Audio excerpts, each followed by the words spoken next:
What's up, everybody? Come on in, come on in. We're gonna give people plenty of time to get here. We're a little bit early, so I'm gonna mute up while I'm getting everything ready still. Come on in.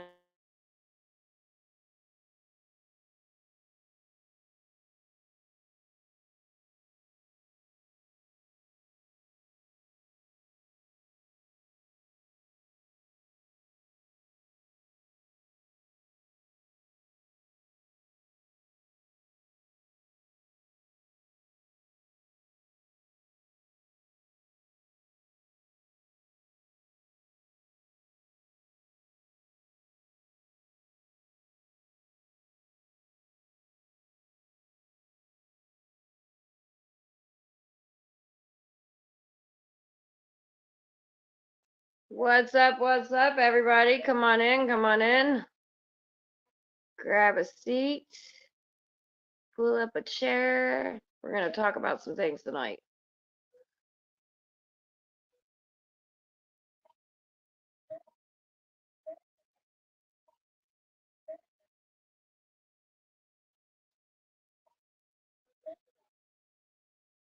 Welcome, welcome, welcome.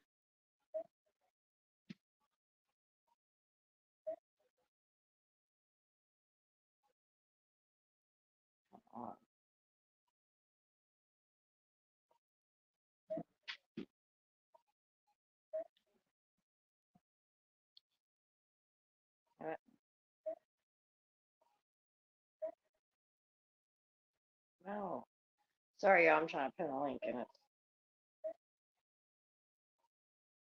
Welcome, welcome, welcome, everybody.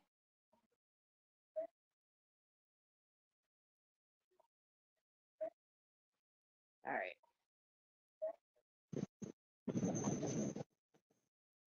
Hello. Are we hollering? We are hollering. Quiet. It's late out. Right? How? What's up, girly? What's up? Sorry, you guys. This show's been pushed back a little bit. I just started a new job and work schedules, and oh, it's just a lot going on. But I'm figuring it out. Oh, If I get this off. Okay, here we go. Anne Marie. Is that it? Yep, there we go. Hey, girly, what's up? Not. I got to tell you something. It's been Florida. You have listened to me since April complain how hot and humid and I can't tolerate it. I Yes. have a I have a fuzzy robe on because it rained and it's cold outside. Yeah, it was chilly last night when I was coming home from work or whatever, or this morning, shall I say, like 5 o'clock this morning. It was I don't. cold. We stayed Yeah, outside and I was well, I don't know if it's like, colder in my house with the air conditioner or colder outside yet. yeah. People will totally hear you straight too. So welcome, welcome everybody in the chat. Garrett's here, Casey's here, Anne Marie's here, and those that are watching. As I was saying, this show got pushed out last week, so my bad on that, you guys. We had some Wi-Fi problems. We had some storms in our area, which knocked out a bunch of Wi-Fi stuff, and then I had to work. So here we are today. Christina and me are going to go over a little bit about the Project 25 and what is it, what can it do. Anne Marie, if you want to come up and chat with on this conversation, you're more than welcome to come up. Um, but yeah, I think there's a lot of people that, I mean, they're like, what is it? What can it do? Or you got the other people that says, oh no, it's not real. It's just something Democrats want to push out to people and da da da da da. Right? And that's not true either. This actually comes from the Republican Party, specifically the Heritage Foundation, which are all people that sat on Trump's cabinet the first time that he was president. And actually, which is kind of crazy, did you happen to hear Trump speak last night? A little bit I did. I know this sounds horrible, but I just can't watch it anymore. Yeah, no, I get it. I get it, 100%. It was a lot. It was a lot. Only one person only one other time has somebody spoke as long as that, and guess who it was? Him. But there was a lot of, and we'll get into that a little. We'll get into the Project 25, but there was a lot of people talking about his speech today and how it was, probably not as good as it, could have been, or whatever. So a lot has happened. He's been shot at. Most of you all know that by now. Um, he had an assassination done on his life.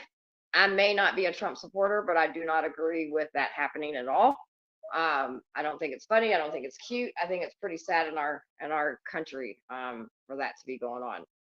Uh, but he survived. And prayers to the people that lost their loved ones, and everybody that was there, whatever. So prayers for everybody. But we're going to talk about Project 2025 because I think it's something that's very important. I think that's something that, in some sense, has parts of it or pieces of it may have been tried to, been talked about in the past or whatever. But I think Christina will agree with me on there's a difference between people talking about it for a long time and then actually seeing certain things come into formation. So, hey, Christine, welcome to the show, girly. Thank you very much. And yes, I agree. It is one thing talking about a person who is going to run our country. It is one thing to have a unit, if you want to call them, or a corporation, or a party, or a whatever you want to call it, a group, think Right. tank, a think tank. It's Yeah. one thing to see that and to hear that. And for months and months, apparently, people say, oh, that's not Trump. Oh, this is this group. Oh, blah, blah, blah, blah, blah. Well, here's the problem with that. If you go to Trump's webpage and you listen to his speeches, the things in Project 2025 is exactly what his plans are for the first 100 days. Well, Christine, let's do this because, me and you've talked about this, and we're going to continue to talk about this on any panel we Yeah. get on, and anybody to listen to us, right? But I think in the process of us doing this, there's been a lot of people that maybe just didn't know what it was, who was involved, things like that. So I want to break it down because I've been told that, oh, Cerberus is all made up. It's not even real. I've been told that, again, this is the Democrats pushing this. You don't know what you're talking about. So I would like to break down exactly, since it is done by the Heritage Foundation. Let's start there. Do we know who the Heritage Foundation is? I'm kind of interviewing Christine a little bit tonight too, by the way. um, do we still have theirs? I know we did a lot of research last week, and then everything happened, and Mother Nature happened, and we kind of got pushed back. But can we start with some of the names of who these people are and what maybe they're, I mean, I know they all said on his cabinet. Are you there? Uh-oh. We might have lost Christine, y'all. She'll be back in just a second. She might be looking for some stuff. Yes, I'm getting my stuff. Sorry. Uh, Oh no, you're good. You're completely good. You're completely good. I'm So getting it because I've had it saved and now it's like, where? you just accidentally muted yourself. But yeah, that's what I figured. I'll let Christine get. I mean, we're gonna give Christine a few minutes to get all that stuff together because you guys, I really wanted to. Again, this isn't for me. Anybody that knows me by now, you guys should know that I'm not right or left. Yes, I do vote. I'm probably going to be voting blue this time because I feel like my rights depend on it. But I'm not. I'm more of. I stand on humanity, right? And so if there's people, once we break all this stuff down, if there's people that want to come up, I know Amanda's pretty knowledgeable about a lot of things. So if I know you're somebody that's pretty knowledgeable about things, I would love for you to come up. There, I'm going to set some ground rules ahead of time. I know this is shocking coming from me, but there will be no talking over people here. There will be no slant, shooting shots at each other just because you vote differently. None of that, because I'll put you in the back room. I control shit around here. This is not a freedom of speech channel. This is Summer Dickerson's channel, where we can all come together and just have a good conversation and maybe learn something, right? And I do want to have a point where, and I'm only saying all this to give her a couple minutes to get her stuff together. But I want to hear from both sides. I want to hear from people that think this is not you know what I mean? Or people that are very worried about it, like, and we're going to do our best to break down some majority of it. And like I said, I want to start at the very beginning of it, because that's the first thing people say is like, these people aren't, his people and all that kind of stuff. I know nothing about lots of things. What's up, Katrina? How you doing, babe? And that's okay. But in this, we gotta, I understand that voting, it's politics is really bad right now. The back and forth between everybody, right? Like, I mean, we just had an assassination attempt not even a week ago. And people disown family members and all these different things because of politics. And I just don't think we have to do better. We have to do better. We have to do better. And it starts with us. The government's not going to fix everything. It starts with all of us. So tonight, after we go through some of this stuff, I will have a time where people can come up and I want to hear from both sides. And I'm not going to let people take digs at each other or anything like that, especially in conversations like this, because I don't know, man. You gotta know what's going on. Garrett's in the house. How are you doing? Sorry, you guys. This is a time to get your snacks and your drinks together. I started a little early on accident. Uh, so Christina's trying to get everything together because we really wanted to bring this to you guys. We really wanted to, and we're not going to be bringing, what we feel and what we think. These are things that we've from the 900 page Project 2025 book. These are things that we have pulled off of um, Trump's agenda, off of his website. And then if you listen to some of the things that he said last night, there was a couple things I was like, wait a minute, what did you just say? So, are you there, beautiful? I can't find it. Oh shit. All right, we're gonna let Christine look. Well, I can't believe.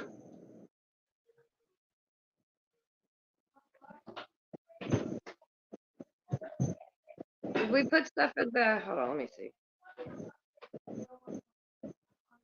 I know we were sharing some stuff in our chat.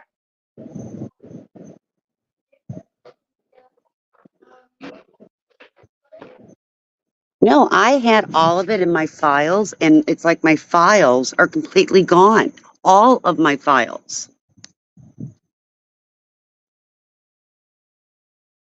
Every single one of my files that I have had on my phone are like gone.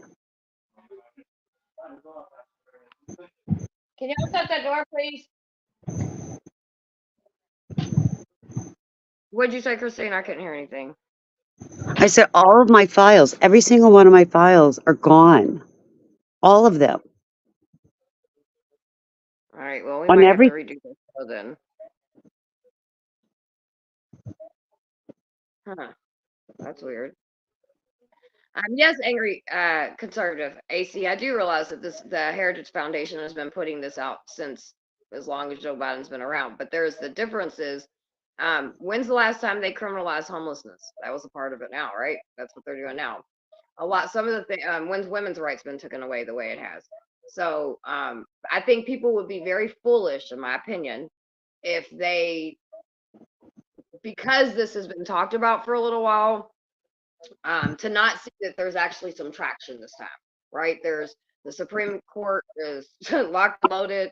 Um, Again, they're criminalized homelessness. And that's just things that they've done right now. Um, have you reset your phone, Christine? Amory said. Yeah, let me step. I'm going to come right back. Okay. I'll be right back. All right, cool. Yeah, we got Christine. Christine, when I tell y'all she was lock and loaded, she's been lock and loaded. She's had all this. She's had a lot of stuff for saved up and everything. So if for some reason we can't find our notes, this is, we may reschedule the show. Maybe we'll end up doing a game night instead. Which, we'll still stay live. I'll just switch everything out, and if we can't find everything, we can redo it tomorrow night, because I'm off tomorrow night too. We can play game night tonight if people want. You haven't set your, oh, okay, I read that one already. What's up, fuckers? So yeah, AC, that's the difference for me. And honestly, I've been talking about this stuff for a very long time. Most people that have been talking about Project 2024 has been talking about it for a while. Um, and so yeah, I think it's something that could, and then not only that, but again, if you go and look at Trump's agenda off of his website and you see how much of these two things have in common, and if you listen to him speak last night, um, an Iron Dome, did y'all hear about that? We're gonna put an Iron Dome over our country, keep people out. And to be fair, I don't, I don't know. I don't even know, y'all. I just don't have a lot of hope. But I do have hope in us. I have hope in people. I have hope in citizens, everyday Americans. I have hope in that. I love my country. I'm not too happy with my government. Um, all right. Well, it's very demotic to only have two active shooter. I agree with you, sweetie. I really do. I agree. I think that it's not. I've always said that if it was really meant to be for the people, there wouldn't be like a left and a right, right? Like it would be, okay, here's these people, go vote for them. There wouldn't be electronical vote, the electronic or whatever the hell they're called, the one big votes that decide everything. Just like he built that wall, yeah, yeah. And apparently, a lot of people are going to be getting deported. I don't know. I don't know, man. There's just a lot going on. There's a lot going on, and I think you should listen because I'm not super happy with the blue side either. That's just me. Electronical votes, yes, there you go. Electoral votes. Bleh, I can get it out. Electoral votes. Oh, I've had a great week, but this new job thing is kicking my butt. Hopefully this week I will be able to take you guys out with me on outreach. Um, hopefully I'll be going with the new job starting. I didn't go this past following 2 Wednesdays, but I do plan on going this coming up Wednesday. So I see you, Daniel. Where's Daniel? Oh, none of my comments are showing up. Am I banned in here? I didn't even know it. What's up, Daniel? How you doing, sweetie? So no, you're not banned. We can see you. We can see you. So Katrina, would you be all right if 500 countries decided who is the president? No, I think we should. Counties. I think yes. I think I think the people should decide who. No, they're not disappearing because I'm sitting here looking at the I'm looking at the chat. So comments are not disappearing. They're all still here. Unless Google's doing it. Google might be holding some of your things. Now, I don't have any like set words, but if Google has some like words or whatever, they may block you. But yeah, my mods know not to block anybody, not to time anybody out unless, I say something. So now YouTube, they look, hot mess. Oh, a comment finally appeared. Good. All the ones I posted. And you probably didn't even post anything bad because I've done that. There's been a lot of times I wrote just regular shit and they wouldn't let me post it. So to be honest, I don't care who's the president if you can't fix our shit on our local level. We will never do it on the federal level. 100%, Katrina. I agree with you. 100, 100, 100%. I think that it starts with, how everything starts at home, then it starts local, then, you know what I mean? Then you can go into your state, then you can go into, the country. That's always my message.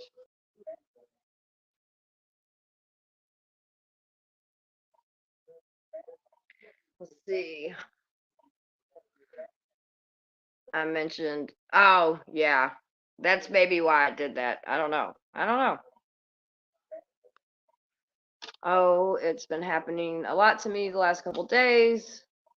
I was trying to explain that Project 2025 was an who was behind it. J.D. Vance is a member of the Heritage Foundation.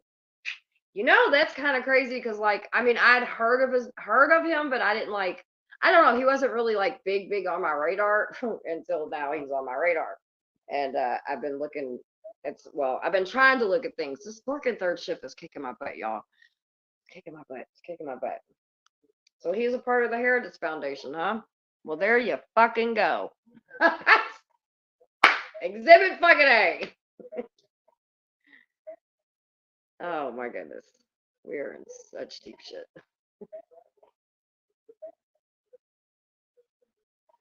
All right. Hopefully Christine will join us back in a second. If she doesn't, then age cap and term limits. 100%. I think that should happen. Yes. Yes, yes, yes.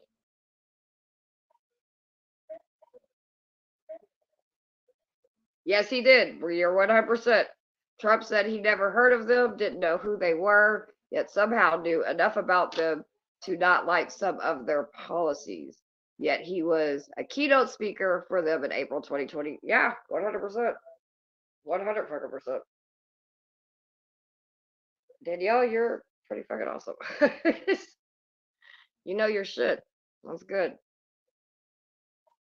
And so like a lot of people will they'll sit there. I don't know if you're hearing this, but like a lot of people will tell me, "Oh, that's just what the left is pushing." And it's like, "No, dude, they came out and did interviews over this." Like the guy, the head of Heritage Foundation, what was it he said? As long as the left doesn't give them any pushback, there won't be a bloodbath in the streets. Like, what, huh? It's just, yeah, it's a little odd.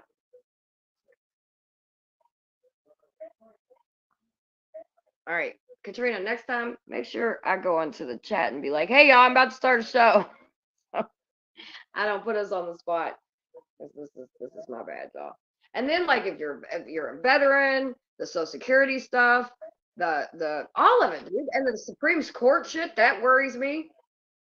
Who else thinks that the Supreme, these people that sit on the Supreme Court should? I don't know if that should be like a lifetime seat because Jesus,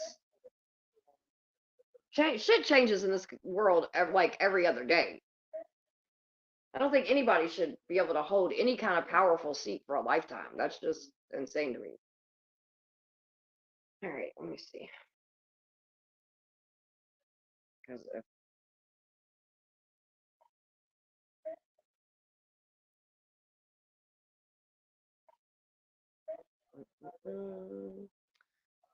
we'll give her just a few. Thank you, James. How are you doing today, sweetie? Hopefully you're doing good. We'll give her a few more minutes, and if not, then I'm just gonna let people, if you want to come up and talk about this specifically, the Project 2024. Um, I won't make you show your face on my live, but you will have to show yourself to me if I don't know who you are in the back. Other than that, I would love for people to, but I want to still give her a few more minutes to come back because I don't want to. And my bad, y'all. Again, this is complete. The Supreme Court is outdated. I agree with that.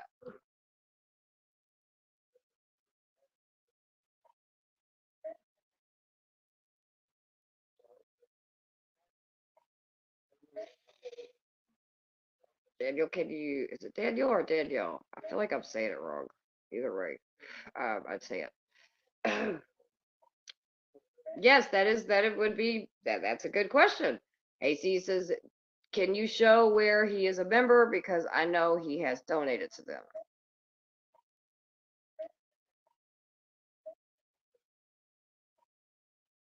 What is my, sorry, y'all. I have a business. Time clock thing is just being crazy.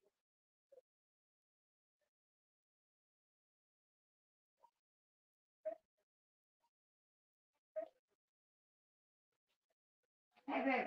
I'm sorry. What is Russia thing up about like that? Okay. All right, thank you.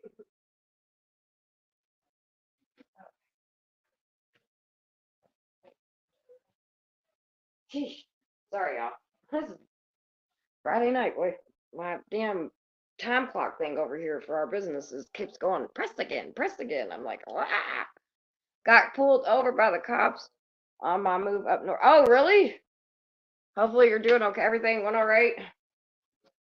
I do also know, or see, I'm gonna say no. He is friends with some of the people a part of the foundation. I know, AC. Please stick around because I definitely want you to come up too because I know you're gonna know a lot of shit.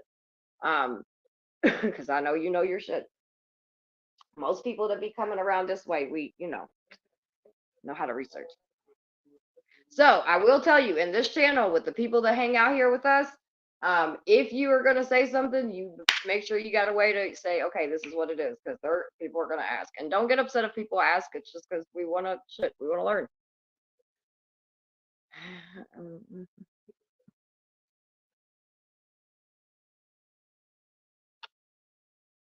Yep, yep. You know what? That makes oh, that makes me just wonder, right? Because for a long time, if I'm not mistaken, from the little bit, and I have not done a lot deep dive on the new possible VP. I will say that, but he didn't like Trump for a long time. Now all of a sudden, out of everybody, even I believe some people that like vote for Trump was shocked that he picked him. Um,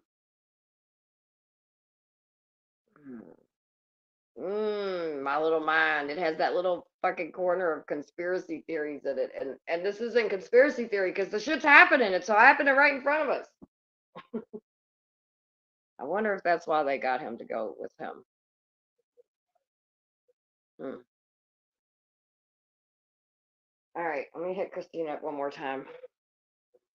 Let's see. She's probably doing some research. She can jump in. She can always come in and because I want to bring people up.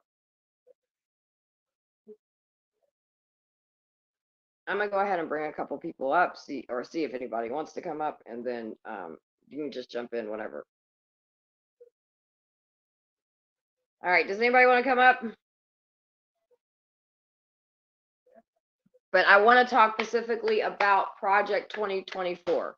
So if you have knowledge on it, and it does not matter to me what side of the fence you stand on, the FBI got her. That's what happened. I knew it. Fuck. All these fucking deep dives we be doing. um, but shit. Damn you, Katrina. Oh, by the way, just side note, squirrel moment. I told I still haven't got my ladder and life tickets, but no worries. I'm gonna figure it out. I just told him to look it up. Katrina's gonna be here with me in like a month and a half, 2 months. I'll speak to you later. Gonna try and sleep. Busy, busy, busy. Okay, sweetie. Have a great night. A lot of, let's see. Oops. Donnie had his first term. Guess who helped him pick them? The Heritage Foundation. If you haven't read Schedule F, you should. It's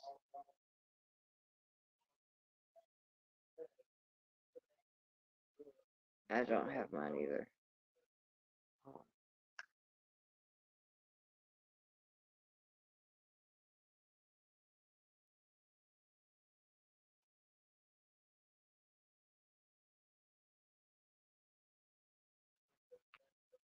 sorry, y'all.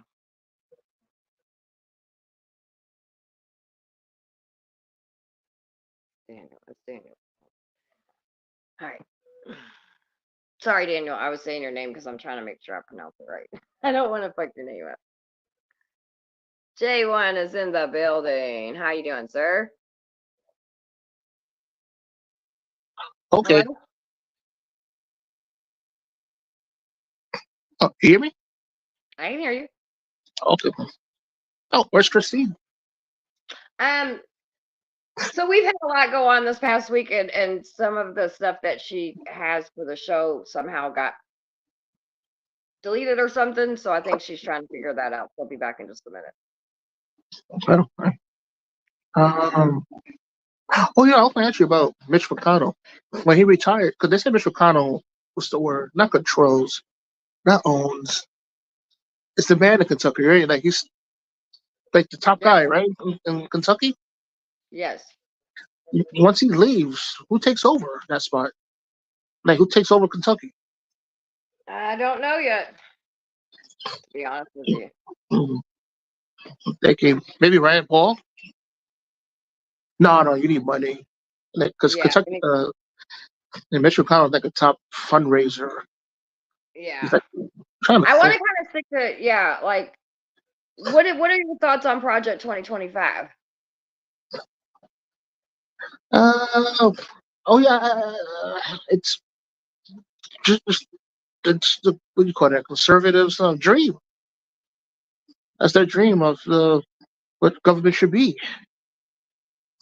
Uh, Right. Your thoughts on it? yeah, like privatizing everything and giving the president more powers. Yeah, it's the conservatives' dream. Yeah.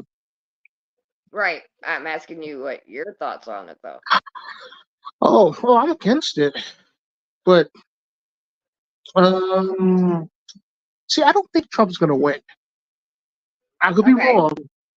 I could be wrong, but I don't know. I'm trying to think because I read a little bit the Project 25. It's kind of Uh-huh. similar to what Ronald Reagan wanted government to be in the Mhm. 80s, and saying that the same thing as in the 90s with Newt Gingrich was the Speaker of the House, and they did put some those policies into practice when Bill Right. Clinton was president and Newt Gingrich and the Republicans controlled the Congress. They would need a Democratic president and the Congress controlled by the Republicans in order to pass those policies. That's what I think. Okay. Because I don't think they're going to want to do it alone. Because if they do it alone, the American people are not going to like the results. They're going to blame them. So I believe they Okay. need a partner. They need the opposition to join them. So, like Bill Clinton, right? Bill Clinton did welfare reform. That was part of conservatives' policies in the 80s. Bill Clinton deregulated Wall Street. That's what Republicans wanted in the 80s. What else he deregulated? He tried to do massive cuts to Social Security and Medicare, and the Republicans were supporting him, but that didn't happen because he got caught with Monica Lewinsky. And so, yeah, they need a partner. They need a Democrats to join them. So I'm thinking, imagine if Biden wins and the Republicans control both Congress, both houses, and then they do some of the Project 25. That makes any Yeah. sense? Huh? If Biden wins and then the Republicans control the House and the Senate, I could see some of the Project 2025 policies being put into effect. Yeah. Well, like I was saying the other day, we were talking over on the People's Podcast, and I was like, to me, like, and I was kind of talking about what like the assassination attempt that happened with Trump, right? I Yeah. don't think that it's fake. I think it happened. I think it was very real. I think that it was an inside job, in my opinion. I don't think it's a Republican Democrat thing. I think that Oh, that's what they want you to believe. I think there's bigger government that controls Trump and Biden because at the end of the day, both of them really are nobodies when it comes to the bigger picture, right? If you understand the bigger picture and the real powerful people, you understand that those two are both and whoever sits in those two spots are just puppets, right? And that goes for a lot of people that think they have power. When it comes down to it, there's always somebody else that has more power, right? So I believe that in the same type of realm that with the Project 2024, because some of this stuff has happened. um, it's coming in fruition now. So we're seeing, homeless being criminalized. We've seen women's rights being taken away. We've seen, and one thing that pisses me off as a woman, when I heard Joe Biden and his horrible debate that he had, and he said something along the stuttery lines of, I'm going to give women's the rights back. Well, motherfucker, why haven't you done it? That I have an issue with that. I have an issue with, you know, I stand on humanity. I have problems with both of these individuals. I think that both of these parties are two of the same bird, in my opinion. Um, but I don't know, dude. Like, I don't trust any of them, to be honest with you. With them being so blunt about this Project 2024, and yes, the think tank happens to be people that sat on Trump's cabinet. There's Uh-huh. no thing in my mind. I can't help but think, because I understand power and control, and I understand that enemies will still go out and have golf and hang out. You know what I mean? To get the job done in some sense. And so, I mean, big government's always going to be big government, right or left. They're still big government, Uh-huh. right? Am I making sense, or am I just being like ditzy? No, you're making sense. Okay. You're making sense. You're making 100%. And I Welcome back, seriously, Christine. Love you, well, beautiful. welcome. Well, I seriously have lost all my files. Thank goodness a lot of the stuff I sent to me in Messenger. That's how I found some of my stuff. Good, good, And good, I've good. lost some important stuff. Trust me. So I'm going to have to figure this out. Probably have to go to my cloud later after this. But the main people, Well, we can always do a follow up. We'll be talking about this for a minute. yeah. So, Well, I did get the main people. And here's the situation. This think tank has been around. right. Every president, and everybody will say, well, every president's had one. You're 100% correct. But the situation with this one is that some of these things from Project 2025 were also the same people or the same type of legislation that Trump started putting in 2017, the first 180 days of him taking his presidency the first time. Right now, the main people that are sitting on this Heritage Foundation are former Trump's administration. It's Mark Meadows, Jim DeMint, Stephen Miller, Paul Dans, Ben Carson, Russ Vought, Rick Dearborn, John McAtree. They're all leaders and contributors to the Project 2025. And every single one of these people have been in Trump's administration. Trump made a stance a week and a half ago. He has nothing to do with Project 2025. And if you go through Project 2025, they go about the Department of Education, the DOJ, our military. You can follow it down. FTC, everything. And the ironic thing is that if you go to Trump's webpage, his Agenda 47 is almost identical to what the plans are for 2025.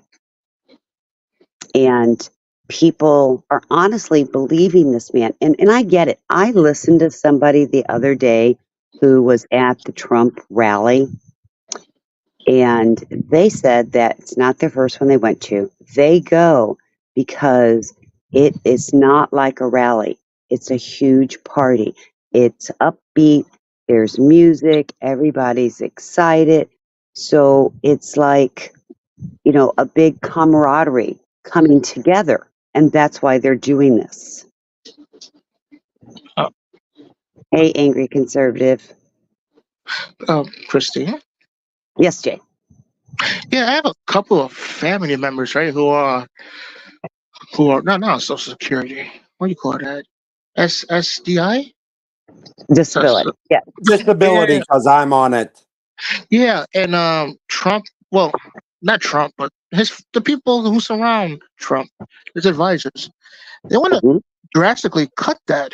I mean, They after want Trump's, no, they want to revamp it, and this is going to be part of the problem that I have understood from this.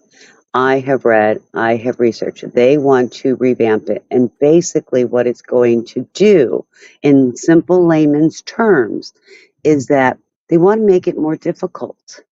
They yeah, want to take some of these point systems and do away with how many years the points are, the credits, as you call them. Points, credits, they're interchangeable words.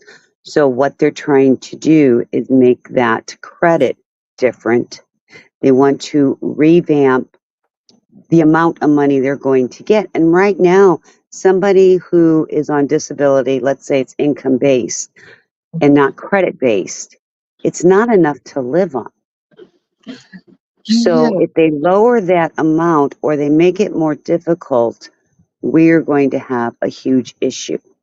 And right now, if you look at the economy and you look at housing and your EBTs, right now we have the largest percentage ever of people needing the assistance of the government. Yeah, 100%. Because everything, everything's going up, but what, like they say, everything's going up, but their wages, and it's just a lot of people are having to rely, people that never had to rely, and I think some of that may have been the pandemic thing that Oh, happened on, but also the economy and shit too. What were you gonna say, AC? a lot of it's because of all the money that's been printed by our government. A You're lot of the correct. inflation Yeah, is well, yeah, is because of our government sending 200 billion, 200 trillion, is it 200 billion or Brilliant. 200 trillion Brilliant. trillion dollars to Ukraine. That's why inflation is Well, so bad. I well, not only to Ukraine. Look at all the countries we have sent money to. Now, here's the situation, though.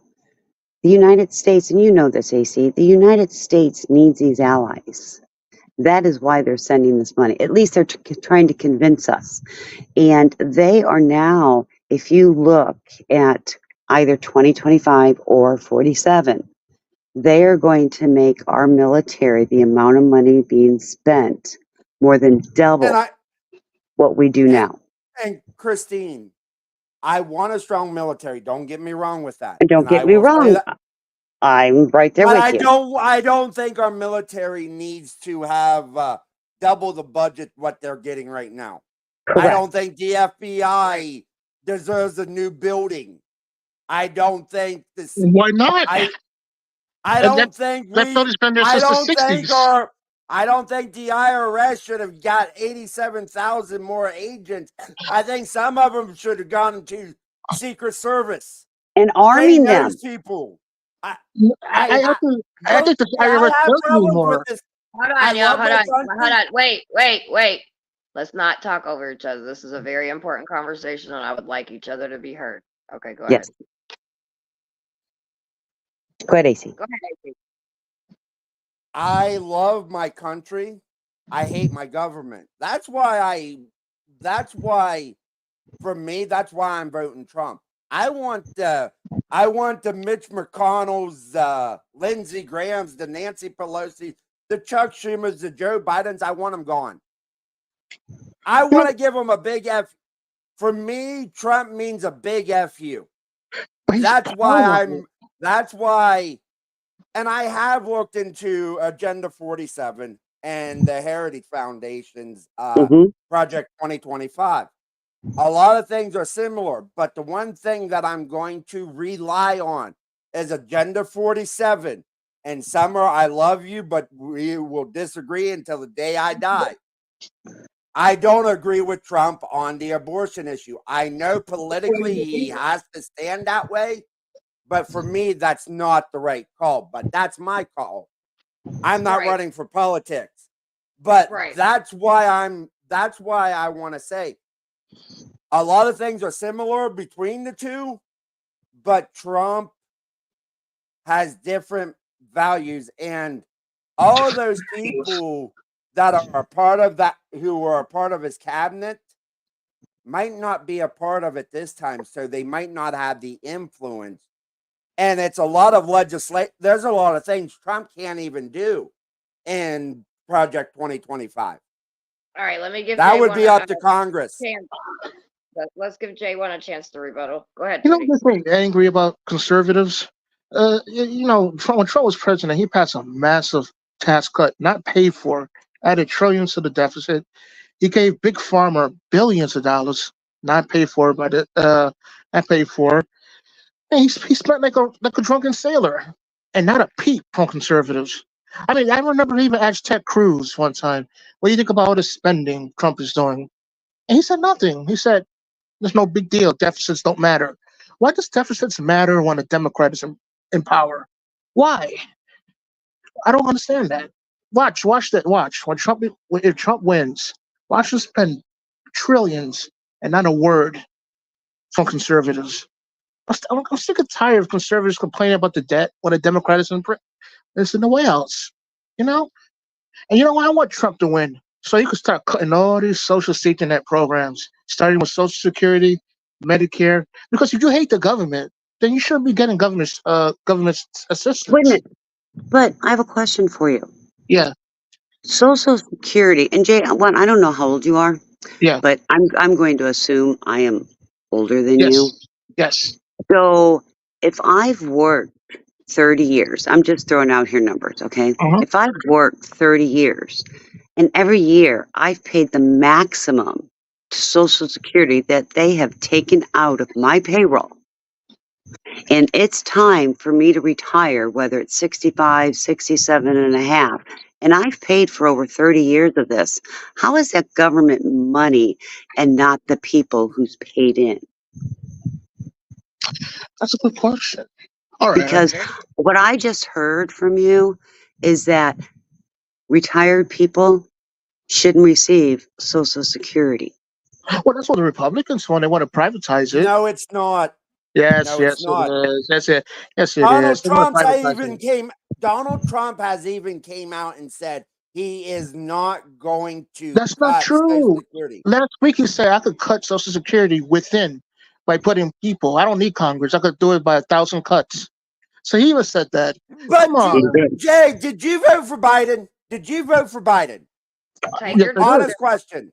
I did. I love the infrastructure bill. AC, Because, I love the but Inflation Reduction Act. Jay, can Yeah. you tell Yeah. me one time Biden voted for anything Social Security related? I can show you a clip where he wanted to shut down the government and stop Social Security payments.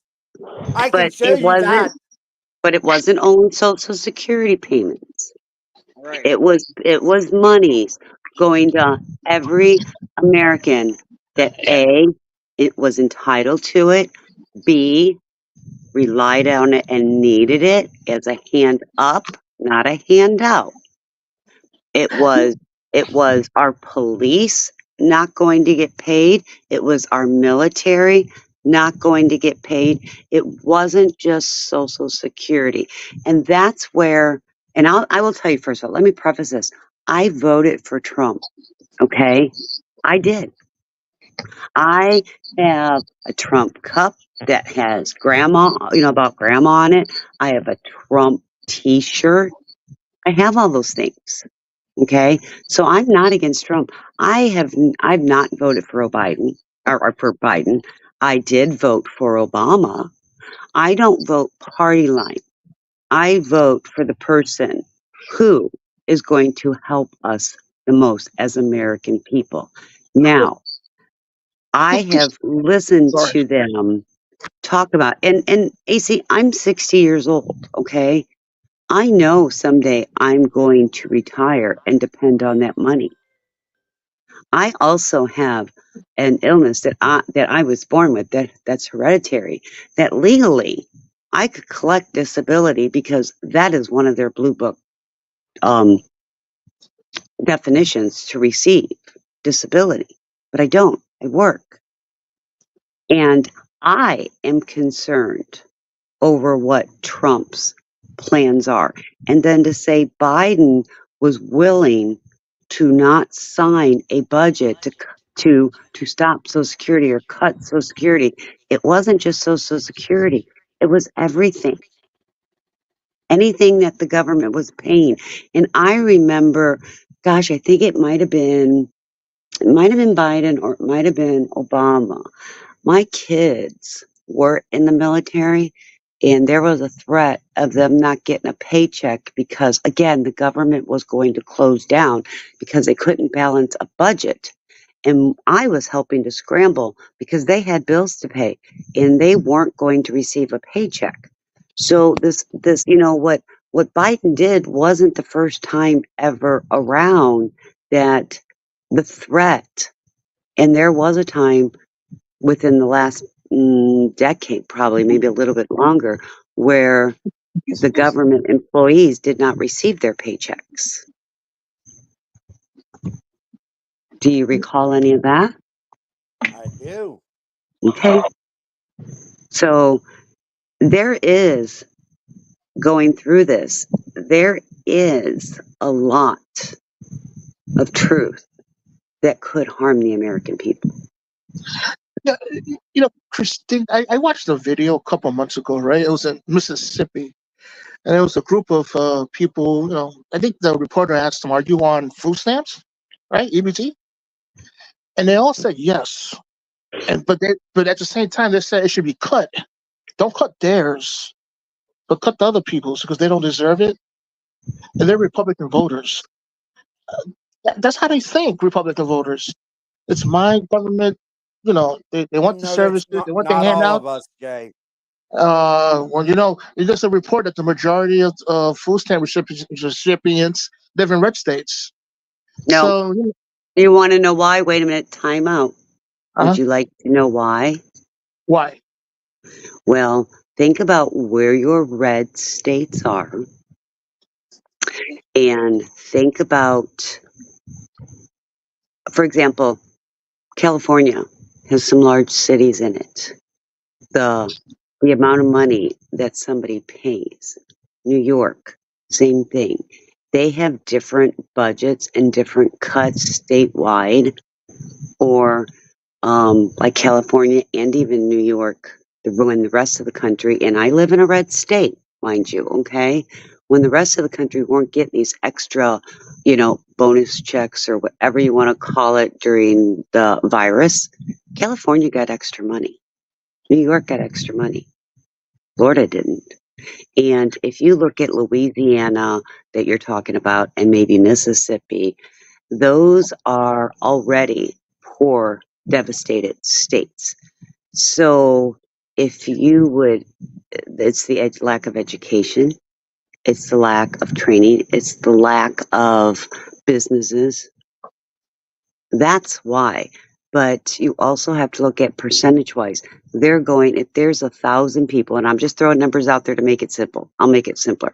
There's 100 people in Mississippi, let's say, for example, there's just 100 people. 50% of those people are on some type of governmental help.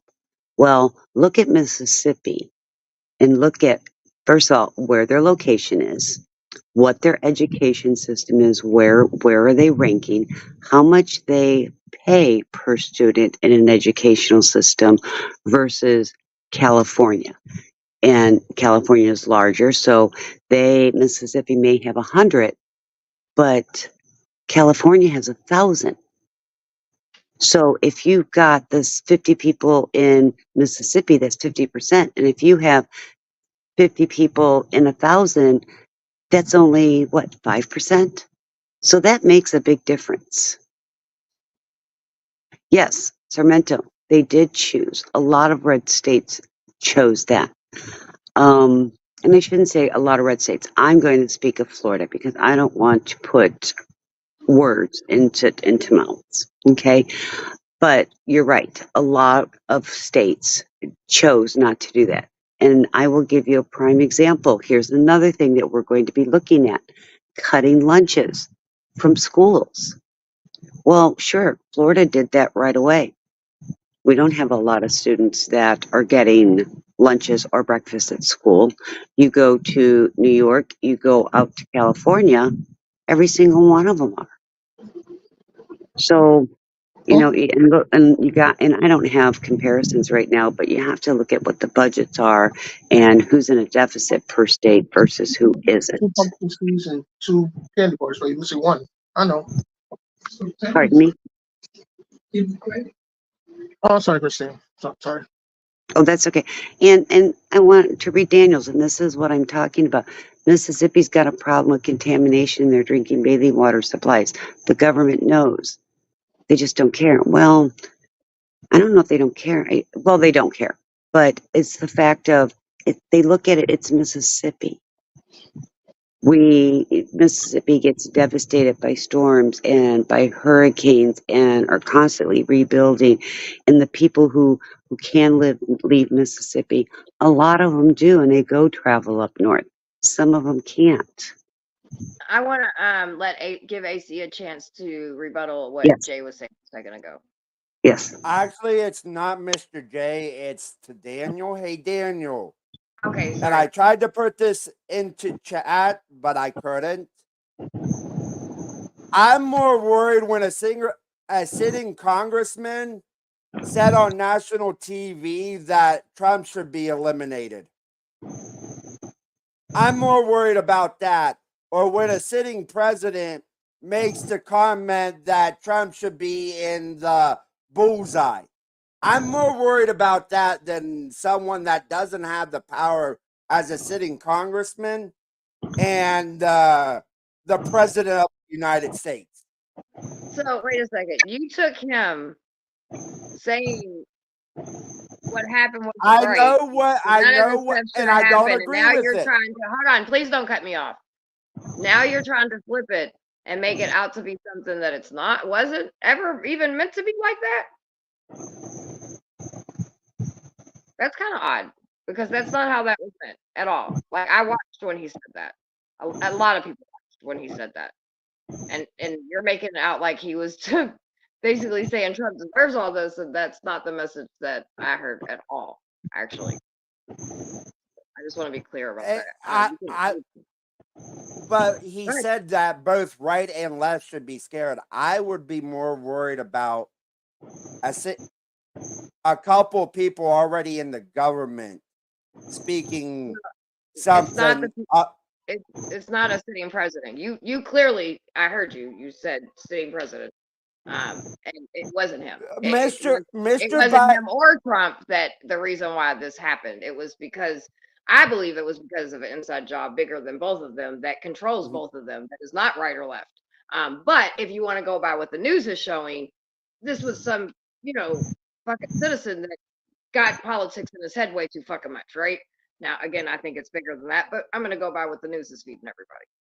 Some 20-year-old fucking kid that just, became a ninja overnight and he can do all this, right? But it's not, I don't put this on Biden or Trump, but I think it's very dangerous. And I think it's very, very, very slippery slope. And the reason of why we're in the reasons that we're in now, of the temperature of the country of politics, is because people can do that so easily. I mean, that man did not say anything of those lines. And that's, in my opinion. So I just gotta be careful with that. Trump did make fun of Nancy Pelosi's husband. Remember, he got smashed, he got hit hard with a hammer a couple of times by a guy that broke into his home, their aunt and Nancy Pelosi's home, and hit her husband with a hammer. Trump made fun of that on his Twitter. Are you okay with that, Angry Vet? Or what about the three? I wasn't okay with that. What about the three? I wasn't okay with that. So what about the 3 Capitol police officers that died on January 6th? That's false narrative. That was not because of January 6th. No, it was not. Nope, it was not. No, it was not, Jay. No, it was not. He said, wait, go over there. There's only 2 people that died on January 6th. One was a veteran, and one was Roseanne Barra. I can't think of her name, and the veteran that was shot by a Capitol police officer. No, there was 3. No one else. Signic died of natural causes. Well, one guy smashed his head with a fire extinguisher. That was Signic. That's a lie. Let's not overtalk each other. Thank you. And 2 committed suicide. 2 committed suicide. That's in Trump's hands. No, it's not. Dead. Yes, it is. He sent those people to the Capitol. When Trump says to peacefully and democratically make your voices heard. Come on, the group of angry mobs. You think they're gonna go over there peacefully? And it started before he was done with his speech. Look, come on. A group of angry people. Started before he ended the speech. They were angry. What do you think a group of angry mobs is gonna do? They're gonna go there peacefully and say, "Please stop the certification." Oh no, they're gonna. Jay, I have a question. Did you actually watch January 6th live? I did live. I did live. So did I. So did I. Now I'm gonna share with you. Yeah. I truly feel those people who went into the Capitol belong in jail. Okay, I 100% do. The 2 that committed suicide, Yeah. Or first of all, wait a minute, let me finish, Let her please. finish. First of all, they were police officers, correct? Capitol Police. Yeah. Okay, but they were police officers, correct? Yes. You know, in general, the suicide rate of police officers in general, it's high. Okay? These gentlemen were police officers before that. All right. So I You forget about those two. cannot blame. What about the hundreds of officers that got their asses kicked? Especially the one that got I think a knife or something stuck in his eye. Come on. Okay, did Trump do that? Why is he responsible When he was talking to for an angry grown mob, adults? Nope. him on I the phone. disagree with you. I 100% disagree with you. Now, do I believe what happened on January 6th should have happened? Absolutely not. Do I blame Trump? No, I don't. Well, I there was watched his nope, I watched his speech. I had friends there. yeah, I had people that live near me that have been arrested. yeah, Well, Okay? I do believe that he encouraged some of that. That is yeah. my belief. Because Giuliani But said, Hold "Get on, ready Jay. for a Let me contact talk. zone." Let me talk. Let me talk. Oh, sorry. We cannot talk over each other, or no one will hear us. But I do think he owns a hand in all that. Now, will he, morally, right? Now, will he ever be like criminally held responsible for any of that? Probably not. You know what I mean? But do I think that he antagonized leading up even before January 6th? I do. And I see him doing it in some of his interviews now. That if he doesn't win, there'll be a bloodbath and yeah, kind that's of the problem I have. that he said, and he did that his whole leading up to January 6th. So I do believe morally he definitely held some responsibility. I don't know if legally he'll ever be held responsible for that, obviously, especially with this new law that has been passed that Oh my God. now will never get in trouble. These new laws.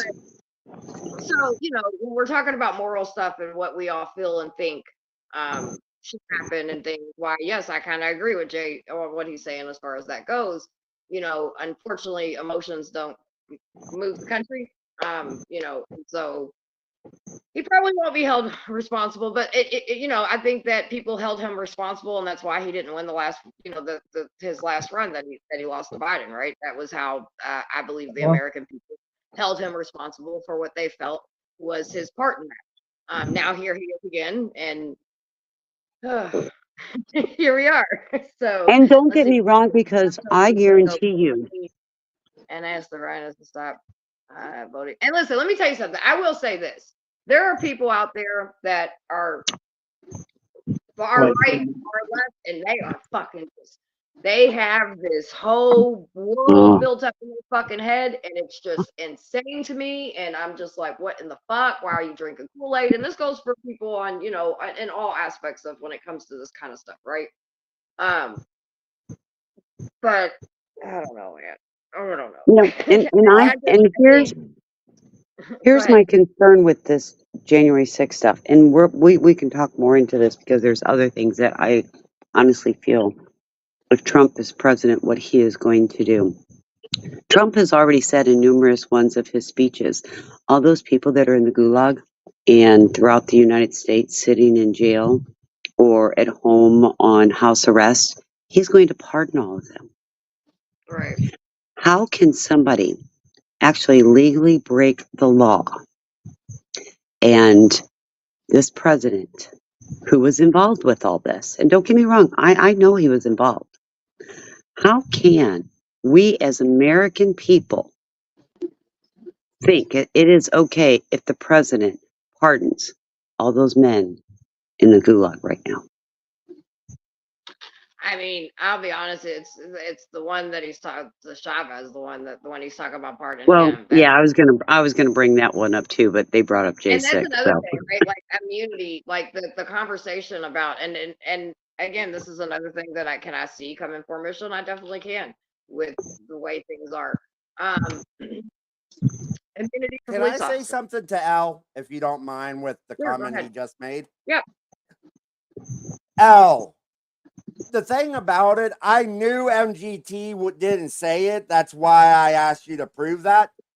And Mr. Richard Burr is, he is just a, I'm going to try to be nice. I do not like the man. I do not like the man. I can't stand him. So that I appreciate you coming back with that. I do appreciate, and I do appreciate Miss Summer letting me up here. I enjoy these conversations because it does help me open my mind.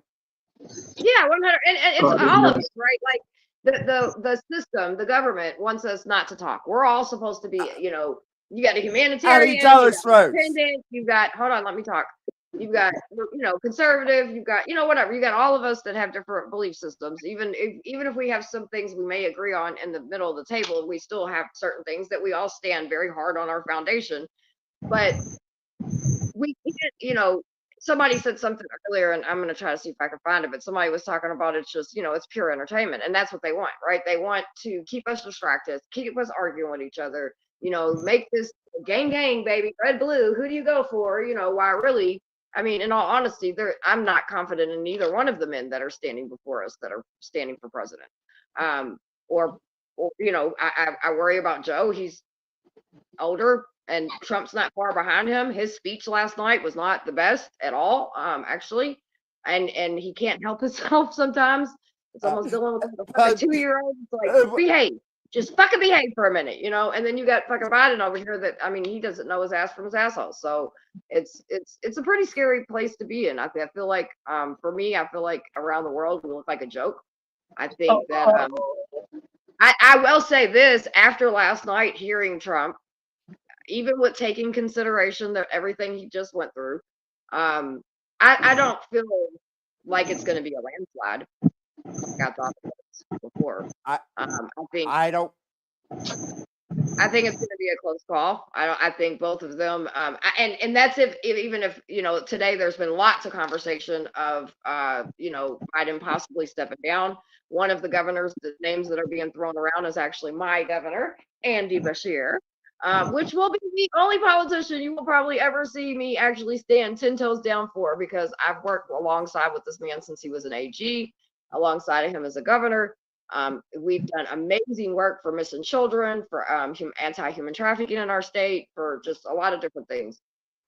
So, but I don't know if that'll happen. And then AC, then I'm gonna bounce the ball to you. I don't know if that'll happen because I've always, you know, had this idea of, you know what I mean? Like we're in some shit. We're in some potential war positions happening, right? With the economy and the way things are going, I feel like that we're going to see war because it's going to be profitable for everybody. So I think America keeps doing what America does and poking its fucking nose everywhere where it should be worried about home, because that's how we get ourselves out of fucking dirt. But anyway, yeah. So AC, what were you going to say?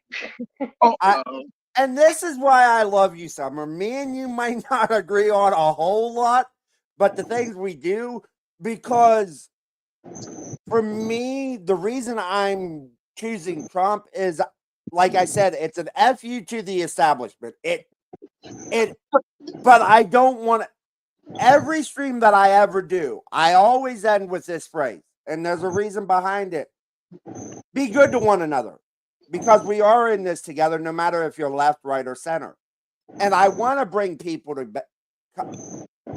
come together, because we don't set into whoever said it. We don't send our the best people to be politicians. There's something wrong with that. We need to send people that actually want to put us first, that want to help this country, instead of sending billions and trillions of dollars to other countries when Flint, Michigan could use the money, or Louisville could use the money, or where I live, Eufaula could use the money. Instead of sending all this money around the world, I understand we need our allies, but do we really have to pay trillions and trillions and trillions of dollars to them? It gets old after a while. Yes. Okay. Question. Go ahead, J1. Go ahead. First, let's say three things. Trump is getting millions and millions of dollars from establishment Republican donors. So he's not anti-establishment when he's getting money from Sheldon Adelson's wife, the Koch brothers. Those are establishment Republicans. Number two, I want to thank Biden for helping Ukraine because Ukraine helped us in Iraq, Afghanistan. We have to help them. Russia's a threat. We should continue to help them. I don't like Russia. I don't like Putin.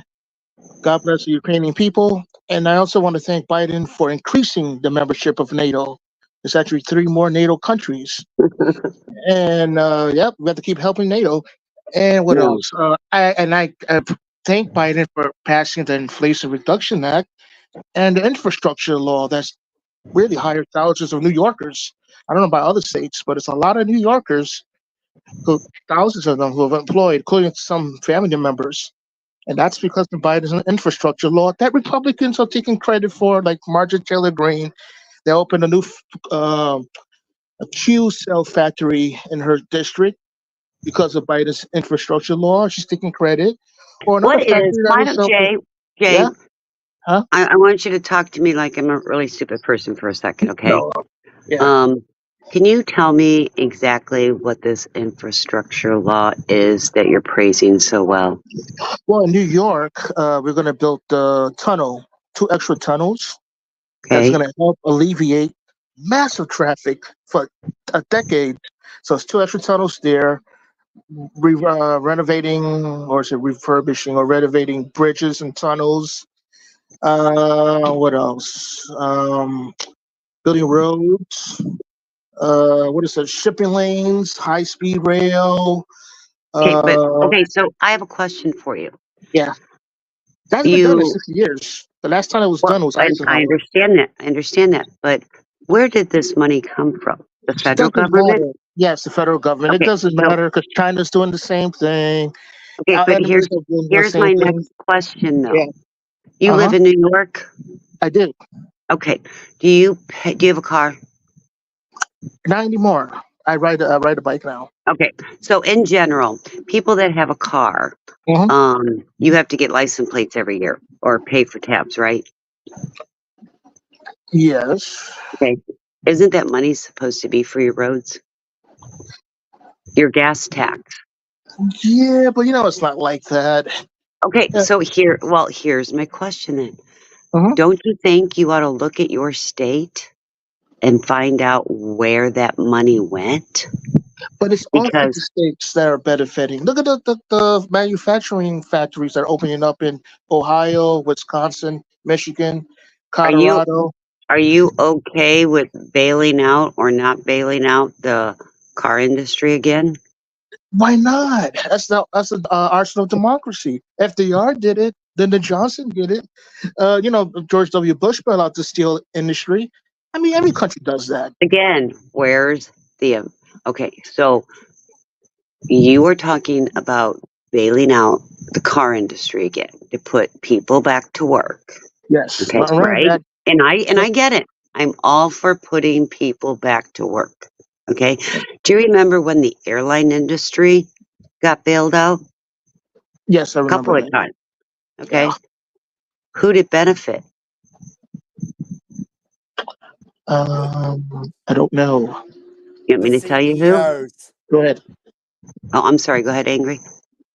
It was the CEOs that benefited. They got Thank you. millions and millions and Thank millions you. of dollars in bonuses. Thank you. But that was in a Trump Wait a era. minute. Do you fly? Because I'm going to No. tell you. Okay. So they bailed out the airline industry, and this is the latest one. That's why I'm picking on that one. Do you know the rates for airlines to fly went up drastically? Did you know that? Um, did you know that they still cut the amount of planes that were flying in the air? That money did not go to help employees, did not go to help benefit the American people. It went to benefit, as AC just said, your CEOs, your large corporate people. So why would I want my tax dollars to bail out a car industry that is going to affect a small percentage of people that aren't even going to be able to afford the cars. Well, I'm not talking about bailing out consumers. I'm talking about auto workers. That's how Barack Obama won But it in you 2012. realize they didn't do the workers. Your CEOs are the ones who made the big bucks off that.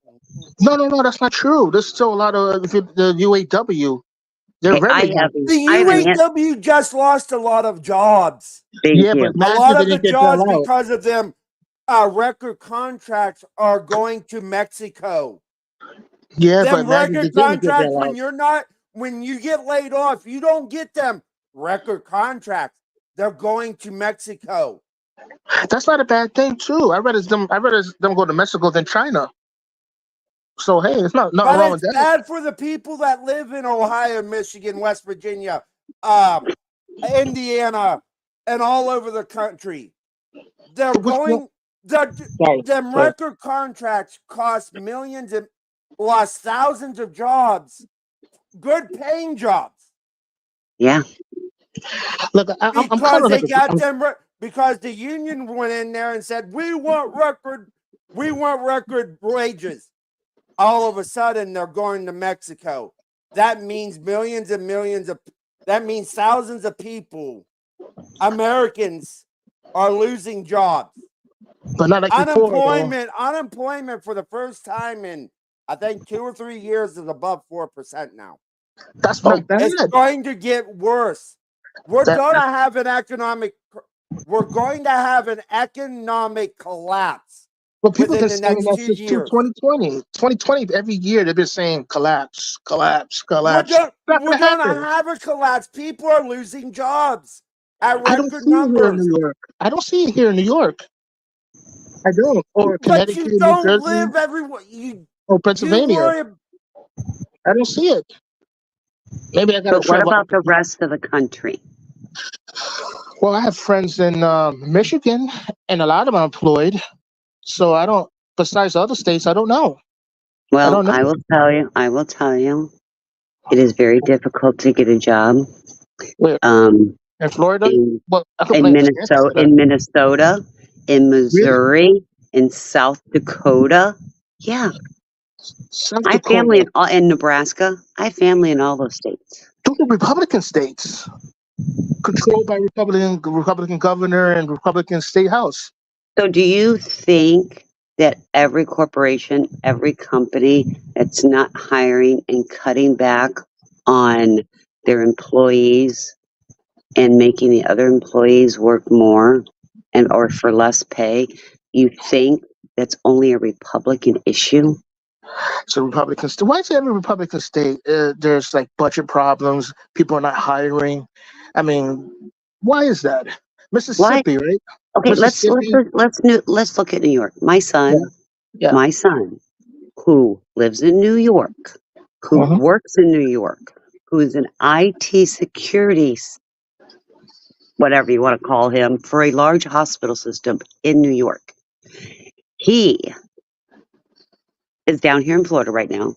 Last year or 2 years ago, he tried to move back to Florida, but Uh-huh. due to personal reasons, he couldn't.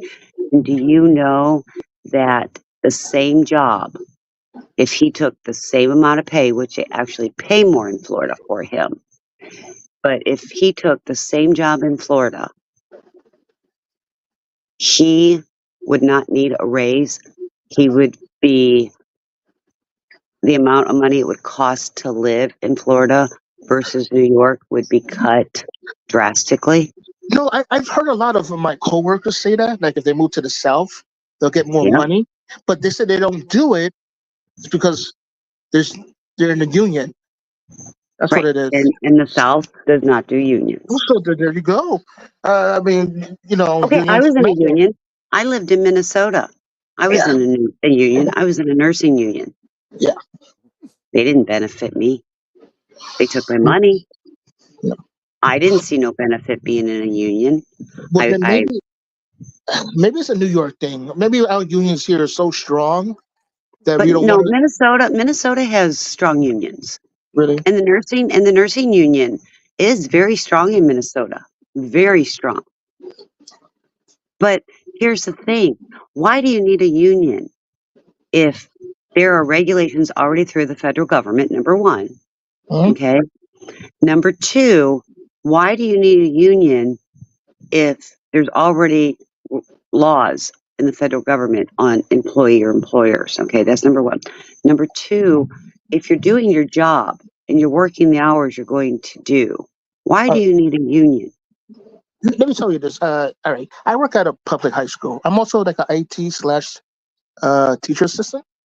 Hmm. And my school is, it's a big school. It has a charter school, right? And it has a public school. I work in the public school. So the public school is unionized and the charter Okay. school is not unionized. And Hmm. I've heard stories that, the principal of the charter school, Hmm. there's certain teachers she don't like, but they're great teachers. But she You doesn't like broke them. I up. don't know why. You So she broke up. I fired them. didn't. Oh, Jay, you broke up. I didn't hear because what you said. I work in a public high school, right? To share with a charter school. And Hmm. the charter school is not unionized. And the Okay. principal up there, she doesn't like certain teachers, even the ones Okay. who are great. She doesn't like them, so she fires them like that.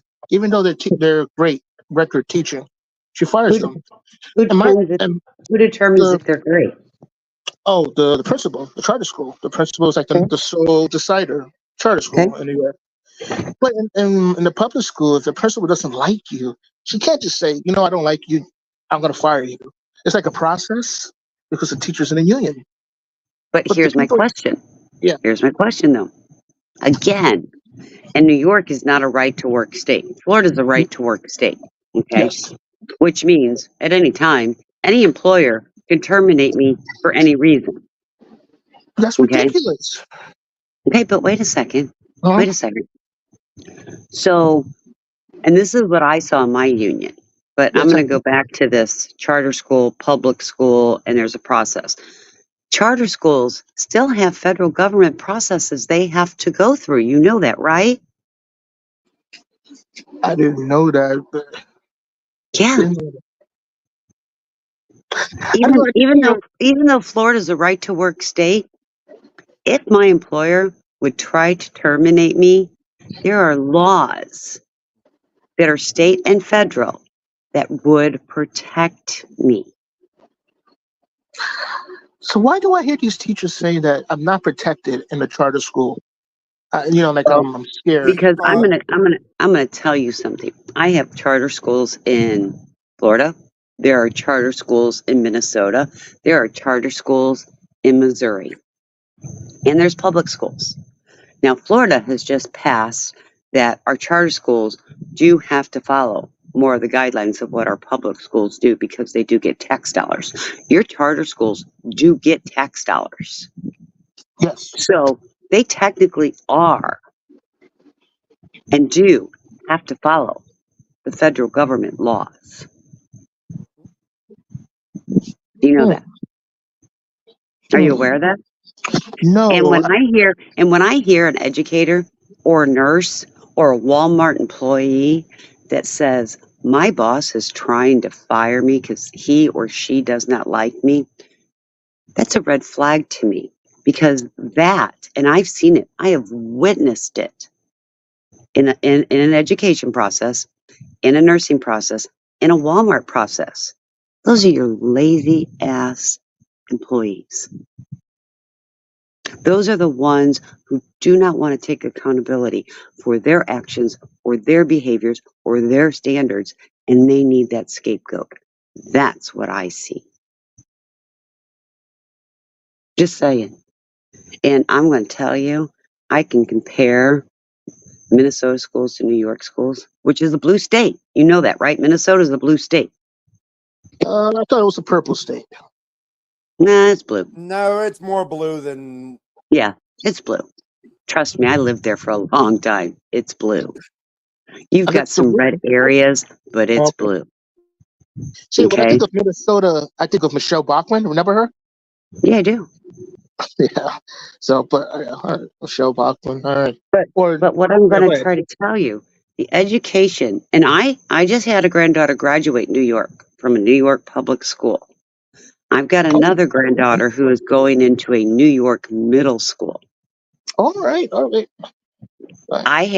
I have a granddaughter in a Minnesota school, and I have all kinds of grandkids in Florida schools. Okay, Do you know, education wise, my granddaughter that is going into 6th grade, into middle school, who spends her summers here, who spends her Christmas break here, who spends her spring break here, do you know she does not have any reading comprehension? None. But I asked her, my son, where's her report card? I want to see what this is. Because I get he sends me all the report cards. She got an A in reading. She cannot comprehend what she's reading. I have a grandson that is the same age as my granddaughter who goes to school here in Florida. And I've got another grandchild that is 1 year younger in Minnesota. My granddaughter that is in New York, her education is way below my grandson's that's here in Florida. And my other granddaughter, who is a year younger than her, education wise, the one in New York is way behind. Way behind. So your union up there, shouldn't she have a better education? Shouldn't she be well advanced than my grandchild here in Florida or the one in Minnesota? Just asking. I see it personally. And here's the big thing that you should be concerned over. Do you know that Trump wants to privatize and break up the Department of Education? How do you think that's going to go? What does that look like? Well, here's my situation, and I'm already seeing it in Florida. Okay. So let's say, for example, again, I'm throwing numbers out. Let's say each school gets $5,000 a year per student. And I'm just using numbers, okay? Well, now, and this is what, if Trump becomes president, what he wants to do. He wants to make it parental choice. So here in Florida, we already have the framework in play. It's already working and it's already failing. So parental rights. I, as a parent, if I want to take my child out of a public school, I can take $5,000. The government, the state will give me the $5,000. I can take that $5,000 and put my child into a private school. Now, since I've done that, I've taken $5,000 away from the public education system. Now, how I see this happening, and I'm already seeing it happening, okay, is that your poorer areas, your inner city areas, your rural areas, the parents that can afford another $1,000 or $2,000 a year to put their child into a public education, they are going to do that and takes money away. So let's say I have 100 kids in a school and 50 of those kids take this government money and put your children into a private school, but you still have 50 in that school. Well, now the private schools need educators. Well, the private schools are going to hire the best of the best. They're going to pay more. So teachers are going to want to go there. So you may have mediocre teachers teaching every day the way they're supposed to, but with less money. So you tell me the education is a right, not a privilege, it's a right. Okay?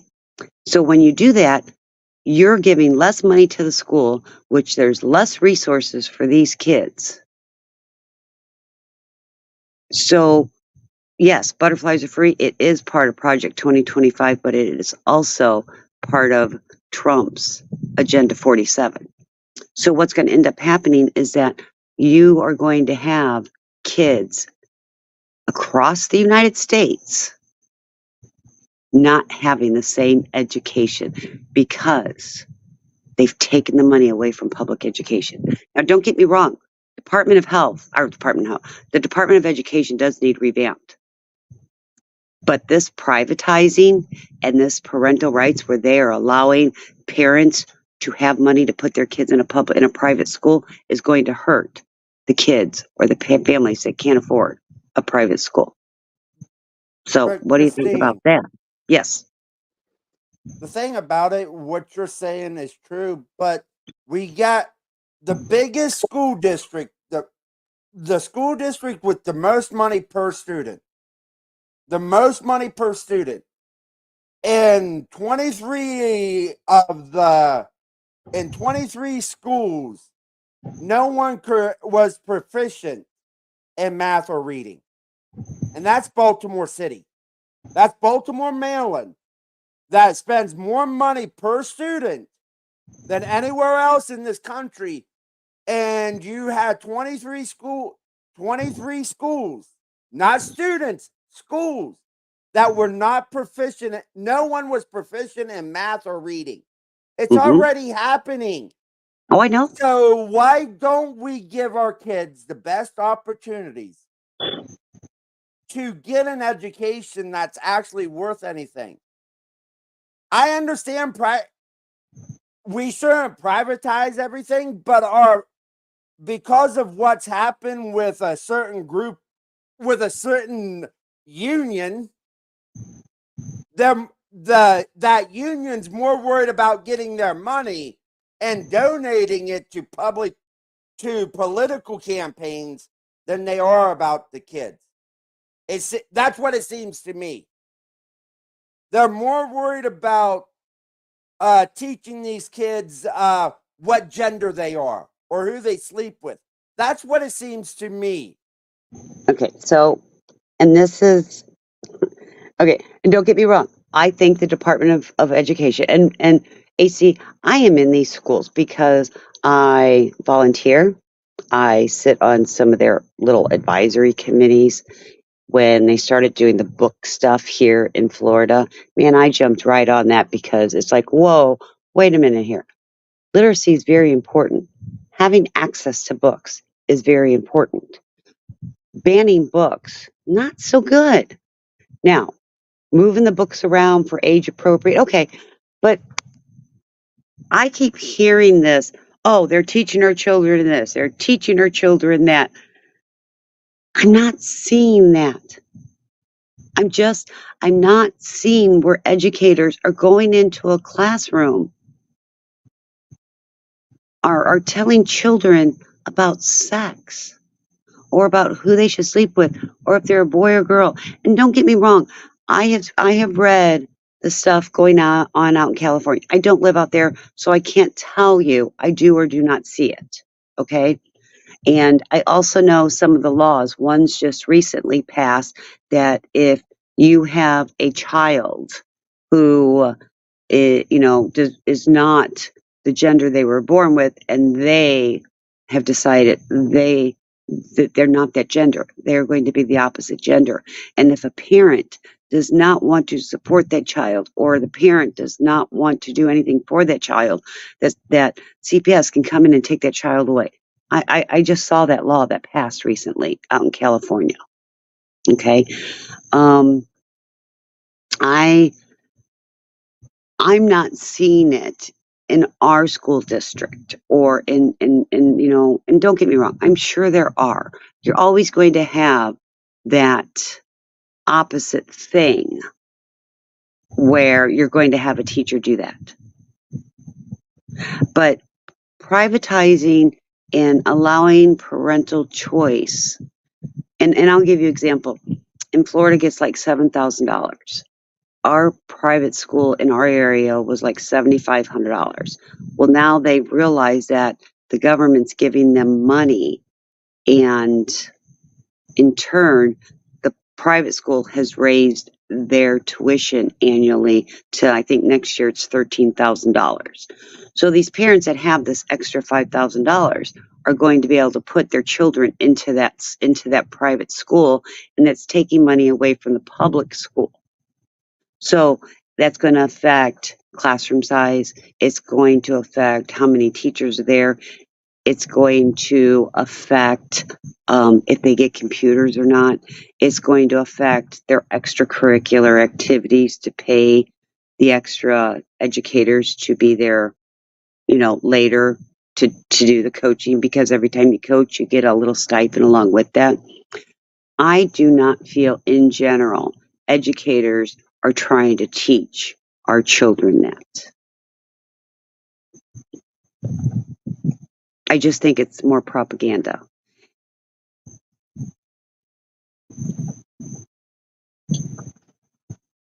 Do I make any sense with that or no? You made sense, but the there are TikToks of teachers actually saying that they're gonna go against the laws of certain states. So Yeah. I don't know. I'm And not I agree with saying that. I agree with that comment. There are Marcy is teachers like that. yeah. Marcy wants to jump up. You're Yeah, more than welcome. no. Yeah, and I was going to address Marcia. I would just wanted to finish this. Marcia, I'm not understanding. There is a law that passed. Let me get my tablet and pull it up, see if I can find it. Does Marcy want to come up? it's sort of like when me and Summer got into an argument about something that's been a while ago.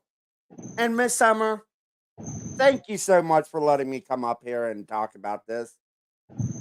Oh yeah, I mean, listen, I never am not gonna have an echo chamber around me. You know what I mean? Like I stand on what I believe in, and I respect what I fight for everybody's right to believe in what they want. You know what I mean? Like, so I think you can't have a conversation without different people, different opinions. And hopefully we can all learn from each other a little bit because there's a lot of shit that's out there, and you got to weed through what's real and what's not. And just because you see it on TikTok doesn't mean it's true. I want to throw that out there. And and I We want to seem to say forget that something, sometimes, I think. So, but I do want to say something to Marcy. As a child that was in foster care for a little bit before I was adopted, thank you for being a part of a child's life. You do not. I don't know if you ever have a child come back to you and thank you, but from someone that was adopted from another state, thank you for sticking up for the kids. I know being a foster parent is not easy, but thank you, Marcy. I do. This is the first time I met you, but thank you. Marcy's good people. Yes, I love Marcy. Marcy, Go ahead. Sorry. right? Um, Marcy, and I didn't clarify an age limit. Yes, it is 12 and over, and it is the gender identity. And Newsom is one that also signed a bill which bans districts from requiring school staff to disclose a gender identity or sexual orientation to any other person without the child's permission. And and again, I don't live in California, so I'm not very well versed on it. I was just reading up on some of it because, as everybody says, what happens out in California travels across the country. Um, and there are exceptions. I'm not sure what the exceptions are, but I am concerned that they're going to keep things from parents. I'm trying to find what I just had about, hold on.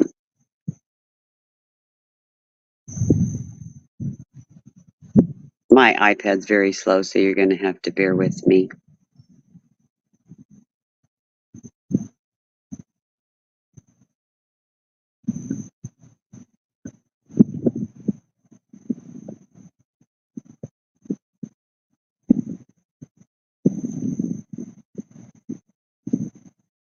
But anyway, oh, you've got it. Okay. Yeah, that's what they said in the class. Okay.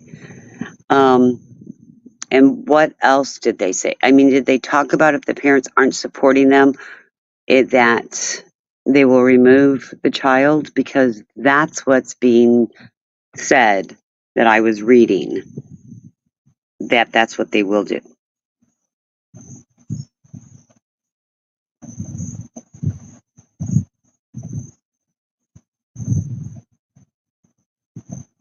The right one's Handmaid's Tales. You're right. And because if you look at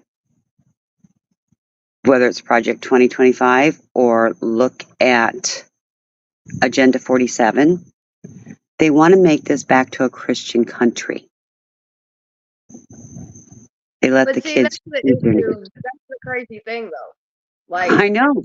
we've never been a Christian country. There's all kinds of different religions. Yes. Hell, there's even all kinds of. No, we haven't. We're not found. No, we're not. Just because some people, that's their belief system, that's not, this isn't a, like, you know what I mean? Hell, Christianity has what, 200 and something different versions of it? So you just can't do that, because not everybody in this country, that's why we have freedom of religion, because we're not based on one religion. That's crazy to me. I'm a believer, but I don't believe in forcing religion down everybody's throat. I just don't. And that is something that turns me off big time about religion Christian people. There are over in the world, there are over 4,000 religious organized groups. Okay. In the United States, you're correct. There are over 200. The popular ones, and this is what I'm trying to figure out. Trump's plan is for us to become back to a Christian nation. Well, which Christianity are we supposed to do? And the top ones in the United States are Catholicism, Protestantism, Eastern Orthodox, Oriental Orthodox, the Church of the East, and the Restorationism. Which one are we supposed to be? And like they'll be like, oh well, they're gonna put the Bible back in. They're gonna put the Bible in school. Okay, cool. You gonna let the Quran in there? Are you gonna let you know what I mean? Yeah. Like Put the as long Quran as in you, there. but they won't do that though, AC, and me and you both know that. They'll fight them tooth and nail. People that are Muslim and want to have the Quran, and they're okay with people having Christians having their Bible. Go for it. Let my kids have their Qurans. Let them go pray when they need to. All that good stuff. And this goes for That every already time. happens. Then, it doesn't though. It doesn't. Not everywhere. It does not. One school or maybe one couple little areas. That is not the major thing here in the United States. Christine. Yes. People that are especially Muslim, they will get their asses handed to them if they try to do a lot of stuff, even around in schools. But yeah, And people want Bible. Go ahead, Jay. One, sorry. Sorry, Joey, go ahead. Oh no, I was going to say. You said the Republicans want this back to a Christian country, right? But their leader Trump, he's not really a Christian, right? Too many, Yeah. different wives, cheated on his wives, got his wife's abortions, right? He's not really a Christian, so they picked the wrong leader, Well, right? I haven't picked a leader. I'm just saying, not yet.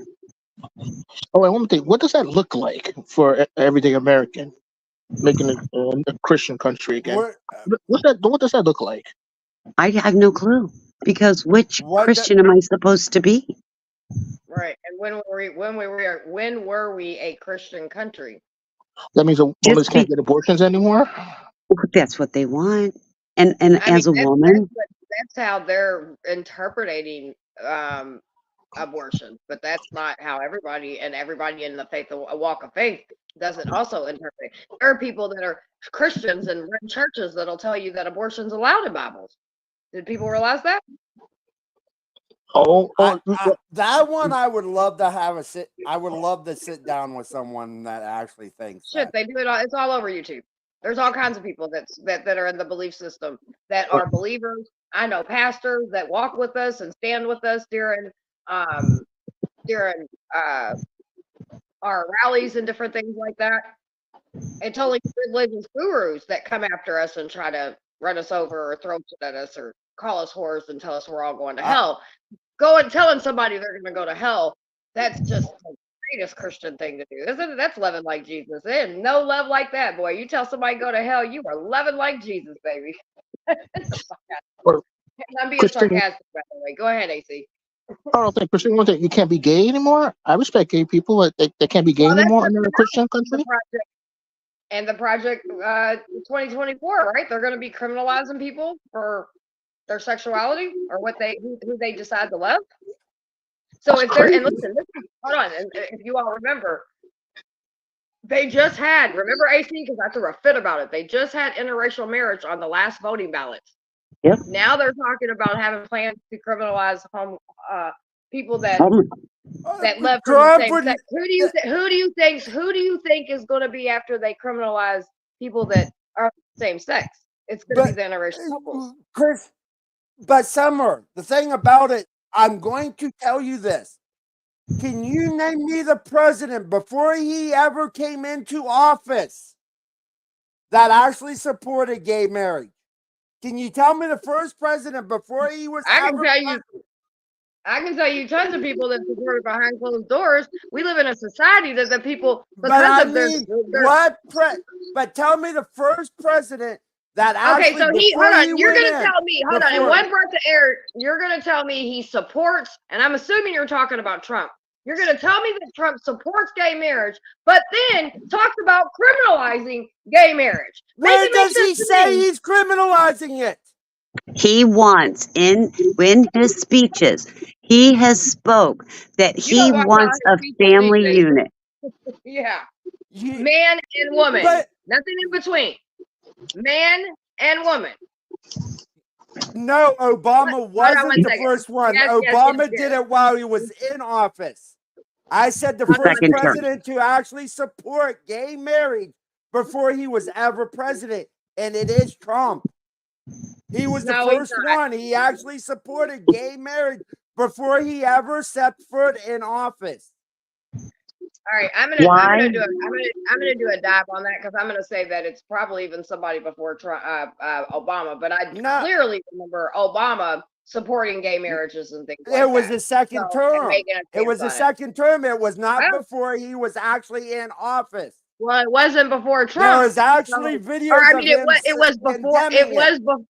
it was before Trump, right? Or am I missing something? Did Obama come I president said after? before they took office. Okay, but Before they took office You said as Trump. president. Hold on. You said Trump was the first sitting president that No, supported I said he gay. was the first president to actually support gay marriage Okay, before he so was can I ever in finish, or are you office. going to interrupt me? Because if we want to, we're not going to start having that kind of show. So you're saying he's the first president to support or whatever. Was Obama president before him?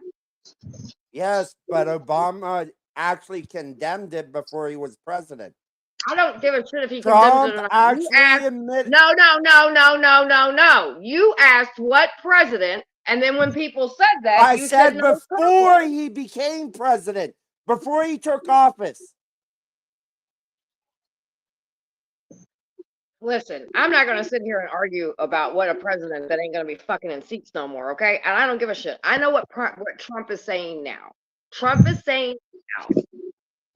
And if you go by the Heritage Foundation, which he just he doesn't know anybody on there, right? But like his whole ex cabinet is like a part of. What's your two cents of that, AC? Because they do say they're gonna criminalize it. Yeah, then Carson. But the This Heritage is basically the Foundation is same. different than Trump. But he's No, highlighting it. hold on. No, stop, pussy. Hold on, stop. Stop pussyfooting around the question and answer it. Because if we could What? sit here and play la la game about Trump being president, because he's not president right now, right? Then we could do the same thing for people that used to sit on his cabinet and his agenda and their project are fucking the same for the most part. You said that But even the in the thing beginning of about the the show. Heritage Foundation No, has came answer. out with the same Okay, plan so I'm gonna for mute the you last because what 50 we're years. not going to do is do this. Okay, I'm not gonna do that. So here's my thing. Trump, So if you're gonna yell over angry AC, you got your own channel and you can do it somewhere else. For almost 2 hours, I've sat here and we've had a great conversation. We're not gonna start just because you don't like the little bit of pushback you're getting, because I'm not trying to yell and scream at you. Don't do it to me. My show, my rules. So again, They have enough similarities. You even said that in the beginning of you coming up on here. But the thing about it, the Heritage Foundation So I'm has put asking out you. the same thing for the last 50 years. I It said that doesn't at matter. the beginning We're before. having a conversation. You don't get to pick and choose on what parts of the topics we want to talk about. The whole show is based on Project 2024. That's what this whole show is about. And you yourself came up and said, there's a lot of similarities. These are the same people are involved right before you came up. Okay. And the difference between now and between other times, is that we actually see homelessness being criminalized. We actually see, you know what I mean? See shit happen and women's rights taken away. So I'm just asking you a simple question. If he becomes president and they put what they have said, him and his people have sit here and ran around and said in many of his fucking interviews on top of that, how do you feel when they're saying they're going to criminalize same-sex marriages? Where does that say it in? I asked you a question if they come in. We don't even know if they're coming in. You know what? If you can't answer the question, you can leave. Because you're asking about Trump. I'm making an assumption. We don't even know. With Trump. They've even came out and said that. The Heritage Foundation is different than Trump. I'm not. That's not true. Ben Carson, that he's going to put in his cabinet, is a known gay basher. He's going to put him in his cabinet. Dr. Ben Carson. Hold on. AC, I want you to be a part of this, but we're not going to do this. So, because that's not the show this is. Now, you are proving as a conservative that you can't sit and have a conversation. I'm not yelling. I'm not screaming. Nobody else is yelling and screaming. You're the only one that's yelling and screaming. You as a conservative, you hold a whole lot of weight in the conversation. If we can talk in an assumption matter, like Trump is going to be president, then I can ask you an assumption question. I don't know if he's even going to be president. So I said, what if? So I'm going to bring you back up because I want you up here. But like, dude, we're not doing that.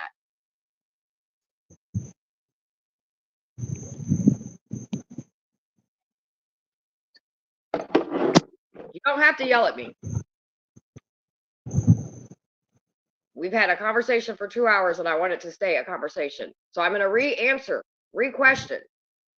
Assuming that Trump is president and assuming that him and the Heritage Foundation are actually tied to tied and these plans, assuming these plans would be put in play, how would that make you feel if they start arresting people because of who they love?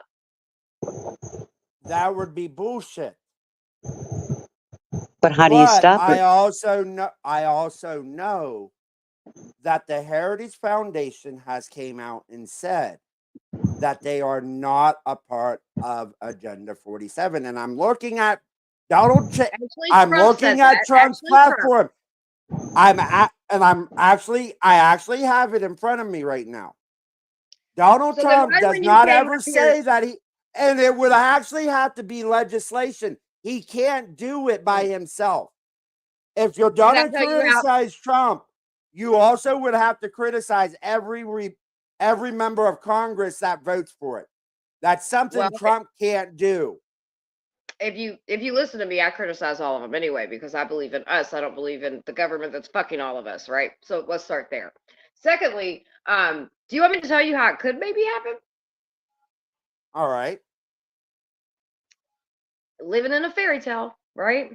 If there's some way that he can throw dictatorship in, he don't need nobody's fucking help. So stop playing by the rules because none of them are, AC. I know how things are supposed to be. I know how things are supposed to go down. I understand all of that. Our votes are supposed to matter and all this shit's supposed to be for us. But anybody with a fucking half a brain knows none of these motherfuckers are playing by the rules. And remember how I was talking about the innuendos, you know, the morally things that he does wrong? I do. And I think he's an arrogant asshole. So if hypothetically, and trust me, this is worst case scenario, because this isn't what I want to think that our government is actually going to be fucking doing any of this shit. But we can't act like that. To sit here and not talk about it and not have a what if conversation, I think is very naive of people. So if he can call dictatorship, how do you think he could call dictatorship? I can give you an idea. He puts I the got a American couple. people against each other. Here's some women's right. Here's some police stuff. Here's stuff about your taxes. Here's food, farmers. Here's all these things. Now, all you guys yell and scream at each other. Okay. Oh, wait. You think 2020 was something? Here, let's turn it up real quick, because I mean we're months before the elections, and we've already had an assassination attempt, right? Which in almost 20 seconds caused civil war in our country. So my being is they like to pull the strings. They're puppet masters. So if they want it to, now I don't want any of this shit to happen, but if they want it to, and I'm not talking about Trump and I'm not talking about Biden, because guess what? Neither one of them pussies got enough power to do any of this. But the people controlling the strings behind both of them, the trillionaires, the real true 1%ers, oh, they got all the power and means to do it. So that's all I'm saying. In Summer, because I know what Trump's laid out. I know what Trump says in his speeches. I watch most of his speeches. With the family unit thing, it would be a good thing to bring back, because we have degraded the family unit for so long. I know. So are you going to say somebody that has two moms isn't a family? I'm not. Who are you did to I say say that's that? not a family? Summer, did I say that? But that's what say their that. family unit. That's what their family unit means. That's why they want to criminalize. So we're not going to walk away from criminalizing LGBTQ plus. That we're not going to do that. We're going to stay in this topic because we're not going to make. That's why they want to do that. So if two moms or two dads and they have kids and that's a family, because see that's what they're telling them. They're telling them they can't adopt children. They don't want them to have children because that's not a family unit. That's not the true meaning of family. But that's the only family some kids will ever have in their fucking life, because I know people that have mothers and fathers in their fucking households and it fucked them up for the rest of their life. So who's to say a family unit is just man and woman? Summer, you know me. You know I do, a lot. That's why I'm giving you pushback. I understand that. You know me. I have two of my best friends are married to each other and they're women. I love them both. Baby, they are. It's not you I'm concerned about. It's the people you're voting. I know how you feel. Hell, I know your story. I even know why you're against abortions, but you still support me and you still love me. I'm not talking about you in general. I'm talking about, and I'm always going to love you, right? That's just the way it is. You're my brother, and I can shake you sometimes, but you're my brother, and that's the way it is. But we've known each other for years, and we've had many, many debates. And still, here we are. It's not you I'm worried about. It's the person that may gaslight all of us, and not just Trump. Again, this is not just a Trump thing, because I know people can hear me talk and be like, "I bitch hates Trump." I do, but I also don't like Biden either. You know what I mean? So, and there you go. But I will say this, because you said that he did not. Trump is the one that said that he had nothing to do with the agenda, the 2020, that for the Trump agenda and 2024 or 2025 agenda were not. He was attached to it and all this. But again, these people that are all a part of a Trump's thing, was a part of Trump's cabinet. And I mean, what about the VP? You gonna talk about that since you know so much about him? What about our VP? What's he got to do with it? The VP is actually a donor to the Heritage Foundation. That I yes, do know. He is. Yes, he is. And what else? What else do you know? Eat my hummus but the thing about it. But the thing. Can I say something, please? The thing about it. The thing about it, I've donated to the Heritage Foundation. Does that make me a bad person? I actually believe in a lot of things they stand for. I would love to see families come back together. I would love to see people, and I'm not talking about what most people think of family. I believe a family can be two men and a child, or two women and a child. It can be a man and a woman and children, like Miss Summer and her husband. I believe families can be in all shapes and sizes, because for crying out loud, I was in the foster care. I have a family network bigger than anyone else. I have people all over this country that I call family. Some of them are gay, some of them are straight, some of them are bi. I love all of them. They are my family. But the thing about it, I would love to see the family come back, because But when you have a you have to family, understand. kids do Go ahead. better. Kids do better. I know JD Vance is a very young man. He's younger than me. I'm 43. He's 39. The thing about it, I also know he served this country. I think So his heart's in the right place 6 to try to months. He help. did 6 months. 6 months. He did. He did 6 4 months. years. He did 4 years. I'll get back to you on that. I There was something about 6 months there that was jacked up. I'll have to go ahead. Finish going. But the Do thing you realize about that it, the family yes, a lot unit of under people that helped with Project 2025 for the Heritage Foundation. Yes, they right, were and you realize the family unit under their meaning is talking about not having same-sex marriage and by what was on the ballots last voting rule, non-interracial marriages. So that means they have to be same-sex or not same-sex, non-same-sex, same race, like same what everybody's got to be Christian. Like you say that you believe and you support, and I love you, but I'm definitely going to give you some back on this because I've really got to question some shit. What exactly besides the family unit that you don't understand? Because what they're talking about is criminalizing LGBTQ plus. They've already talked about that, very openly, by the way. Again, they're not doing. That's another thing. They're not doing any of this behind the scenes. These motherfuckers put a 900 page fucking book out. and That's they've why he done wants it to for like separate 50 himself years all day too. long, but he can't separate himself when he's sitting there and these people are all on this fucking board. And I mean, come on, dude. Like, you can't be that. I feel like, I think you're too smart for you to believe that these people are not connected. Like, is that what you're telling yourself to make yourself feel better? To swallow what some of is in this Project 2025? And the 6 months I'm gonna was let you he go next. served in Iraq for 6 months in late 2005. Yep. That's the 6 months. But that's based on his memoir. That's him telling us. He told somebody, but he only served that short time period because then he was stationed in Cherry Hill, North Carolina as public affairs. I know that. For the Well, first Okay. 9 months of his maybe before service. you try to stomp down on what somebody's saying, then because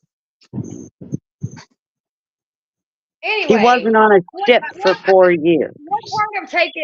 what part of taking kids' lunches away? What part of what I mean? All this shit that they're putting out, and how can you be like I just don't understand why people would support that kind of stuff and say that they believe in America and Constitution. This man has talked about dictatorship. I can't tell you how many times. I know it's a joke, though, right? Because I joke about He dictatorship all said the it. time. You know what he said he was going to do when he was a dictator, don't you?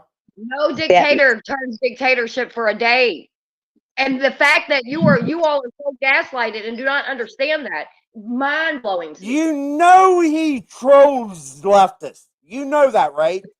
Trump he says Let me tell stuff you to something. make I don't need people a fucking react. troll. I need somebody that is a president and is going to put, when he says we the people, it means all of we the fucking people. Not the people that look like him, just the people that look like him, sound like him, agree with him, tell him what he wants to hear.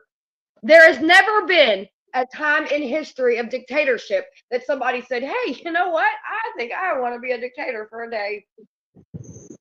Never. But Do you know? I need to say this.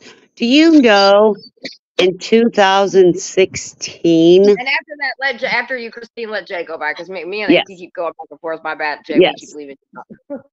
So in 2016, J.D. Vance compared Trump to the closest Hitler in American history. Do you know I that? do know that. Yes, I do. That doesn't bother you when What? here we're talking about we feel Trump is going to try to tell us what to do, when to do, and how to do it and cause division. And then this family unit, you said you've listened to his speeches. So have I. His family unit is a father, a mother that stays at home. Stays at home. Again, take the woman and give her nothing. Barefoot That's pregnancy. not it's Gives not me a his chance. choice. But That's that's why what so many. Sorry, sorry. no, but that's the problem.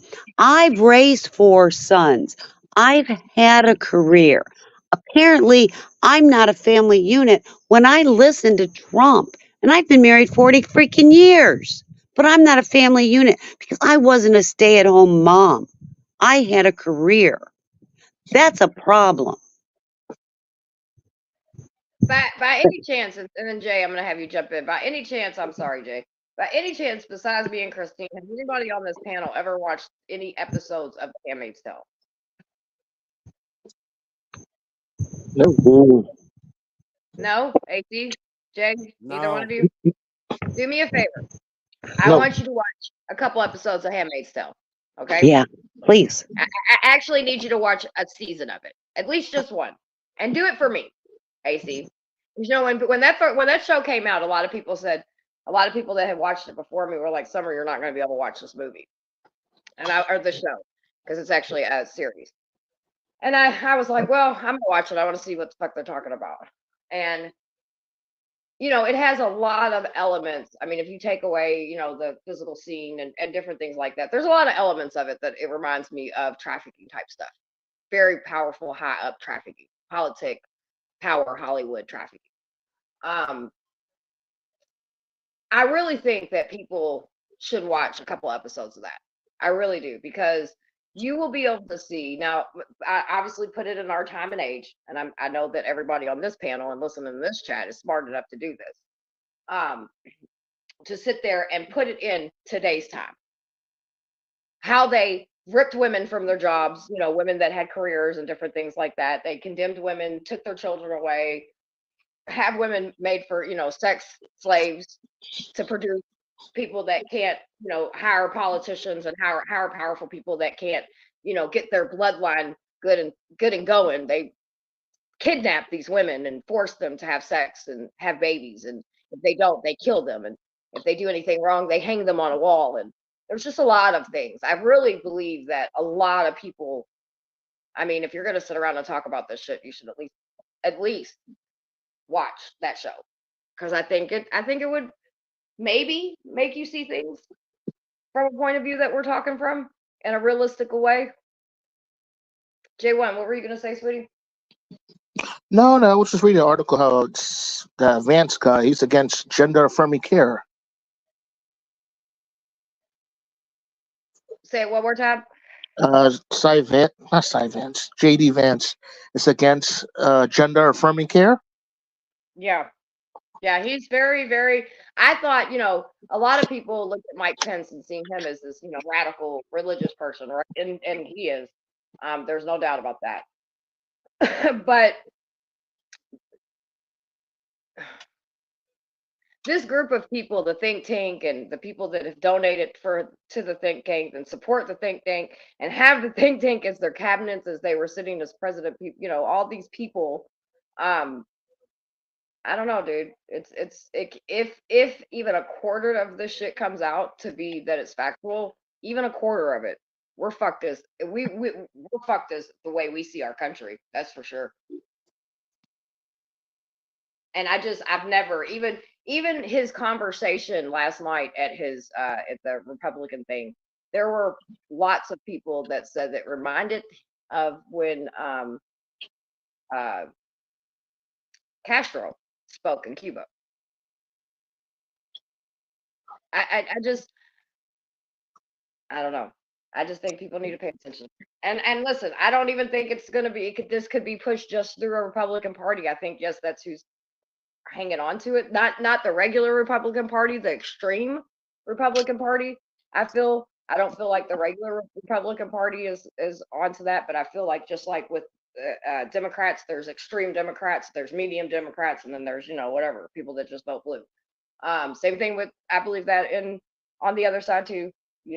So I don't know. I think this is being pushed by people that are not identify as Republican or Democrat. They're the one trillionaires, the one percenters that I talk about, not who everybody thinks Donald Trump and his people, are one percenters. And I believe there's people higher than that. I mean, I believe Epstein got killed for the same reason. I look at Epstein and I look at Trump. I remember Epstein, one of Epstein's last interviews before he was unalived. And I remember it wasn't anything he said. If you go back and you watch the video, and I'll find it and I'll post it on my community page. But if you go back and you watch his body language, if you go back and you watch him as he's interviewing, he sits there and he looks at them and he says so much without saying a fucking word. And he looks at them and is like, yeah, I got you motherfuckers by the balls. You bitches, I got every one of you. And he didn't say that, but with his fucking look, you felt it in the fucking through the fucking TV. Not sure long after that he was killed. He could not be controlled. He thought he held the power, right? So I believe that's why that Trump was attempted assassinated Saturday. I believe that wholeheartedly. I don't think it was fake. I don't think it was staged. I think it was an inside job. I think there's people that have an agenda and they want to push it. And if they think they can push it with a person, great. And if they think they can control a person, great. But if they think they can't, well, honey, you won't be the first one to die by the hands of American government. So that's just me. I'll shut up now. And Daniel, with the stuff that's going on with Trump, if Trump was on that flight log to the island, that would have been leaked a long time ago. Sweetie, there's been That's cases just my with that's a my 12-year-old girl they have buried with Trump for fucking decades. And so let's not even go there. He has cases that have been buried and buried and buried in fucking courts. So to say that couldn't happen or it wouldn't be out there, I guess it's just a coincidence that he hangs out with P. Diddy, Epstein, Weinstein. All these motherfuckers are encircled together. All these motherfuckers have sex with little boys and little girls, but Trump is the one savior that didn't, right? Okay. Jay, would you I, like to add something? Yeah, I was going to ask you in Summer, am I naive to hope that maybe this November all the women in this country who believe in abortion are going to come out and save us from Trump? Yeah, you're very naive, but that's okay. Really? I'll be Oh, honest. I think after watching his speech last night, and paying attention to some things, I think that there is people on both sides. I don't know. I don't think it's going to be a landslide like we thought. Like I thought anyway. I thought it was. I for sure thought Trump was going to win. I'm not gonna lie. I thought I was going to be pushed in it. I don't think Biden should be in it. I think they should replace him. I do. I think that, and again, my governor is one of those people, Andy Bashir. I but is there really anyone that has a national name that could beat Trump? Why do we have to That's have the a question national I name? have.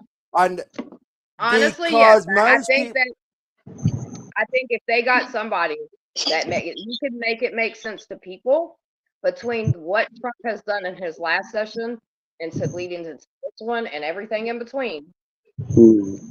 I don't think you need a complete publical name. I think if you make somebody make sense. Now, I personally don't think it's going to matter because I feel like we're so far in it that I know there's a lot to talk about it, but I don't think it's going to stop. Should he? Probably. Probably not. I think what will happen is if hypothetically Biden wins, I think then he'll step. That's the plan. That's my opinion, though. In my honest opinion, I've been saying this since the beginning of the year, I don't see Biden being the nominee. I do not see Biden becoming the nominee. I think the Democrats are going to do everything they can to push him out.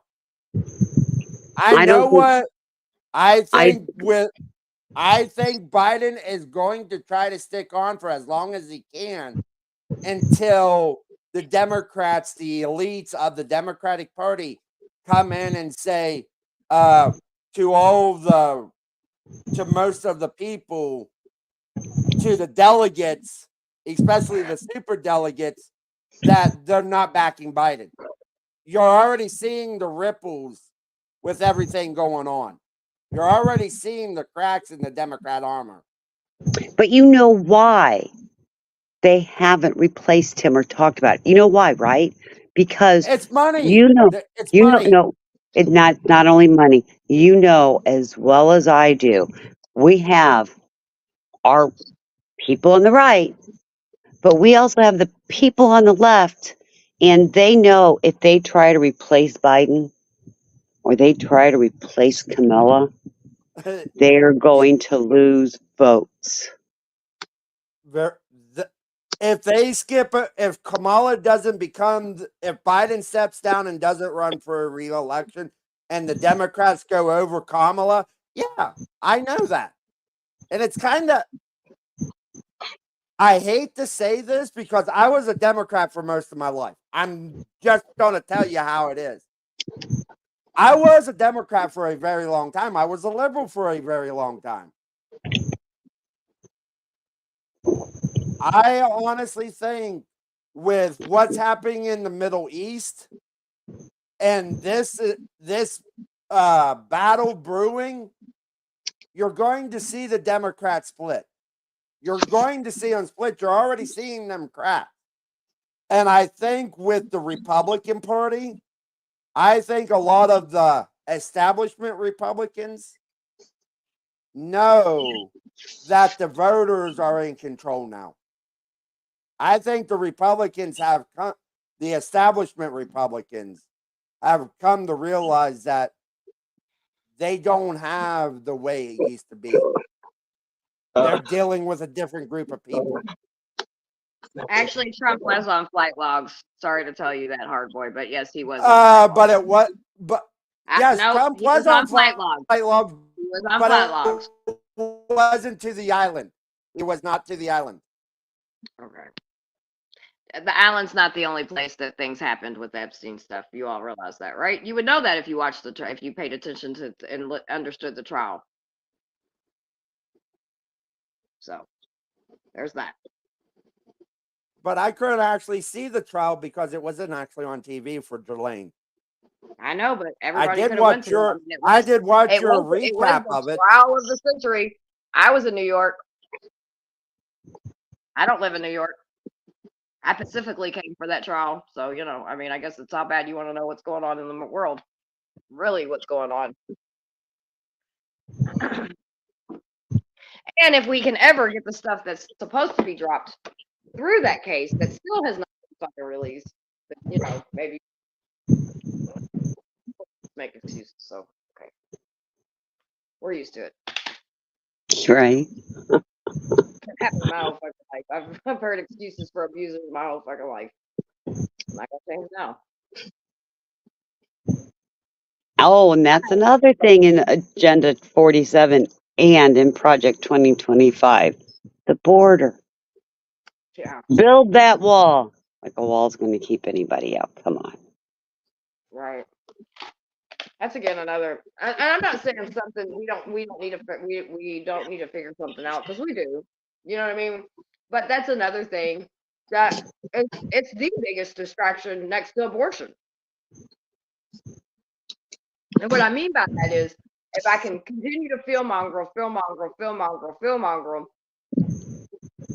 or whatever it's called, you know what I mean? And again, I'm not saying we don't have a problem, and I'm not saying that there's not bad people that are coming in through there. I'm not saying it, not any of that stuff because it is. Things are happening. We all know this. Um, but it's just, I don't know, dude. It's just another fucking thing to continue to be used. It's not gonna get solved. It's not gonna get fixed. It's not, like when Jay was saying something about fine, let Mexico have some of the jobs. Yeah, I think that's a great idea. Let's build some of their economy up because there's tons of people that come over here or try to get over here to earn money so they can have for their family. They'd much rather not be here. But we'll give money for war, but are we building communities up? I don't know. We don't have ours, so it's hard to believe we do anything else. American people do that part. Christy. Yes. I don't believe in borders. Tell me why I'm wrong. I'm one of those open border guys. I can't tell somebody they're wrong, but what I can say, and I will also preface that we have had homelessness, veterans have had issues getting housing, medical care, life, pay, and here we have more money going out and not taking care of America first.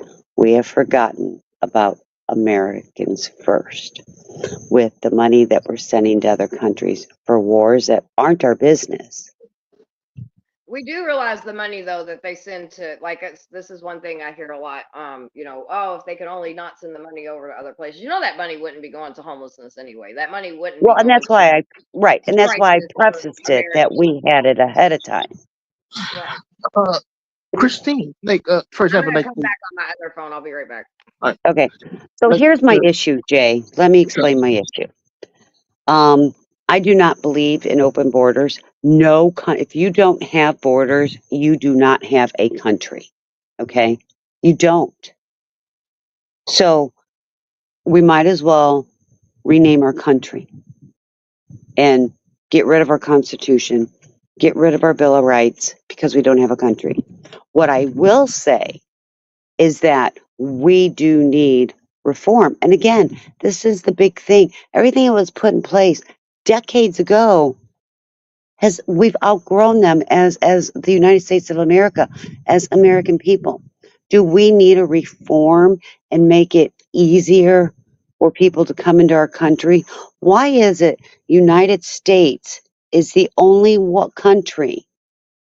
Did you get up, Summer?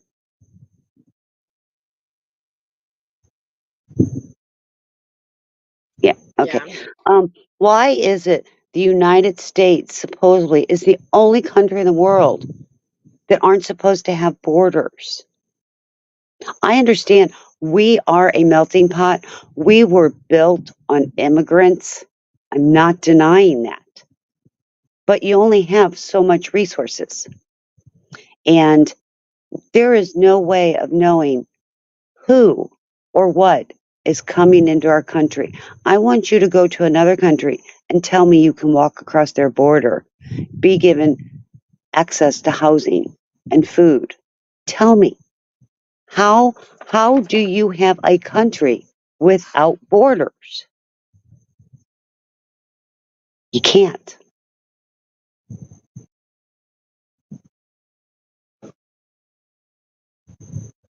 Can't have Jay, it. can I ask you a question? AC, you're welcome to ask anybody a question, hon. The question I want to ask him, Jay, you live in New York. Do you lock your doors at night? I'm sorry, say that again. I do live in New York.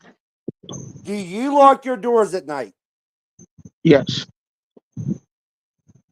Why shouldn't we have a border if you lock your doors at night? Ain't you a hypocrite?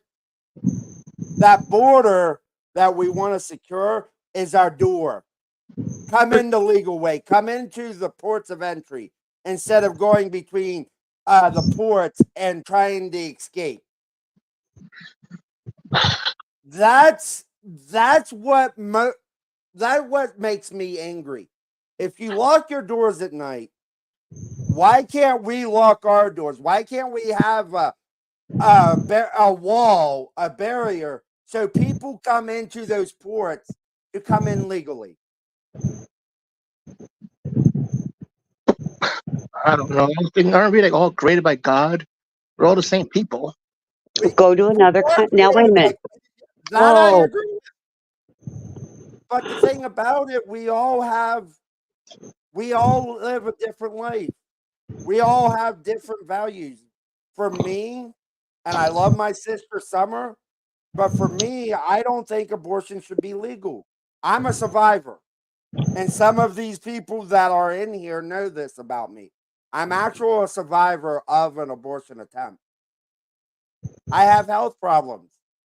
I've been gone for probably about 6 months or so, 6 months to a year, because I've been having health problems because of the abortion attempt.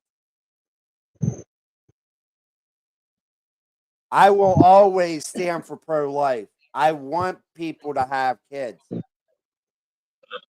That's There's the and no way I exceptions. am. and I respect respect AC and what he's gone through, and I will always stand for the rights for women to have abortions if they choose to. And Like, me and her will disagree, but I love her. She's my sister. She's helped me Oh through yeah, some rough times. 100%. angry And vet. No, I and mean, like I sorry, always not tell angry vet. people, pro-choice doesn't mean that you have to say, hey, I believe in abortions. Pro-choice just means you're not going to tell me what to do with my body. But angry conservative. No exceptions for abortion. To me, every child, no matter how it's conceived, is a gift from God. Every child, no matter how it's conceived, do two wrongs make a right? but who's God, AC? I understand where he's coming from. Rape and incest are bad things, but should the child that is conceived of that be sentenced to death? Yes. You know what? That's why I got an abortion, and I'll do it again. And and you and I and me and other people differ on what is a child. That too. And again, who's God? Your God? The Muslim God? The Protestant's Right. God? Which My God? God? I got to Who's talk to God? him and ask which one of them's wrong. Well, like, what am I supposed to do, God? Which one of y'all's gonna tell me what I'm supposed to do? Because you, like I said, even on some Christians, there are Christians that will tell you that there is, it is okay to have an abortion in the Bible. Like they tell you that the Bible tells you how to do it. I've heard Christians say that. And then there's Christians that'll sit there and say, Summer, you're going to go to hell. We don't care that you were raped. We don't care that you were trafficked. You should have been forced to have that baby. And you know what? If that motherfucker traffics or rapes that baby, then oh fucking well, because all we care about is the fucking baby, right? I get it. I've been told this shit my whole life. Still not going to change anything I believe in. And that's what me and her will disagree with it, but we understand each other. Oh yeah, I love you to death, but like, and just like I know, you know what I mean. Like I respect what you believe in, but yeah, I'm never gonna, So I have a question. I just love this to death. Oh Here's my one thing. A friend of mine, me and a friend today got into a very heated discussion regarding abortion. He feels the same way you do. If it's incest or rape, it's okay. Well, what? It's not a child then? I mean, if you're telling me at conception it's a child, but somebody raped me, it's not a child? I'm just asking, where's just because of the mode to get pregnant? I'm just saying. ah, just so sorry guys, 1 second. I don't mean to Yeah, I pause see. this. Put a pin on it just for a second. Noel, Yeah. you are out your ever living mind if you think you getting on my fucking panel. But bye. You should have had your mama should have had an abortion with you, bitch. Holler. I knew you'd handle that one. Yeah, I got it. Don't worry about Oh, AC. it. She's out her fucking mind. This girl tried to For start so much me, shit yesterday for no fucking reason. None whatsoever. I And do then have she to wants to say, come over here. I do have to You say, see this? Hold on. Andrew, you see this shit? You see she did this? she did apologize though yesterday. She did not to me. She did not to No, me. no, no. You don't get to start shit with me, cuss at me, try to get people to argue with me, and then come over here and think you're gonna hang out of my panel. No, no, it doesn't work like that. Your mama should have had an abortion with you. Bye bye. I saw that and I'm like, oh man. Like, and I even said it to her yesterday. I said, "Why are you doing this? I just let you on my panel, like, and I did all the shit this girl's put me through, and I'm still this is my downfall. No matter how people treat me, I still try to be, you know what I'm saying? Still try to be through the bullshit. Hey, how you doing? I told her Oh, that yesterday. Anyway, go But ahead, y'all. We can move on and from that. I want to address Mr. Daniel. I think it's Daniel. I think it's a man. I don't know. Yeah, it's Daniel.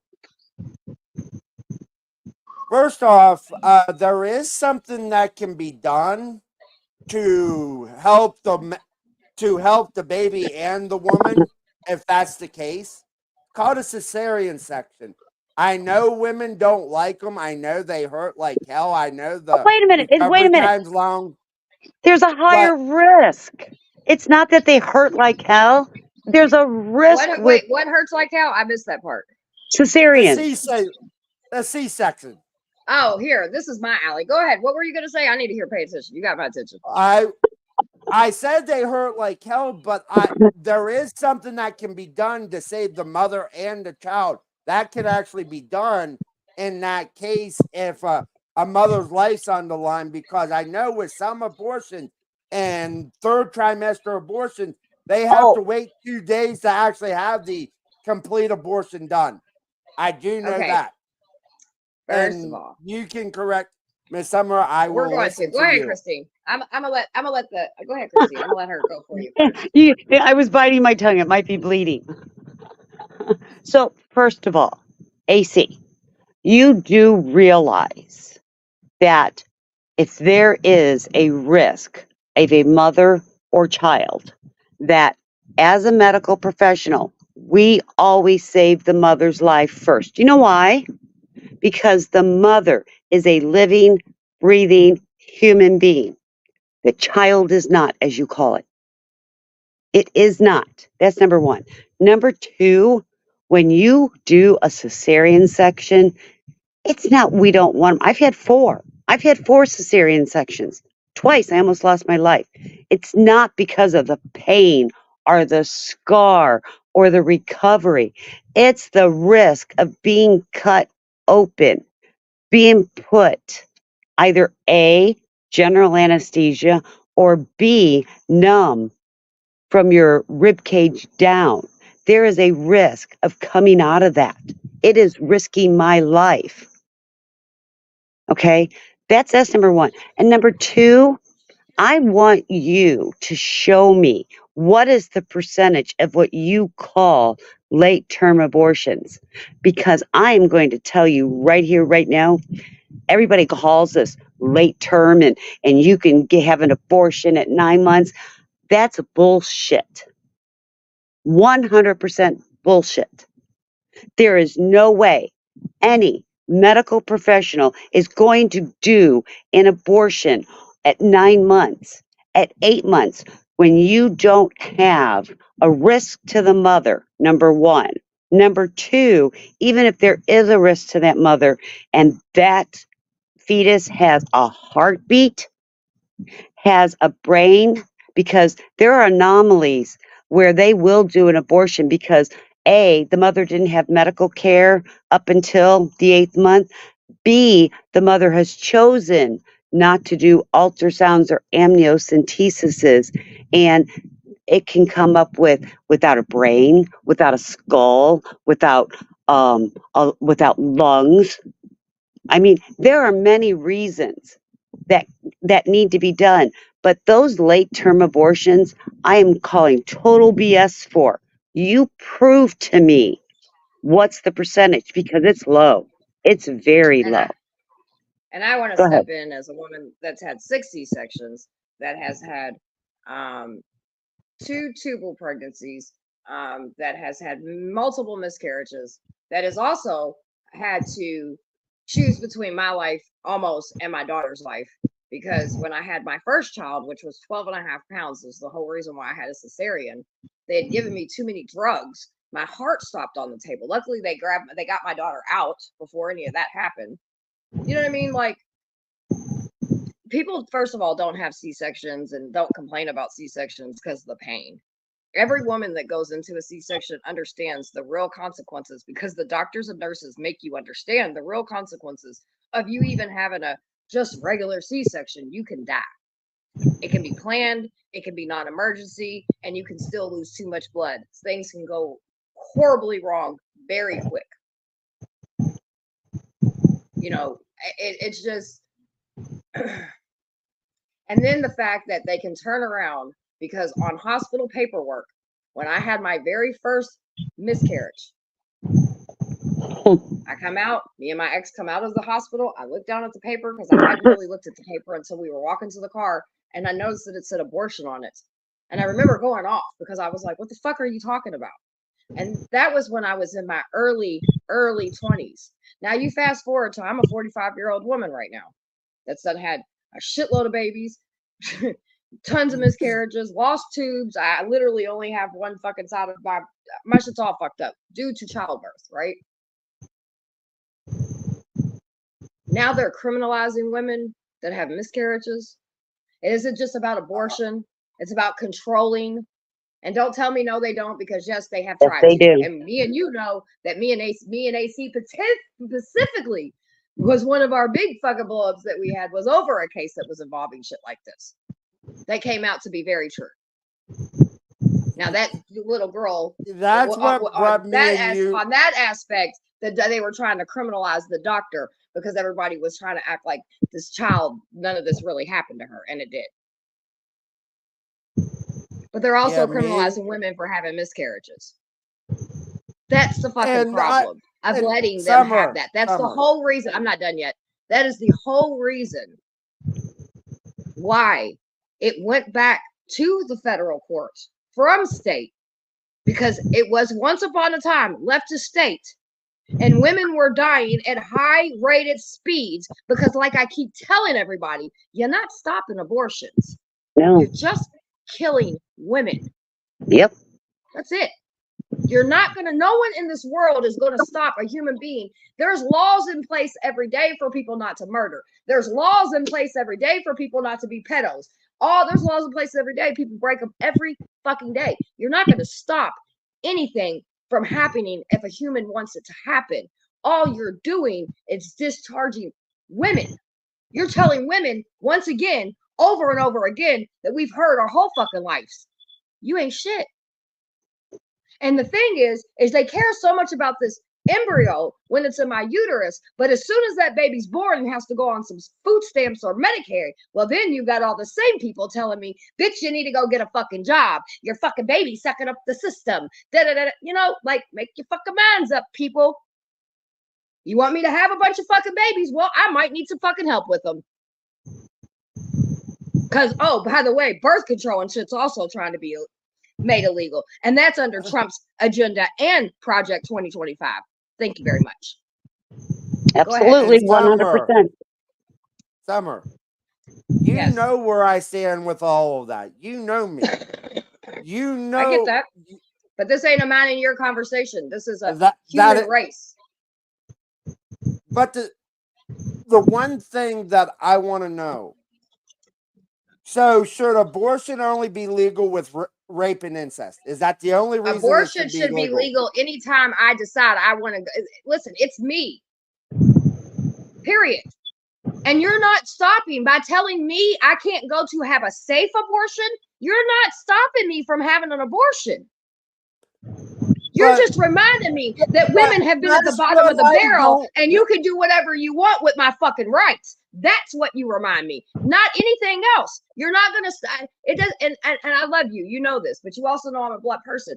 I love you and I sympathize what happened to you, but that will never change where I stand on this. Ever. Because I'm a woman first. But Summer, you have a choice. If it's not rape or incest, you have a choice before it ever happens. Oh, so do you. So does the I So know do everyman. that. you. I know So that. do you. Keep your And Okay, as a wait penis a minute. woman, Hold I on, in. have hold on. that I'm gonna choice. stop you right there I'm because not saying I didn't. I don't wait a have a minute. choice. No, under Trump's agenda and Project 2025, I will not have a choice because they want to outlaw birth control. Did you not read that in his agenda?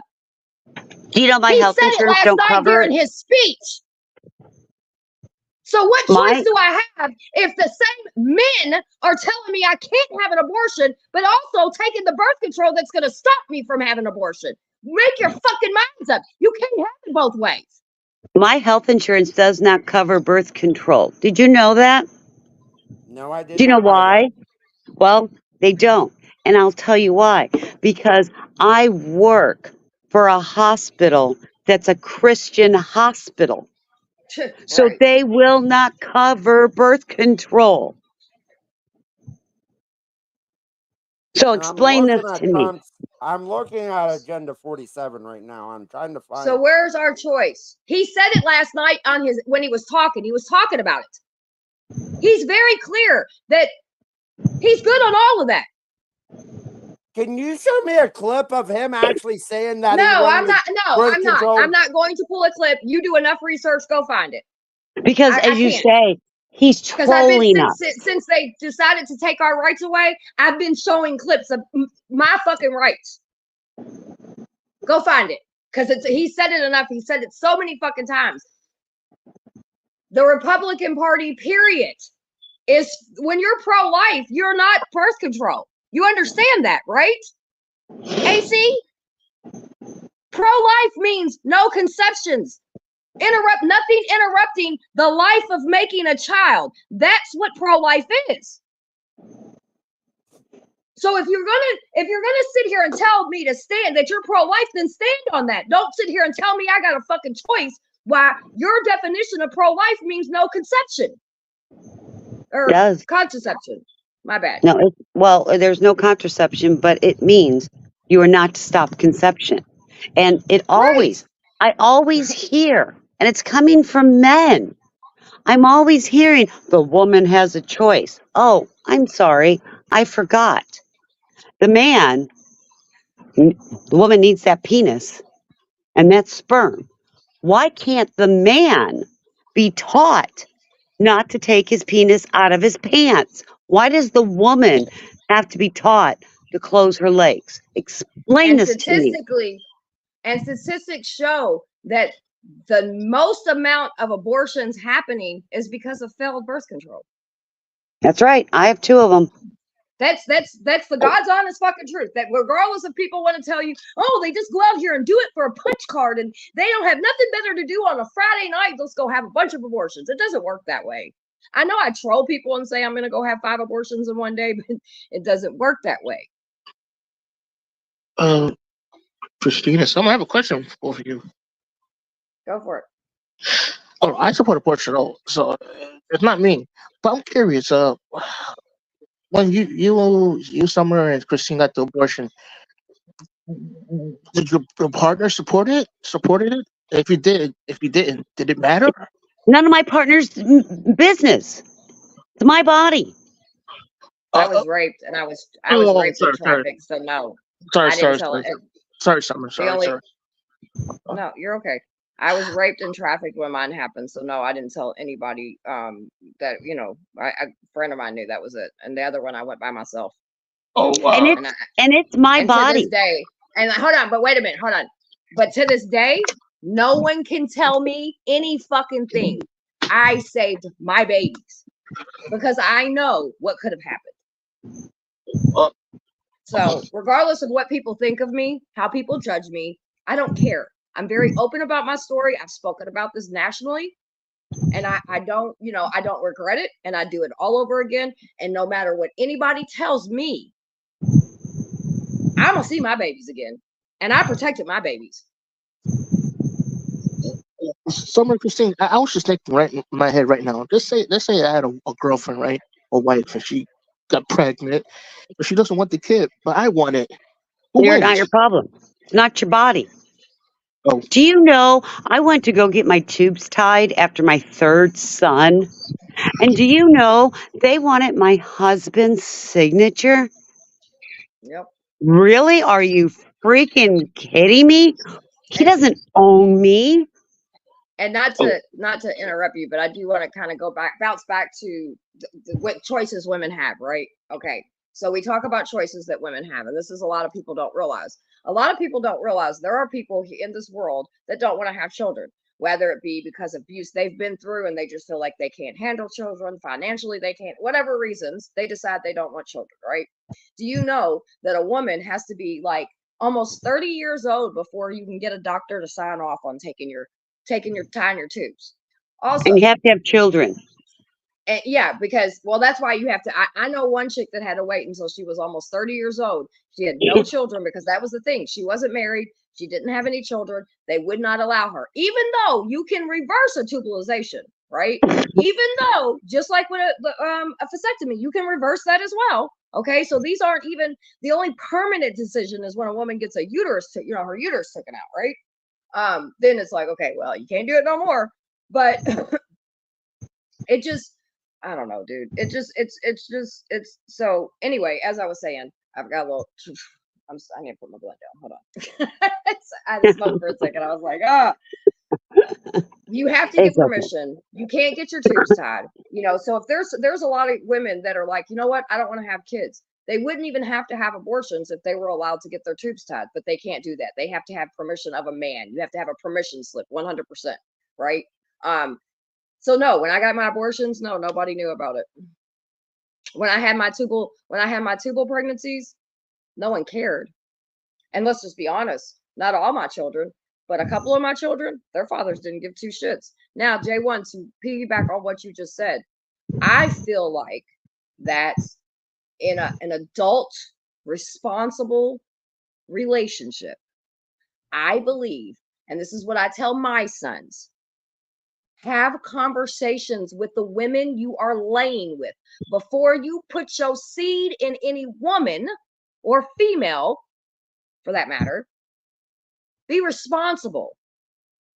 Find out who you're sleeping with. See what her political views are. See what her abortion views are. See what her, you know what I'm saying? Like, see what the fuck is going on with the broad that you about to hit and possibly put a fucking child in. But see, they don't want to do that. Most people don't. Now I'm not gonna say all. Now I'm not gonna hold on. I'm not gonna say all men because I'm not gonna dog all men like that because I know there are men out there that will have those kind of conversations and find out who the fuck they going soul tie with. But most don't, and most women don't either. To be fair, right? So you need to, if you are a man, have conversations with the women you are laying down with, because after that, even if you want it, if she doesn't want it, she can go to an abortion clinic without you knowing about it. And it doesn't matter if it's legal or not. It does work like that, actually. It does work like that. If you ain't easy to, hold on. Sorry. It ain't easy to play. And I get that. I understand that. I get none of my kids were planned. I see what you're saying now. Life don't work like that. You're right, hard boy. But that's, I mean, to say anything else after that, you could sit there and a woman go, okay, well, I'm pregnant. And then she, like me and Jay, J1 could be like, but Summer, I want to have the baby. You don't have to raise the baby. You can have the baby and I'll take the baby. Okay, cool. Some women may agree to that. Some women may not. Some women may just still go and have the abortion and it doesn't matter what you think. Because at the end of the day, that woman has that power because it's in her body. And there's no laws just yet stating any other thing. Now, there are laws in place to get your tubes tied and ask your boyfriend or your husband, not boyfriend, but husband, because boyfriends don't get, Right. that's another thing. Boyfriends don't have rights, husbands do. Remember that. Boyfriends do not have rights and girlfriends do not have rights legally. Husbands and wives do to an extent. Because even then, if me and J1's married and I just have it in my mind that I don't want to have another baby, then I can go have an abortion. And J1 still doesn't get a conversation. So that's why I don't go back and forth with men about this topic, about this particular one, because I understand where they're coming from. I do understand where they're coming from. Because there are men out there. My husband is an amazing fucking father. Amazing father. And there's no doubt if I sit there and was like, oh, I don't want to have a baby, my husband be like, okay, here, I'm going to take the baby and raise. No doubt in my mind he'd do that 100%. But not everybody could do that. Not every woman can go and have a baby and to give the baby away or, whatever. I mean, plus, God, people are fucked up in their heads. Know who you fucking. When Go ahead, Christine. I was just going to say, when I was going to get my tubes tied, they wanted my husband's signature. But my husband went and got a vasectomy without my signature. I mean, I wanted him to. I threw it on him. I said, oh, I'm done with this. You go get a vasectomy. He's like, but. I said, no. I've given birth. It's your turn. But he didn't need a signature from me. I did. He did not. Explain that to me. And that's the thing. That's the bigger part, AC, that I want the men to, that'll at least hear us, right? Because I know there's some men are like, fuck these bitches. We don't give a fuck what you're talking about, blah, blah, blah. I get it, right? I get it. But like throughout history, women have had to fight for everything. Whether it was for her own rights over her body, to vote, to have a bank account, to have a career, anything. It's, you know what I mean? And so it's just, it gets old. It gets real old. Go ahead. I'm not saying that women haven't had it hard in this country or around this world. But yeah, we have it easy here compared to some of the women in other countries. God bless their souls. But I'm passionate about this subject. And I'm going to. I get that, but that's not going to make me sympathize towards your way just because I know you survived an abortion. And I'm not trying to sound like a bitch. I love you. Mm-hmm. And I'm so glad you survived an abortion. But that does not play no sympathy for me. And I over my right what to do with my body. Sympathy. And not you getting sympathy. That's not going to persuade me to, and not because of you, just in general. That's not going to me, it's like, hey, I love you and I'm sorry that happened to you. And I can support you as you're here and you're my brother and I'm going to, listen to you and always, but that's never, and that's not going to change my way that I fight for women ever. But I'm sorry if that hurts or disappoints you. It doesn't disappoint me because I know it. But the thing for me, when it happens, it's not her body. Yes, the child is attached to the mother. Don't get me wrong. I know that. But it's not her body that gets hurt. It was mine. I get that, but it still doesn't. I understand what you're saying, and I know what I'm saying sounds like a fucking cunt. I get it, but it's not going to change my point of view at all. How are you going to survive outside the body at 16 weeks gestation? You can't. I know I can't. But science is getting closer and one thing I do love, science is getting closer to a point where a female might not actually be needed. Okay, no, time out. I'm glad you said that. Yes, thank you very much. You believe in God, right? You believe in God, AC. I do. Okay. You believe in God. When it's convenient. And you're going to sit here and go against every fucking thing that it stands for and be like, well, a woman ain't even needed for that shit. Do you understand? This is the point I'm making. Women ain't even. No. Women, he said, women ain't even needed. Ain't going to be needed. That's the fucking point women are making. I love you, but you just made your own point. In my opinion, with the science, it goes against God's nature, and that's what I was about to say. I know science is getting to that point. Is it there yet? No. It might not even be in my lifetime that it happens, but I know it's coming. AC, you said that you've read Agenda 47. The woman altogether. I have read Agenda 47. Okay. Tell me what Agenda 47 talks about with in vitro and egg implantation. Tell me what it says, because I'll find it. Yes, it does. It doesn't. Yes, it does. It does because it's not godly. That's not of God. That's not of nature birth. That's not you. Again, you need to watch The Handmaid's Tale, babe. You really need to check it out. Well, I just find it ironic. And sorry, AC, this isn't geared towards you because it's not only you, okay? But I sorry, I accidentally muted myself. I find it ironic that people who are Christians, claim to be Christians, claim to be babies, fetuses, embryos, are God's gift, Right. claim all these things that they believe in, but then they they like get on the birth control pill. Well, that's breaking it, but Macy, okay. you should come up. Sorry. Ma- and how about we get rid of any in vitro? It's not natural. Women shouldn't be injecting these hormones. Maybe we shouldn't take the eggs out of the women and grow them in a lab. How can you tell me a baby is God's gift, but think it's okay for an embryo to be grown in a lab? Explain that to me. I don't, and AC, I'm going to tell you, I went to a Catholic elementary school, an all girl Catholic high school, and a Catholic college. Okay. So I understand Catholicism. I understand religion. I understand Christianity. Love you, Vinny. But Sorry. I I do was saying not hey to you. yeah, I do not understand the hypocritical people that are claiming to be Christians. Just saying. So here, I'll say it like this: if they're saying that birth control, right? They want people, they want women to be able, couples to have sex and have children. So they don't want people to have birth control because of that, right? And they're also just like she's talking about the infertile stuff, the women that it's hard for them to get pregnant. Again, this is what the whole Handmaid's Tale is based off on. You guys should really watch this. They bring because of their religious fucking beliefs based on the show, right?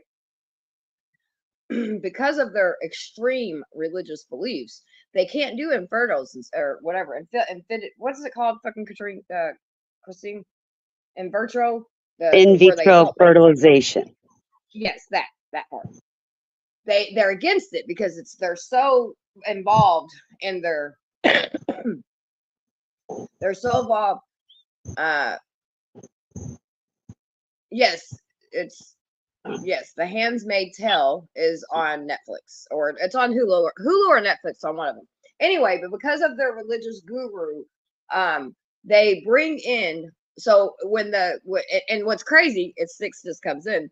Canada is actually the freedom land, right? Like all the American women are trying to run to Canada so they can get their independence and they can get freedom and stuff because America has done turned upside down and now has all the women that had careers and different things like that. These are the young women that wear the red cloaks and stuff, right? These are the women that are groomed and built to be breeders. No other word. For these religious people that cannot have children because again they can't make they can't have the help from the doctors because that's against what they believe in. So if they're doing that, so that's based on Handmaid's Tale, which a lot of us use Handmaid's Tale as, even though it's a TV show, we use it as a talking point because it's so realistic of how fast things are happening here in America. Again, we're criminalizing homelessness. We're taking women's rights away when it comes to health rights and different things like that. So even going by off your own person, people that think like you do, AC, conservative religious people, you can't be having no science baby. That ain't of God, sweetie. They'll kill that baby and turn it into a sex slave. But there is nowhere on Agenda 47 where it talks about IVF or abortion. I just went through all of it. There is nowhere on Agenda 47 where it talks about IVF. Well, go or do abortion. your research, sweetie, because he talks about it all the fucking time. He So we're talked, not gonna okay. act like he doesn't. And it is, there's something, I'll have to go look for it and find the screenshot and send it to you, because there's something on somewhere on his fucking website where he doesn't address the invertal shit, but he definitely addresses abortion. He addressed that last night.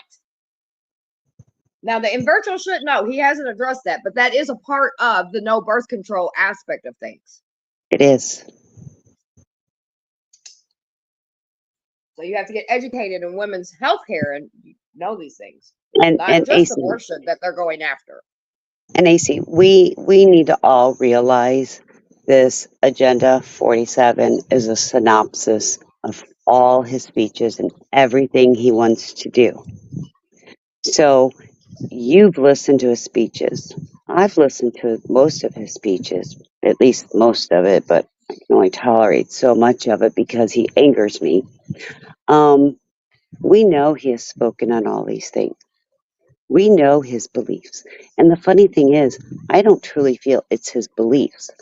I think he's using talking points to get the American people who miss what we used to have and aren't in realization the world will never be like it was. Unfortunately. Pardon me? I said, no, it won't. And it's I'm eating pineapples. My bad, y'all. This is fucking good. Oh, I was eating I love some pineapples. too. I was eating pineapple earlier too. Pineapple and watermelon. Yeah, I get the little fruit bowls or whatever, and I went to the store earlier and I was like, ooh, pineapples. I love pineapples. Because I know Trump, when he debated Biden, said he would That was never not a ban debate. abortion.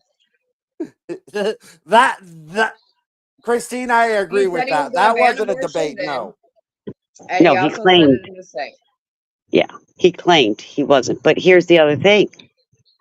We all know why Roe v. Wade All went to right. federal. We all know why.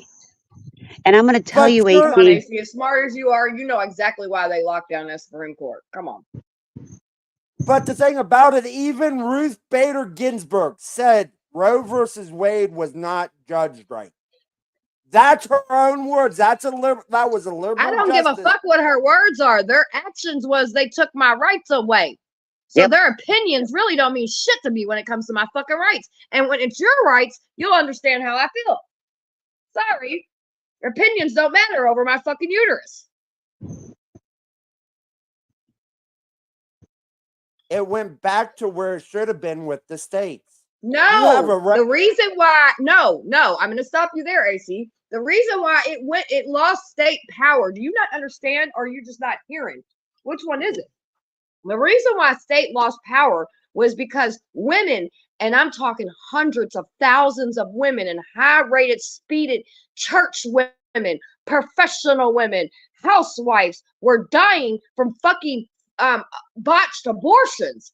So then the federal people came in and took it because, again, the state was telling women, no, you can't have an abortion. You can go to a backdoor doctor and die in a fucking alley. We don't give a fuck what happens to you. Women were found in alleys and dumpsters, bled to death because of these backdoor fucking abortions. Understand, I get you're against abortion, but if you're gonna, especially if you're gonna come talk to a woman that has had abortions and fights for those rights of abortions for women to do, for people to have, please make sure you're educated, because you sound real silly when you, and all of you sound real silly when you all say that, because that right there just a slap in the face to all the women that fucking died because religious gurus wouldn't let them do what they needed to do safely. Again, you ain't stopping shit.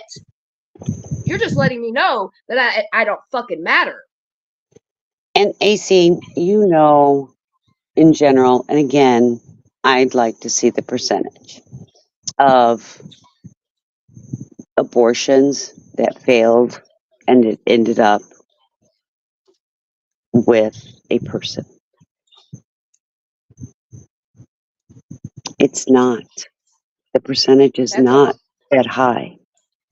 Yeah.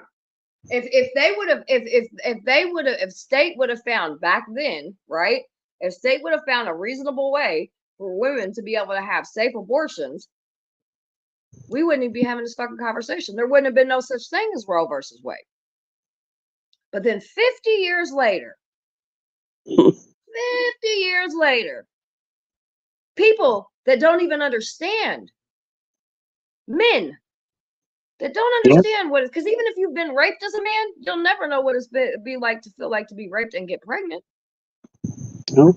Or you don't know what it's like to be incest by your father and get pregnant as a child, or any of the many fucking stories that we all hear. I know people like to tell themselves to make themselves feel comfortable about taking women's rights away, that it's just a big old punch card out here, and women are just lining up at the fucking abortion clinics because, you know, they're just a bunch of whores out there having one night stands. And they're all using it as birth control. Right, because actually, and that's the funny thing about it, because the real statistic is actually the highest feed for, or the highest, you know, amount of abortions is actually, it's not because of rape, not because of incest, it's because of failed birth control. It's because of women being responsible and going get put on birth control because, well, they can't get their tubes tied because, well, they're not married or don't have children, and yet another man is going to tell them, nope, you can't do that. So here's some birth control. By the way, it's not all the way 100%. There is still a chance that you can get pregnant. And then that's why they have an abortion. That's real fact. Mm-hmm. No, women are not. And as you know, I'm in the medical field. Okay. I know the statistics. I've seen them. And I've seen women, even Christine, though, yes. bring up the article I just pulled up. Okay, one moment, please. Wait, no. It's my fucking channel. First of all, no disrespect to you, Christine, but no, it's okay. I get it. Really? I don't even know what you're pulling up. What are you asking her to pull up? I want you to I see don't know. this. Tell me what it is. It's an article about illegal abortions from the Atlantic. Okay, I won't. Okay, I won't read that. Want me to tell you why? Because numbers can be skewed. Numbers so are skewed. You're saying a left-leaning outlet that is pro-abortion, the Atlantic, would actually misprint something from 2018? Numbers are always skewed. Whenever you are doing wait a minute. No, statistics. fuck all that. What are you trying to prove? AC. The Atlantic has an article says when abortion is illegal, women rarely die, but they still suffer. Okay, you're asking, when was this? Hold on, wait a minute. When was this published? 2018. This is 2018. Okay. 6 years ago. Let me tell you something. Go back. Hold on, stop. I'm going to stop you right there. Go back 50 years when women were fucking dying in alleys. And then you read those articles. Don't come to me with an article in 2018, 19, 20, or none of that, because there's still a fucking abortion clinics where women are, and the Plan B and all this other shit where women can still have somewhat safe shit. Go back to 50 years ago when women were being founded by dumpsters bleeding to fucking death. Then come talk to me. Don't come to me with outdated shit. 2019 has no, besides of that, the reason why people had abortions and Roe versus Wade came into formation was because women were dying and bleeding out from having illegal abortions with coat hangers and shit. Oh, I had one that had an ice pick. I had one with an ice pick. Exactly. Or throwing themselves down the stairs, or however they were doing it. Now, 2019, yes, are there people that have unsafe abortions? Sure. I know bitches they'll be like, hell, I'm gonna go throw myself down the stairs. I've heard broads say that stupid shit. But you're trying to come to me with a statistic in 2019, and the whole reason I'm even talking to you about any of this is because of women that died in the 19 blah blah blah 50 years ago. In the 1970s. Do you understand my point now? Because what the lady that whoever wrote the article you're trying to share, those numbers have nothing to do with what the whole that's what I said. Roe versus Wade was put in place. Numbers can be skewed. Why do I need to read that article? And how can you?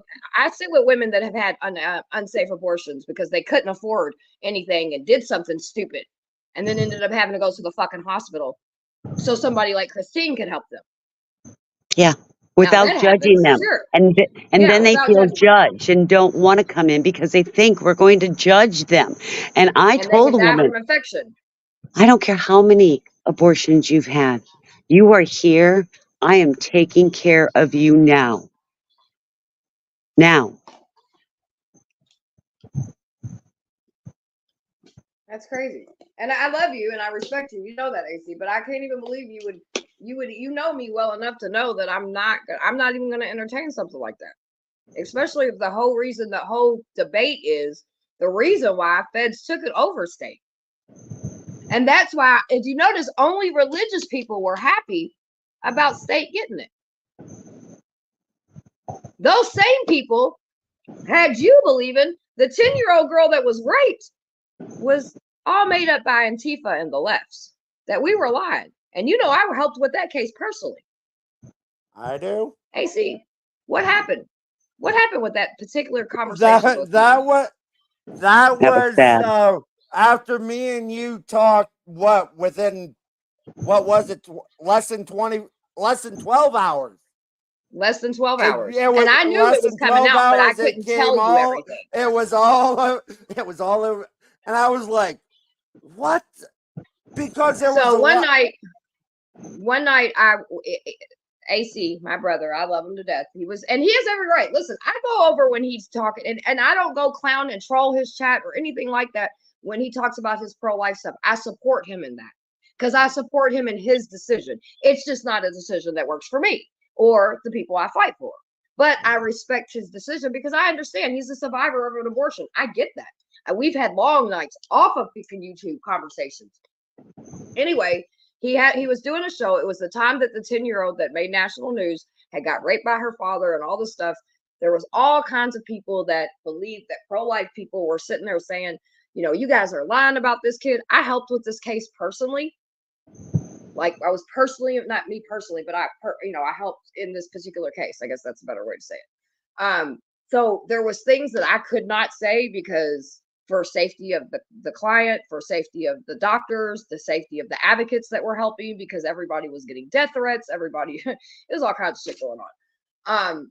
And so I came in and he was kind of talking in his pro-life way. And I think we called each other on the phone and kind of had it out because I was like, are you fucking kidding me right now? I guess it got me because I just didn't understand how people thought we made this story up to make people feel sympathetic towards abortion, which that's fucking asinine to think. A 10-year-old child actually was raped by her father and was taken to another state to have an abortion because, like, she's 10, the fuck, by her dad. And the state didn't arrest him and stuff right away. It took a while, but he finally got arrested, and it literally was the day after, or 12 hours after me and AC got into that because he asked me, he's like, is this really real? I was like, are you fucking kidding me? Is this real? He's like, you sure it's not something from Antifa? No, this is not something made up from the left. Like, what? And that's what we'll do, right? We'll tell ourselves for a long time, a lot of people thought that story was made up, thought that we were just using this made up child to get sympathy and get people to understand, not knowing that, no, we actually sat with this child and are still there are still people walking with that family because a 10-year-old child getting raped and impregnated and then having to have an abortion is not something you get over in a couple years. So it mind blows me. It just really mind blows me sometimes. The shit that people tell themselves to feel like whatever they need to stand on. And listen, again, I don't shame people for being pro-life. You're talking to a woman that's had a shitload of fucking kids. I got more babies than most of you all have seen in your fucking life. I've been pregnant more times I can't fucking tell you. I actually love being pregnant. I love babies. But I stand for people's rights to do what they feel they need to do. And I'm going to support them no matter what. It's just wild that this country continues, whether it's taking free lunches away, taking women's rights away, criminalizing homelessness, fucking poor veterans and shit like that is going on. Like, I mean, I don't really see anything in Trump or Project 2025's agenda that I feel all excited and warm in my little belly about. I feel like if even a tenth of this shit happens, we're fucked, and America as we know it is done. But that's just my opinion. What do I know?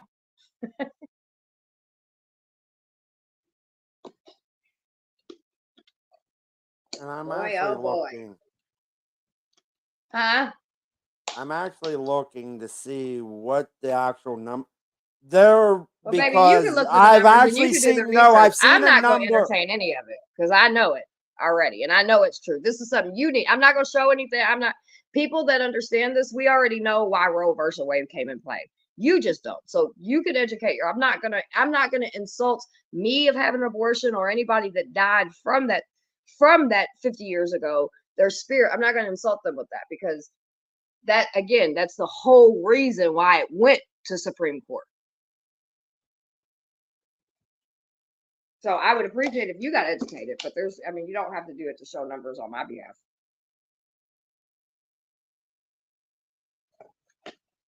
Women died. It's not a secret. It's not a made up conversation. I stand in humanitarian stick. I believe in humanitarian. I will vote either way, to be honest with you. I tend to stand a little, I guess you could say, and more on the Democrat aspect of things, on some things, but I will also vote Republican if I think somebody sees fit for it. I don't really label myself any of that shit. I really worry about more local politics more than anything. But I guess independent. I guess that's what they would call me, but whatever. I don't really it's to me it's just I believe in humanity more than anything. I believe that people have the solutions to the problems that they continue to make. They just don't realize it. So they continue to rely on big government to fix everything for them. And it just continues to keep getting us fucked. And not on that good one night stand that we all had once in our life. It's more of that walk of shame we all had, right? It's just no good. Can someone tell me why people are convinced that the Project 25 is Trump's plan? So why people are convinced that it's not his plan, but he is definitely he knows about it. All the people that are part of it are either or big supporters of it are either people that his VP is a huge supporter of it and donates to it, by the way. Just gonna throw that out there. The guy that he just picked, yeah, him. But all the other dudes, the head guys and everything, they all sat in his cabinet. The last time he voted, these guys right here, yeah. These guys right here were all a part of Trump's cabinet the first time he ran. Yeah. Oh, by the way, the Democrats didn't hold on. The Democrats didn't put that out, by the way. They actually did. Those men on the camera right here on the little Jim and Paul and Ben and Mark and Rick and John, all those guys, they actually put that shit out. Yeah, because they don't want us to hide. They want us to know what they're trying to do. No, they're actually some of them per se, some of Trump's conversations and interviews, actually some of them are going to be returning cabinet members of his. Yeah. Well, and at the RNC, people from the Heritage Foundation spoke? Did you know that? Yeah. I'm just saying. And Chilled, I will tell you, after doing I know research, nothing about Canada politics, Dick. Sorry, my bad, Christine. Go ahead. yeah, I don't know anything about Canadian politics either, Stick. I'm sorry. You realize if you listen to Trump and you listen to his speeches, and I'm not one to just say, oh, mainstream media told me this. Oh, Trump told me this. Oh, Biden told me this. I'm not that person to just believe it. But I have done a little bit more research listening to his speeches, fact checking his speeches, Because and he I said it fact killed. check. Sorry, Christine. My bad. No, that's okay. Go ahead. And I fact checked his debate. I fact checked both Biden and Trump. Okay. Then you go into what Trump is wanting. And then you go into the Agenda 47, which is Trump's. It's on Trump's website. He talks about it. Everything that he'd like to do within the first 180 days. And the similarities are very, very eerie. It kind of like, he has nothing to do with this Heritage Foundation or Project 2025. But also, back in 2016, when he took over office, every president has a think tank. Every president. I'm not denying that. and they have to do a plan for the first 180 days. Okay. In 2017, some of the things that the Heritage Foundation came up with in their think tank started implementing on his Agenda 47. He doesn't have anything to do with 2025. Okay, fine, he doesn't. But these people that he has worked with side by side with, and yeah, they're not in his cabinet anymore because he's not president. But But we he don't has know talked who he's about going to putting some of them back in his cabinet when he joins correct. back. And And his vice president is a huge donor of the Heritage Foundation. Just saying. correct. And it's just odd that he denies any connection or any knowledge, but on his Agenda 47, there's a lot of similarities. And then if you start diving deeper into it, because what is on his website is just a synopsis. But if you listen to his speeches and you look at that, and then you look at 2025, they're way too similar. And maybe I'm wrong. Maybe they're similar because the people with the Foundation of Heritage 2025 wants us to go back to what America used to be. And when you listen to Trump and his speeches, he wants that too, even though he's never actually lived it because, he was this party guy. I'm just saying. Things are Well, and I don't believe in coincidences. yeah, I don't either. And listen, I want the same thing most people want. I think all of us want our economy to be better. I mean, again, you're not going to hear me over here stroking Joe Biden by any form of the imagination. You know what I mean? Like, I've been very vocal about not really caring for him or Kamala, for that matter. To be honest, I said it even when we were voting. You know what I mean? Yeah, you can jump up as long as we keep it political and nothing too crazy. Because I want to. This is kind of a Project 2025 political type of thing. So I want to keep it on that. We can, if you guys get to the point where you guys just want to chill and hang out, I can start another live for just that. But yeah, anybody's more than welcome to join. Fuck, what was my ADD? Anyway, things are rough, right? People can't buy homes. Fucking, I know people see gas, everything is off the fucking roof. Crime is off the roof. Like everything is off the roof. And I will say, and to what Jersey said just a minute ago, because I keep getting it stuck in my brain. But she said that I don't think anyone can argue that we are in a very different position now that we are economically when we were when he was president. And I can agree with that to an extent. But this is also what I'm going to say. If you know about politics, you know that most of the time you don't feel a whole lot. Now, I'm not going to say everything's from Trump, but the first 4 years of a president sitting in office, it usually takes the next 4 years for you to feel what that president did in the first 4 years, right? So their first 4 years, you usually don't feel that until their second term, or if one person's sitting in office for 4 years, then the next person that's in office, you'll kind of feel some of the shit that they did. That's the way politics work. That's the way for the presidential thing works. I don't know if people realize that or not. I'm sure you do, because if I realize it, I know you smart people know that. So I'm going to say that this, just like when Trump was handed shit, it wasn't all Trump's fault. Just like when Obama handed shit, it wasn't all Obama's fault, but they all put a play in it. So I believe that, yes, all of them put a play into why we're in the root of bullshit we're in now. Do you believe Americans should be put on our government lips a top priority? 100%. 100%. And I mean, I know people say that America's going to be first, right? But if you understand all the backdoor deals the people that are higher up than Trump or Biden do with everybody else, are we ever going to put America first? Can I answer that one, Miss Summer? Sure.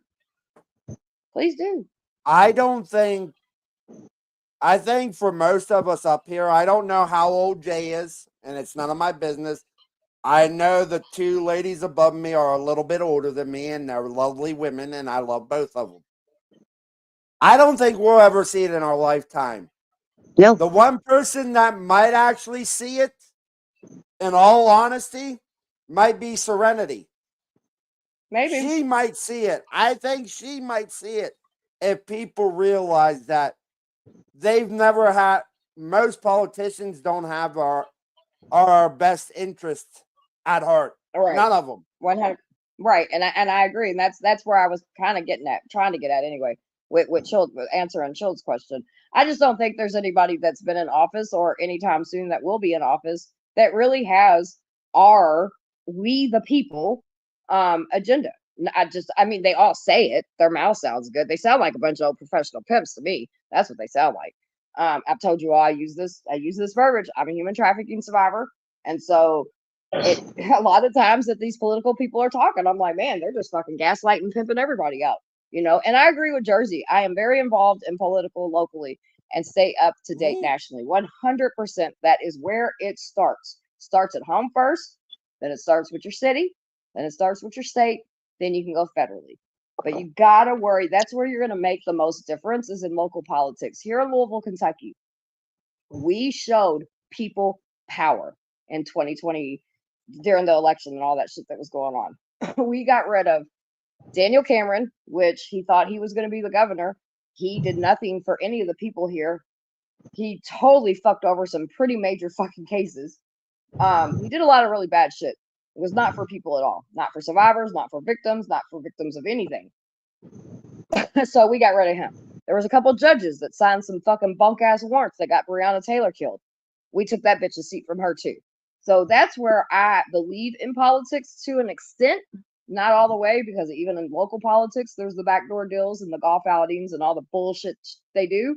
But I do actually can say that I have seen the power of people work in local politics, not so much on national level yet. And I agree. I've seen the same thing locally because I'm very involved. I have seen, as they say, we the people can change it. Right. Nationally, no, I no. think And I remember even dude, I remember even in like 2018, 2019, all that, like, you know, whatever, 2020, whatever, leading up to all that shit, the last couple of election shit, right? I mean, let's face it, I've only been out of everything for 9 years. So I'm just now, this is 9 years of education on politics, on life, on everything. I have stuffed in my little fucking brain and tried to get myself as involved as I could. And I used to argue a lot. And I used to be like, "Oh, I don't want to listen to you. You voted for Trump." But that I can't do that anymore, and I won't do that anymore because I believe in humanity. I believe in people. I do not believe politicians are the fucking answer. I believe people are the answer. That's why you will always see me on this channel going out, taking care of my community, whether it's through homelessness, whether it's through helping victims, doing court support, trying to educate people on their rights, whatever it may be that we do that day. You know what I mean? Unless I'm doing something fun, which is the ring girl stuff. By the way, if you haven't voted yet, please, everybody, if you have a Facebook, go to my community page. Please vote for me. Yes, I'm throwing a dig out right now. I am. Monday, they will be announcing. They will be announcing all the women that get picked. We have over 70 women that are going to be involved in getting picked. So I need as many votes as I can get. So you guys, please, please, please go vote, vote, vote. All right, my bad. Sorry, that was a commercial.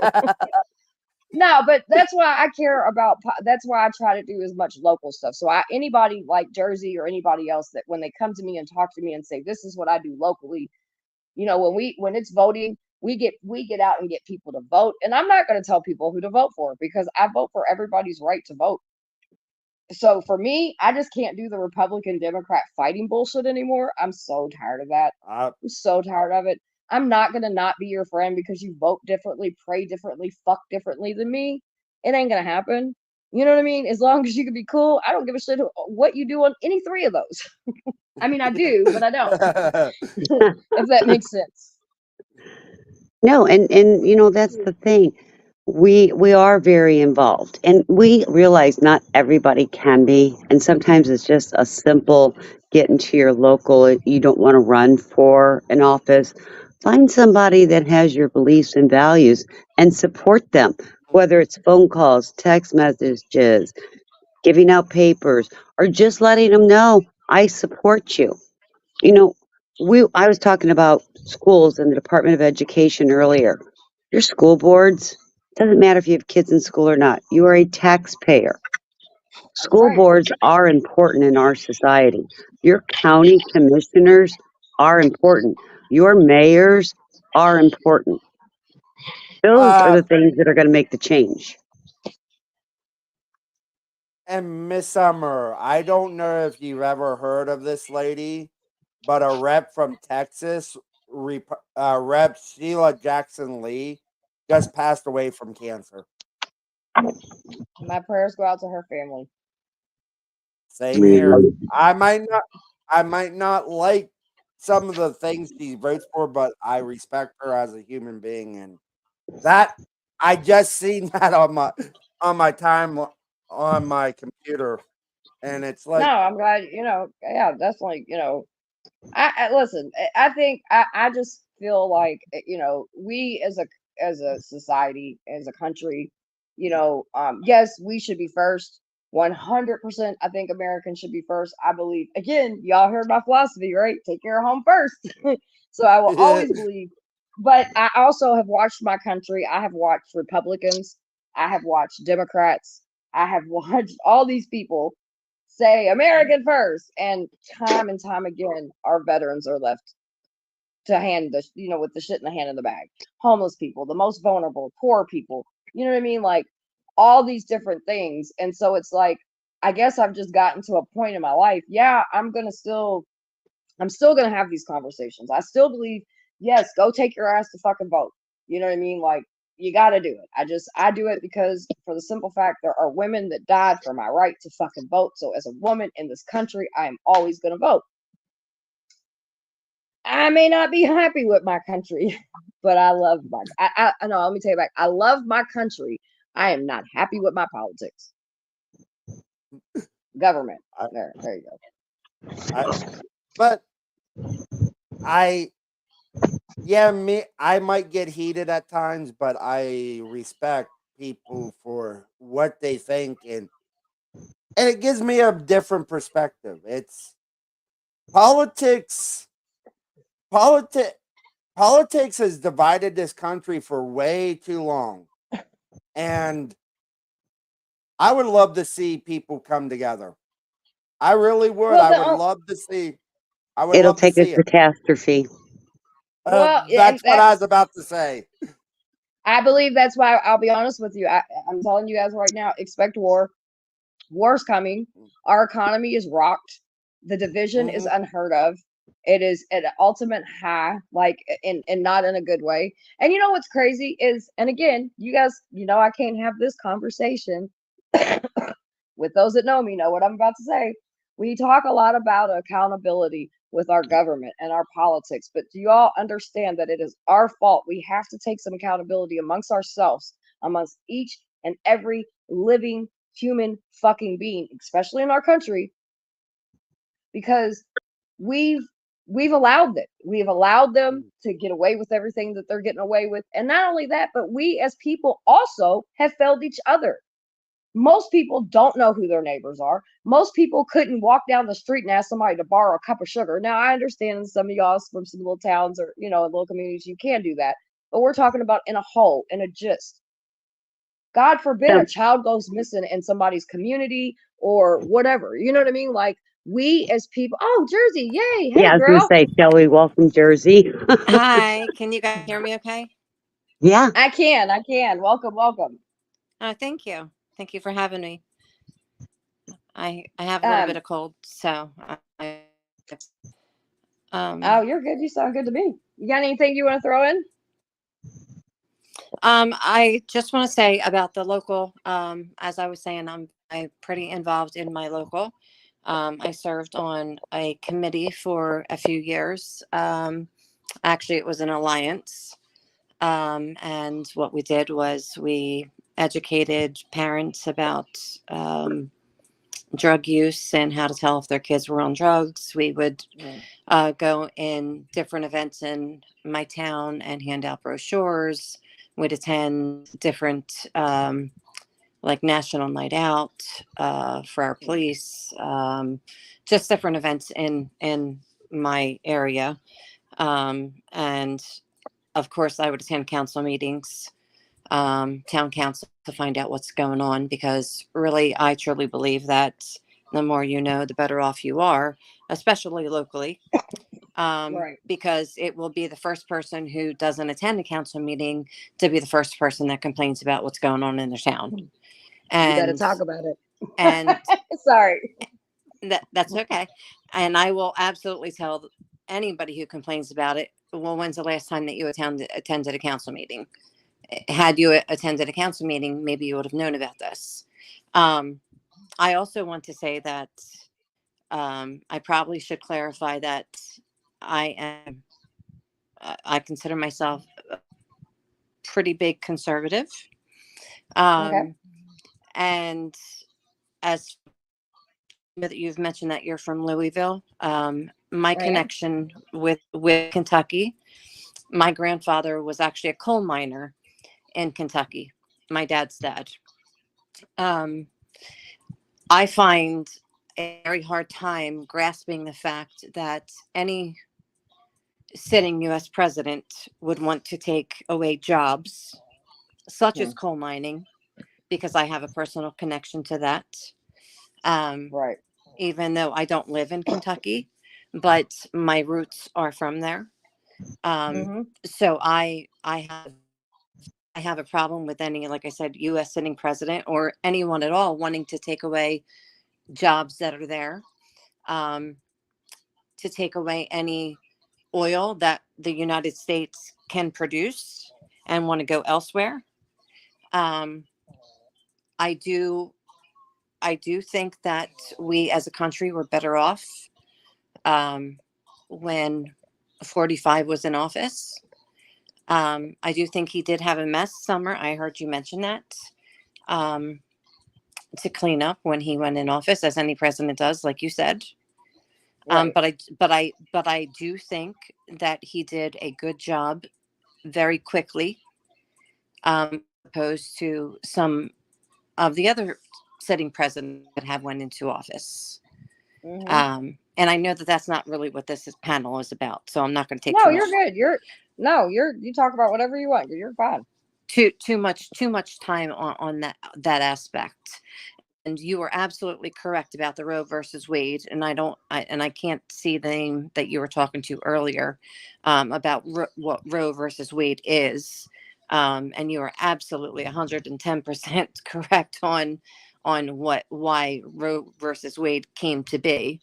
Um, that is the exact reason why Roe versus Wade came to be. And when I say that I'm conservative, I do believe that there are certain I can say that I'm pro-life, but I do believe that there are certain instances where I think it is necessary. Um, Yes. but my faith plays a big part on why I am pro-life. Um, Right. so I do want to explain that as well. Um, and my faith plays a big part on why I'm a conservative. Right. You Right. know, but it also has to do with jobs. It has to do with not sending our jobs to other people, creating jobs for Americans. I think that I don't want to see American jobs taken away like they have been. I Right. think it's disgusting what we're paying at the gas pumps. I think it's disgusting what we're paying for our groceries. Um, I I am a single woman now. My husband passed away, so I am by myself. So I meant going to the grocery store. I'm dumbfounded at the price of things. When Trump was in office, some people may disagree, but in my opinion, things were very different. Things were very different. The price of things were very different, for produce, for anything. I meant, I, I just have to, I did my research on JD Vance at first when he Mm-hmm. was announced. I'm like, oh hell no, like I 2 years ago he was bad mouthing Trump. Yeah. Like Call him Hitler. I had certain feelings about that. I was a little bit. I had, before this was even announced, I had already read the book Hillbilly LG. I was already familiar with that book. So I knew a little bit about his story. Um, and then when he was announced, I was very surprised. So I then went and I watched the movie on Netflix, and I really suggest or encourage anybody who wants to know anything about JD Vance to watch the movie if you don't want to read the book. Um, his life was not an easy life. Right. He did not have an easy life, and it changed my perspective on him a little bit, and it made me really sit there and think about the pros and the cons of JD Vance on maybe why he may be a bit of a good fit. He was he was an active military member who served in Iraq. So he has that. He is younger, so he's coming from a younger perspective. He went he had a hard childhood and he brought himself up. He bettered himself. He went to Yale University. I meant to come from, he had an addict as a mom, and he did everything he could to help his mom. He sort of carried that responsibility as a child that no child really should have to do, and he did that, and still succeeded in life. And Hold on. and I'm just gonna put a banner up. Sorry, real quick. 2 seconds. no, I'm no, so sorry. no, I no, just no gotta. worries. Hold on. Person in the back. Can you show me who you are? If you don't show me who you are, you can't come up. Hawk. Oh, I know you. All right. Go ahead, Jersey. That's okay. And just and bettered himself. And I think that um I I feel like it would be a different, I think, since having someone younger in there, someone who can connect with the younger generation. There are more generation, what are we in, Z now? Generation Z. Generation Alpha. We Okay. actually have Alpha. Generation Alpha. Yeah. What? Where are they coming up with these fucking names? I thought it Sorry, my was bad. I thought it was Z, but okay, Generation Alpha, whatever. It's Generation Patrick fucking Swayze, and that cocksucker.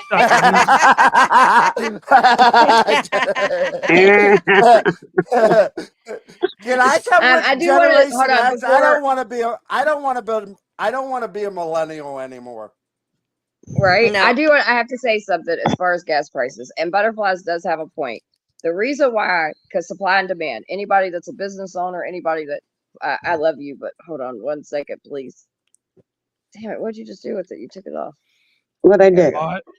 By the way, Somebody. that greasy dicklock Patrick Swayze uses illegal fucking parts in his fucking trains. Sebastian Bach has a way better fucking train. All right. Before we go railroad off too far, just real quick. Gas prices were cheaper, but now I'm not going to say. Listen, my husband's a Trump supporter. I'm not so much, right?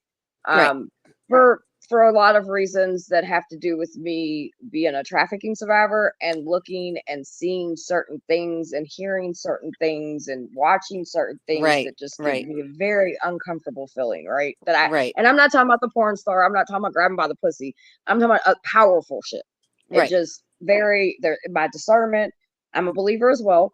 Mm-hmm. Just FYI. I know sometimes I don't sound like it because I advocate a lot for that. I don't believe religion should be the lead of a country because not everybody we that live here. I want everybody in America to be represented, and that's why we have freedom of religion, so people can pray and be who they want that they can't do in other countries, right? I agree. But anyway, Right. Mm-hmm. but as a ADD, my bad, squirrel. Cheaper gas was cheaper under Trump because the supply and demand, because of the pandemic. And I was an essential worker because of what I do. So I was given a piece of paper. I was allowed to go out anytime I needed to or wanted to and anywhere I wanted to go. But there was a lot of people that weren't. I mean, I joke around daily, like, God, I wish you motherfuckers were back at home again because like I loved no traffic. It was great. So there wasn't a lot of people spending money on gas. So why I understand, and I'm not going to say that Trump, I mean, I'm in an interracial marriage. I have black children. I have a black husband. I appreciate Mhm. what he did for black colleges and different things like that.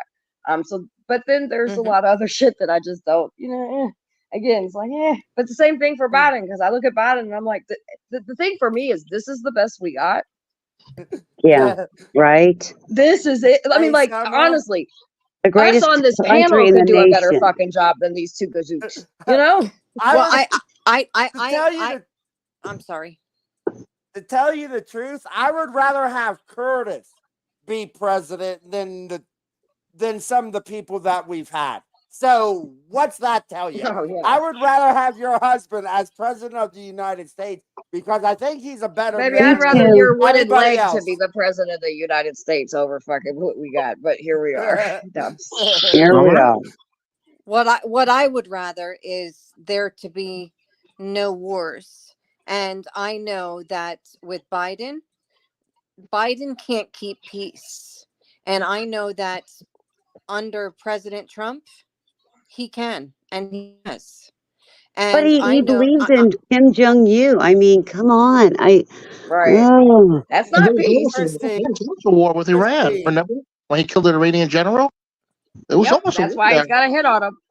there was no wars during his presidency. Almost. There No, was no but war. he definitely, hold on, wait a minute, because they just talked about this because of his assassination that happened. Iran reminded the Secret Service of America just this week or whatever, a couple days ago, that by the way, Iran has a hit out for you because he brags about, and he did it even last night during the speech because I watched it. He talks about how he killed old boy. So like he did some shit. There might not have been what you all consider a full blown out war, but there definitely was some shit that went down. I, And another, But there's also a huge crisis with our borders as well. I mean, and that is a huge thing that Yeah, needs to but be. that's not the Iran war, right? No, no, That's no, another no, subject, is the no, no. borders. That's a completely different subject, right? And now I'm having a squirrel moment. But It's okay. It's okay. that that is that is a huge issue that I am very concerned with is our borders. I meant Biden would. I listen. America is a land of opportunity, but I do think that as many of our ancestors have come here, I think that they need to go to Ellis Island, and I think that they need to do it the right way. I feel that that's what needs to be done. I don't feel comfortable with thousands and thousands and thousands of thousands of undocumented citizens coming into this country. I do. As it was said at the RNC, there is a huge, a larger drug issue now. We have and these. violence that are bringing that the violence that I am seeing. Okay, when I'm talking violence, I mean true violence, not the everyday shootings that our country's doing that we do anyway. Right, But right, right. I am Right. seeing many rapes, home invasions, Hmm. shootings, road rage, drunk drivers, and I'm seeing a lot of these asylum seekers, and they're holding them in our jails, running names through ICE. ICE has been in my county in the last month Daniel, I wish you would 4 come up. times and took a whole van of people away. A whole van. Does the human Well, in he me? talked about last night how that was going to be one of his biggest things because, see, there's people here that have lived here for a very long time. Now, this happened in whenever, and it was when he was in office when they did the ICE thing. And because we here in Louisville and Kentucky, we're one of those states that is like a safe haven or whatever. Hmm. But Hmm. they still, under those orders, were scooping people up, and they weren't scooping people up that had just came across the border and that were like tied to shit. They were scooping up people that had been here for 15, 20 years that had had children and had roots, and you know what I mean? They may not be here legally, but they were, maybe in the process of getting it, or what, or maybe not, but they weren't bothering anybody. You know what I mean? Nobody even knew who the fuck they was until somebody said, "Hey, go swoop all these people up." And last night he was kind of bragging about doing the same thing again at a very even higher rate speed, per his words. But And that that is makes me nervous. well, what makes me nervous is not knowing who they are. If people have to know who I am, if everyone has to know I don't. who I am, as far as my driver's license, my social security number, my insurance card when I go to the doctor, and I am an American citizen, what makes it right for anyone else to enter this country and not have to have all the documentation? And Jersey, I'm that not is what I saying. said. I'm not Yeah, saying. no, I understand that. By a long shot, I think that if we could come up with something that made the process a little, instead of snatching all these federal people away, empower some of these offices that people can actually start getting through. Because I know that there's people that are waiting to get their citizenship. I mean, And I'm all for that. for a long Listen. time. You know what I mean? Right. And Yeah. and so I would much rather us. I mean, to me, it's counterproductive. It's counterproductive to humanity. It's counterproductive to Right. just people and to our economic shit as well, right? Like sitting here and just doing what we're doing now, it's not fixing anything. It's not helping anything. We give all these trillions and billions of dollars in war and all these other things. And I know I'm just learning about all this stuff and I'm not the smartest cookie in the book, but it just kind of makes sense to me that, like, okay, we can fund all these fucking missiles and shit. Why can't we fund some of these places that these people are coming from? Because not everybody, I have to believe in my heart of hearts. And listen, I've seen the gutter and the worst of the worst, right? Yeah. But and still in my heart, thank God for this. Like, I still believe that all the people that are most of the people coming over here are not trying to kill us or hurt us or bringing drugs over or raping and killing our kids. I don't believe that either. I do believe there is a population that's doing that. And God, I wish we could pick them out. Unfortunately, we can't. They blend in just like our American citizens over here that are domestically doing the same shit. And they're citizens and they blend in every day. Yes. So it's just, Can I jump in here real quick, you guys? Yes, go ahead. Yes. So I didn't want to talk about the abortion stuff or the super hardcore politics stuff. That kind of just leads to fucking bullshittery on panels. But hey, I think we've done a good job, by the way. You guys have done a great job, and I didn't want to ruin that. But what I will comment on, if it's okay, is the immigration thing. Now, first of all, for the people that don't know who I am, I'm an irrelevant cunt from Canada. But when it comes to the immigration thing, that's kind of where I have a big problem. And I'll explain it really quickly here. I don't have a problem with immigrants. I understand that people come from other parts of the world that aren't as privileged as us in the West, Canada and the US. But the problem that I have is you guys are having the same problem, but Canada has been, this is going to be controversial. Canada has been completely fucking destroyed economically by a flood of immigrants coming in from different countries for a better life in Canada. I understand they want to come here and also to the States to have a better life. They do deserve it to an extent. The people that have documentation, the people that have families, and just like Summer said, the people that have already had people and ancestors and other people that are already here being productive parts of the fucking economy. But I guess the question that I want to fucking give to the panel is, when is it too much? I don't want to be called a racist because I agree with immigration. I love the fact that it's Canada and America to an extent is a diverse population of different people. Right. But when is it too much? When is it too much? I don't think that's a bad, first of all, I wouldn't label that issue a racist issue because the way you said it and presented it, there was nothing even race about that, right? You were just talking about a population of situations that are happening as far as borders. I don't think there's nothing. I think there's nothing wrong with us having productive conversations like this and sharing, like, hey, it is kind of frustrating, right? Because like I see this happening, and I see that happening. But I also like I don't know what the answers are. I know that the government needs to do something, and to me, all of them have sit there and done nothing. They haven't solved a solution. They haven't raised a solution that works. We were fucking putting kids in cages. We were separating families. Now we're just fucking letting everybody in. Like, none of this shit's working. None of what Biden, Obama, Trump, None of them's doing this working. Well, And not even just them, because it's not really them, right? It's really the House and Senate and all those people that sit who's sitting while they're in office that represents them, because we blame it on Trump and Obama and all these fucking people, Biden. But really it's who's in those motherfucking places. That's who's pushing and allowing what laws to go in. And we don't bitch about that enough, because those are the people that have to really solve it. And in Canada, am I right or am I wrong? You're right about pretty much everything I just heard you say. I don't have anything to say against it.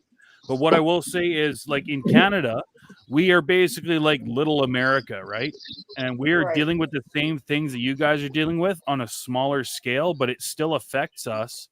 What do you call it? Per capita? Like, we're smaller, but it still affects us the same way. I'll give you a couple of real short little quick facts here that kind of trigger my fucking head. So Trudeau is our president, and he's basically opened up Canada's borders. There are people in Ontario and Northern Canada, families literally walking through. Some of them have died trying to do it in the wintertime, but they're literally walking through the fucking borders. And once they come across the border, the RCMP, they take them in. They say, you're illegal. What you're doing is illegal. But come over here, go to this building, and now you're in Canada, and you don't have to ever leave. That's happening. Another thing that's happening is when people do try to come in legally into Canada, there's a process that they have to go through. Then they have to stand in front of a fucking judicial sort of thing. Not really judicial, but they have to swear their rights to Canada. And one of the big problems we had was people were coming in from a lot of the Middle Eastern states. And we're having the same problem. Everybody thinks it's Mexico and El Salvador. It's not. Hold on a second. I have severe ADHD, so just let me get this out quick, and then sorry. I'd love to hear what you have to say.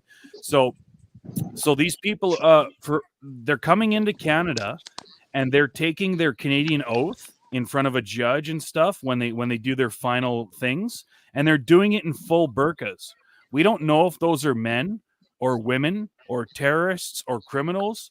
Wow. They're now coming in full fucking burqas, not even showing their faces, and swearing allegiance to Canada, and then they just get shipped out the fucking back door, and now they're in Canada. So again, I'm not against immigration. I love that Canada and to a larger extent, America's a melting pot of cultures. I love that. But we don't know who the fuck we're letting in. And on top of that, I feel we're letting in too many fucking people. There are way too many fucking people that I can't talk to. When I go to the fucking 7-Eleven, I can't even understand the motherfucker that is giving me freezies and taquitos, you know? And it makes me feel like shit. But you can't say that you enjoy the melting pot, but then get frustrated because you don't understand the person at 7-Eleven. Well, if you want to understand the person at 7-Eleven, educate and expand your language, right? But don't they have an obligation if they're coming to Canada for a better life? Don't they have an obligation to learn our language and assimilate to our ways as well? I mean, yeah, I think why not? I think this is just me, and this is a humanitarian me. I say, why don't we all learn each other? Because we're going to be here on this big ass melting pot. So all of our cultures are clashing and coming together and yada yada, mixing and becoming one eventually. Summer, I want to say this, and this is going to be kind of funny. I'm a neutral but leaning right conservative sort of dude, and I'm going to say something to you in Hindi because I started learning Hindi. You ready? There you go. See? Aap aj sundar lag rahi. That means you're looking very beautiful today. I'm starting to learn Hindi. The problem that we're having is that people are flooding into Canada. They don't give a fuck about our culture. At this point, it's getting to a point where it's not just families that have already been here for a long time. It's not just people with good intentions. I know they're there as well, but people are flooding into our country and yours at a ridiculous fucking rate. They don't give a fuck about your culture or my culture. They don't give a fuck about learning Canadian or English, I should say. You know what I mean? And Yeah, and I And do get what you're so saying. that goes And back to the original question that I had was immigration's great. Having a melting pot is great. But when it gets to the point where they don't even give a fuck about the culture that they're trying to come into anymore, when is too much? And how many do you take before your entire, like, whites or blacks or the people or Chinese, the people that were already in those countries? When is it too much that well, now I all mean, these Middle Eastern states are flooding in and there's literally like 60, 70% of every fucking town is Middle Eastern people now? I'm going to say this as far I don't know anywhere in the world. If I decide I want to move to Japan, then that's where I'm going to move. I'm going to move to Japan. If I want to move No, to you're not. Canada, now granted, No, hold on, if they hold let on, you, if they let you. let me finish. Well, Sorry. but we happen to live in countries to where as long as you go through the process and you're not like some fucking crazy serial killer, at least I think, you get through. But see, I that don't goes know back. what's gonna fix it. Okay. I But see that. can't, for me, I believe people should be able to live wherever they want, no matter what country they want. Now, I do understand we have a way to get in. So we need to find out to put more employees. We need to strengthen, give Border Patrol proper ways so they can be better at what they do. We need to give the people that immigration. We could sit here and bitch all day about people coming through. It's not going to stop it. It's just not. And no But see, president or no wall is going to stop it either on any of our borders. So the I agree. I places where agree. they can I hold on. absolutely. Oh, So I'm and the sorry. I'm sorry. places where they can come in, so we say, okay, come in legally, come in here and get it done the right way. Okay, cool. Well, guess what? There's such a backlog in those places. That's another reason why we have maybe not as, I'm not gonna say all, but I'd say a quarter of the immigration that we issues that we have is because the offices to do everything is so fucking backed up. So we need Yeah. to enforce those, you know what I mean? Because Yeah. I in my belief system, and if we go by our faith, because I hear we all say that a lot. I mean, which Caught said it here a second ago. The Bible says we have to welcome foreigners. That's just a part of it, right? Like No, this is, if we I agree. go, I agree. if I you're agree. a believer, this is God's Yeah. land and everybody can go where they want. Now we live in a society where there is a process to things. So if we can somehow build up that process to where it goes a little bit faster and it's a little bit more effective than what's working now. Because to me, that's where I see the ball being dropped at. Yeah. Putting kids and families in cages and doing all that, taking, homeless people or taking citizens out of, or shutting schools down. And all that's not the fucking answer. That's, Okay. So I'm on the streets dealing with that. let me jump in here real quick. Go ahead.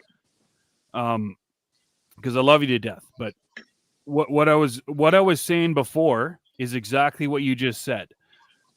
Immigration's great, but the first point that I brought up was that even in Canada, they're flooding across the border and being allowed in illegally. And we, like you just said this, we don't know who they are. They're flooding in illegally. We don't know who they are. We're trying our best to document and fucking place them and allow them to have a better life. But when is too much too much? You know what I mean? And I think Right. I mean, there's people here in our society. I understand what you're saying. I understand what you're saying when you say that we don't really know the answers. But I think the first thing that you're going to have to do is start closing the fucking borders off a little bit harder than they are right now. Because But people even flooding with in that, without that's not. identification. But that's still not. See, this is the thing, right? Okay, so I'm a solution person. That's anybody. When you get to know me and anybody that follows me, you'll learn one thing about me. I see a problem, and okay, there's the problem, but what's the solution? And to me, even with closing the borders down, okay, because I'm also a realistic, and I work with like the worst of what people would say is a part of society. People break laws every single day. No matter what wall, no matter what rules, no matter what, it's never going to stop anything.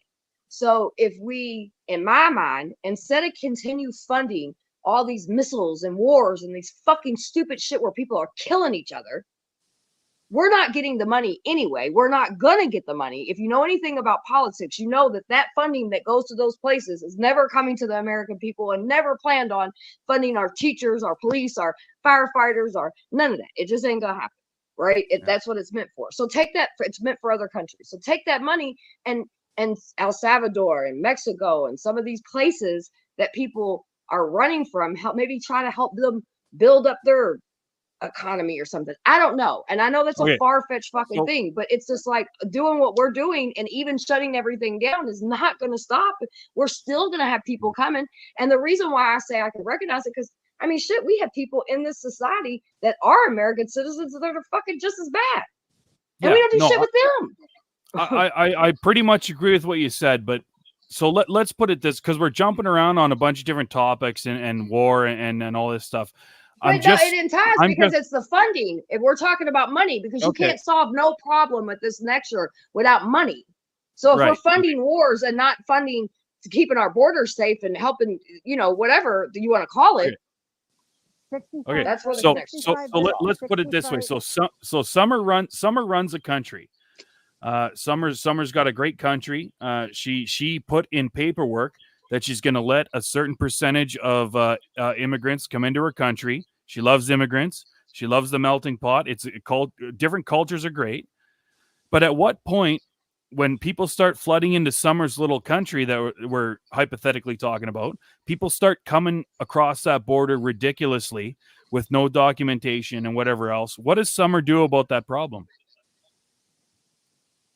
Shit, Summer's trying to figure that out right now. This is what I do in my everyday life. And working with the homeless and being out on the streets. We have influx of people coming, and I don't know what to do with them because I'm not in the position to make where the big time decisions and money and all that shit's being made. So I can have conversations with my fellow citizens and try to go out there and help people. But that's at the end of the day, the city still, the government, while the government is looking for the solution, they are also the fucking problem. So what I would say, they're not doing their part either. So if you were to ask me the same question I just asked you, my answer would be, where are they coming in from? Well, they're coming in from the borders. Okay, so do we want to tighten up the borders a little bit more? Do we want to make sure that they're coming in legally? That's, in my opinion, that's what's going to solve the problem. Is not closing the borders, but tightening off the flow of people coming in, making rules, making sure they're coming in legally, making sure that they're not fucking losers. That would be my So let me ask you this question. Okay, so where Styx lives at right now in your little community, right? There's laws, right? There's laws that people are supposed to follow, citizens, government officials, everybody has a order and a structure it's supposed to go by, right? Well, the first law is that stick fucking rules, but yes. Okay, so I wonder what your 911 dispatcher call log looks like tonight, because laws are being followed, and that's what people do, right? Okay. My point being is, no matter whether it's the immigration thing or it's the 5 billion other fucking problems we have in this world, no matter what, it's never going to fix it all the way, because there's always going to be the good people. Even if we were able to get the Senate and them to get their heads out of their fucking asses, and we were able to enforce, in a good positive way, like fund and get better, more employees to do backgrounds or whatever it is you have to do that shit, right? To get people citizenship. Yeah. And we have it here every day. I've been to those ceremonies. They're absolutely so beautiful, dude, because they represent what America is, right? Like I look at these. So there's no one fix. There's no one fix to these big, huge, dramatic problems. But I think any problem that you come across in your life, you try to take you compartmentalize the problem. And I think the first fucking compartmentalization would be to start tightening up the borders a little bit and start being more proactive about who you're letting in and who you're not letting in. You know what I mean? I agree. I agree with that. I agree with that. I agree. Go ahead. Let's let Jersey pop in. When you really think about it, $60-some billion was sent to Ukraine. Your audio's all fucked up and fucking low, and can't hear you. I'm sorry. Can you hear me now? Yeah, that's a little better. Okay. When you think about it, $60-some billion was sent to Ukraine to close their borders. I get why. I mean, I understand it. They were under attack. I understand that we are an ally. I get all that. But we are also having a crisis here in the United States of America. The $65 billion could have been used here in America to solve our crisis. Um, I agree. I think that the $65 billion could have been used to tighten up those spots. I meant, and I agree wholeheartedly with immigration. That's what this country was founded on. It's a land of opportunity. I mean, that's what the American dream is. I agree wholeheartedly. I think that people should be able to come in this country and um, Can Audio you move audio your is still mic up audio just is a still little bit? super Yeah. low. okay, Yeah, your mic's I, there. It I, goes. Good. I believe that people should be able to come into this country and strive and work and bring their families and this, like I said, this is what this country was founded on. So I believe in that. But I also believe that with the crisis going on, the money should not be allocated to other people having the same issue as we are, not our funding, not the taxpayers' money. Our taxpayers' money should be going to the crisis that's going on in the United States right now. And that I is agree. So truly what that that is. kind of goes back. That kind of goes back to the statement I made. I think. That it does. Correct me if I'm wrong, but I said when is too much too much. At one person is too much. One person is too. If they're not being vetted, and they're not being vetted. How do you know if an immigrant is an immigrant and not a terrorist? I meant Yeah. truthfully. I meant, and I'm not saying that they are. I meant they're probably coming here to escape something horrible, or Well, the they're coming. problem is that some of them are though, and that's where it gets That's gross. right, and that is what I'm saying. You just don't know. You just don't know. And I meant we have horrible people here, like Summer said. I meant when she said Yeah, we to have you, domestic terrorism happening here every day. Just right, when FYI. she Yeah. said, Hence what the does your hit on Trump. when Yeah. she said, what does your call log look like? Your 911. I think what she was referring to was, you know, what does your everyday call log look like with your just regular people that are in Canada? Like the same That's thing, right. like in New Jersey. Like, what does my 911 call log look like in my everyday New Jersey life? Like with the everyday New Jersey people that are here, like that just live in New Jersey that are legally, criminals. Well, It's listen, I'll tell you right now. That was a really good question that Summer posted. Hey, Stick, what's your 911 call sound like? And I don't know if you guys. I already asked Summer if she knew about Canadian politics or whatever, and she said no, and not a lot of people don't know. But I'll Sorry, tell you my right now, bad. if you in Canada, it doesn't matter what province you're in. If you have a problem that needs to be solved with either the cops or violence, if the cops don't get there soon enough, you're going to jail. And I'll give you a really, really quick. I don't want to babble on too much because I tend to do that. I'll give you a really quick fucking example. I had somebody, and this is not a joke. I had somebody a week ago. I'm not going to get into details, but I had somebody try to open my vehicle door to get at me because they didn't like how I responded to their middle finger on the road. Okay, so I ended up fucking parking the vehicle. Oh, yeah, it's funny, but I ended up parking the vehicle, rolling up the windows and locking the doors while this cunt was trying to get into my vehicle to get at me. I called the cops. The RCMP showed up, and that motherfucker was not charged. He wasn't even given a ticket for public disturbance. Nothing happened. The cops showed up and they said, everyone disperse. Everyone go their own way. There is no fucking law anymore in Canada as far as that stuff's concerned. And if I was to have gotten out of my vehicle and punched the guy in the fucking face and dropped some teeth down his throat, I would be in jail right now and not streaming. So that's how bad it's gotten in Canada. But the biggest problem, like, without mincing too many words, and Summer, thank you so much for letting me on because I know I'm kind of a fucking polarizing figure nowadays. But without mincing too many fucking words, up and down, left and right, side to side, Patrick Swayze does use illegal parts on his fucking train sets, and he can go fuck himself. That being said, love you guys to death. Stick fucking rules. Let's go.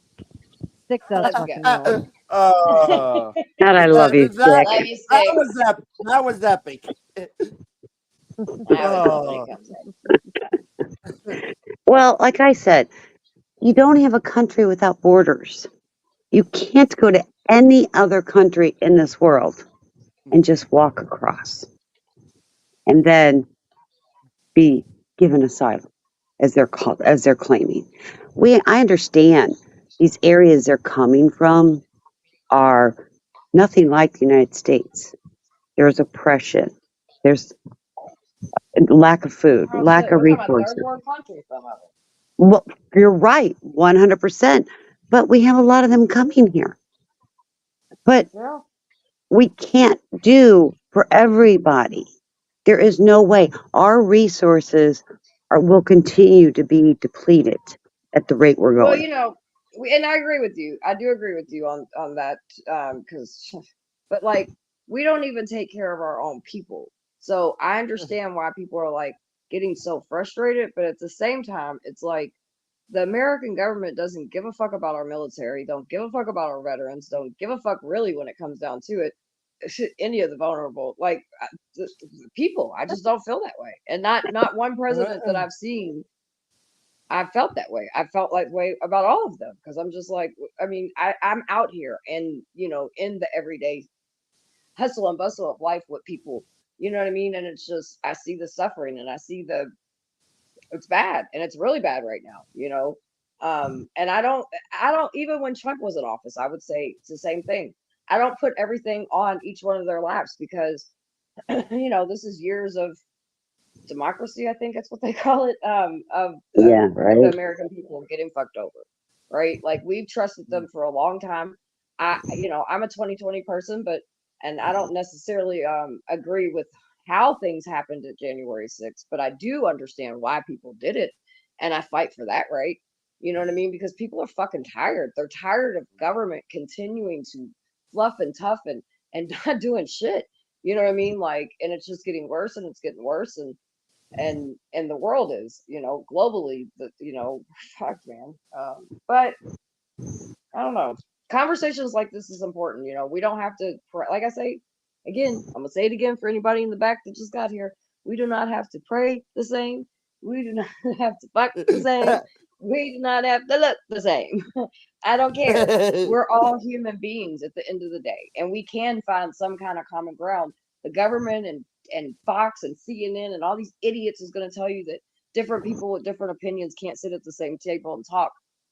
That's the thing I love about my community over here at Hot Messes. We have people from all different walks of life sitting around this bitch. Absolutely. And I mean, again, my marriage is a representative of what America is. Like, he's a Trump supporter. I'm not. You know what I mean? 16 years rocking, baby. And I love that man, and I trust him. So, um, we can do this, and conversations like this are important. And I just want to appreciate every single person that has been involved in it. Say thanks. All the way from the comments have been on fire and amazing. The panel's been amazing, and this is what I love about when we all come together here. I and appreciate you this letting is me on. Oh, for this sure, is what Jersey. I hope you come back, girl. I. She puts up with me. She puts up with a male Shit. talking about a Y'all certain put up with subject. me. What are So, you talking about? I'm a Yeah, fucking we have to idiot. put up with Summer, okay? Yeah, like listen, I know I'm a lot. but but I act like a 12-year-old sometimes. It's, but this is a representation of what America actually is supposed to be. Do we Yep. disagree? Yes, but we all, no matter what, and Summer see me do it. People came in here during in 2022, I do believe, and started, and she was doing her thing about a certain topic. Someone came in here, I was in here, and I said, "That's enough. We don't talk that way." I mean, I respect her. I respect her opinions. yeah, that's when I was at one of my pro-choice rallies, and somebody came in the thing and was like, "I'm gonna go to hell" or something like that. And yeah, I mean, because we have respect for each other. Like, like listen, there's every belief I have, there's a reason, and it's not because I'm making an emotionally decision. Like I said, I look at politics a lot because of what I went through with all that, and like it's just I don't know how to explain it to you guys, but there's just certain things that I'm just like, oh my fucking god, it just really oof, Well, I Well, we scares me. see it. We've I lived certain things in life and we see what's happening. And Mm-hmm. we're repeating history. That's all we're doing. right. Yeah, I feel certain ways about certain things because of what I've been through in my life, and mhm, it's the way that I was raised. You've been through certain things in your life that have shaped you and have molded you into, who you are and the beliefs that you believe in. And, everybody doesn't have to agree with everybody to get along. And right, that's what makes Americans unique and able to communicate with each other. And there needs to be more roundtables. There needs to be more of this. And this is the problem that America has, is that there's not more of this. And yeah, that this is why it is so divisive, or divisive, or whatever you want to call it. That's why there's so much division, yeah, because there's too much judgment and not enough um, acceptance of other people's beliefs. Just because I'm pro-life doesn't mean that I think of you any different because you're pro-choice. right, I don't, I love you to death. I enjoy when you're in Sticks Chat and you're on his panel, and I think you're a great person. I think that you've been through hell and back and have come out a shining star. And I admire that you give back. I meant a lot of people would have freaking quit and handed in the towel, and you have risen above everything that you have been through, and just continue to give and give and give to others. And you are the epitome of a humanitarian, and I respect you and I admire you for that. Um, oh, so well, thank you. I truly do, and I admire your strength.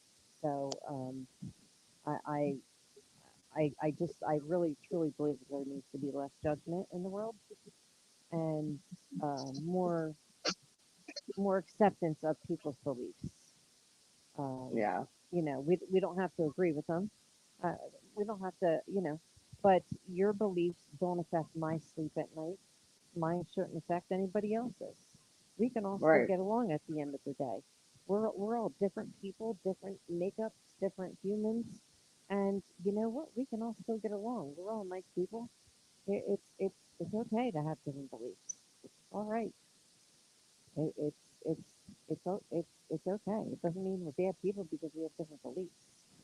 You know, I I I knew that I would get along with you, and I came on wanting to let you know what my connection is to Kentucky and why I feel strongly about jobs being taken out of America, because I truly feel very, very, very strongly about coal miners losing their jobs, oil that's able to be produced here, and we're not doing it. I feel I just feel very strongly about, we don't need to be getting oil from other countries. We don't need to have coal miners losing their jobs. We don't need, we can be providing so many jobs here in America, and that will make the economy strive. And it's not striving right now. And that's what needs to happen. We need to be back getting our economy striving again. I don't want to pay so much money for my damn yogurt that I eat every right, night. yeah. So, um, you know, Well, I think, uh, Jonathan, I'm sorry, I agree with what you were saying, and I appreciate you coming up. I do. And I hope, you know what, I do hope that I'm wrong. Like, I hope either one of them. I don't give a shit. Like, because I'm not really like they're not impressing me at all. I just sit back and I'm like, really, this is the best we got, no, a right? lot of Like, people have that opinion. Summer, a lot of people have that opinion. I've watched many interviews where people say, "Listen, does it have to be?" And from what I'm seeing, Biden's going to pull out. Biden is going to pull out, Well, and it's going to be Kamala. From one thing that one thing I am excited, and I don't know how this is going to play out. I don't know if it'll be this term, it'll be next term, but I do believe Andy Bashir, which is the great governor of Kentucky, baby, and hmm that is one politician that I will stand 10 toes behind, yeah, for sure. I really like Andy a lot. It's pretty amazing when you can be a Democrat governor in a red state and get, yeah, like find ways to work enough with the people to be the governor 2 terms. So he's a good person on showing that he does try to meet on both sides. Because he believes in people, and not everybody always agrees on both sides with some of the decisions he has to make, but can't make everybody happy. But I do think that I think this is just, and I hope who knows, we'll see how this plays out. I know today, I think his family said, now what I did read where his family said that if the doctor recommends for him to pull out because he's gotten COVID, then he'll do it. I read that actually just a little bit ago. And okay. so if that is true, I think that's kind of, I have to ask myself like, did he really get COVID? Or are we just going to use this to, do whatever is about to happen? Because I don't trust anything they say, none of them. Me Um, either. Yeah, you know what I mean? Like, I don't. They could be like, "Summer, the sky's blue." I'm like, "Nope, motherfucker, I'm gonna go look for myself." yeah, I um, I believe his Go ahead. mental capacity is declining, and Well, that's the co- obvious, right? and the Anybody that's COVID worked would be the around. perfect opportunity to Well, utilize. that's what I was kind of thinking. And Yep, so there have been some governors that have been some names thrown around. Like I said, Andy's has been thrown around. I do know that, supposedly, they all went out and, talked or whatever. I don't know where that's going. Um, but I don't know. I thought until I read that article just now, I figured they would wait, he would run if they won. Because I will say there now, people don't need to count Democrats completely out because there is, as Gina, a friend of mine, said the other day, there is a whole wave of blue people that just really ain't saying a whole lot. They ain't saying shit, and they're gonna show at the poll. yeah. Because the year before to go around just kind of wore some people out, and they just tired of arguing. So they just not saying anything. They're not making social media posts about it. I know a lot of people like that, and they're going to show up to the post. And then there's people on both sides that because I do a lot of work down in Frankfurt. I've been able to be amazingly honored to be able to help with some legislation, which led into some laws and different things like that. So I've gotten to know people down there, and I mean, there's people on both sides that hey, I'm going to vote the opposite, or whatever.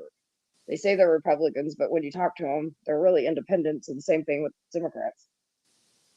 Which I don't see a problem with that. I think you should keep yourself open because just because you like one candidate, you might not Well, like the next one. and really, the humane thing to do is to not just vote for your party. It's to vote for who is the best candidate. Now, that's what I said in the Exactly. beginning. That's what I vote. yeah, I do not vote party. I I vote missed the person. beginning.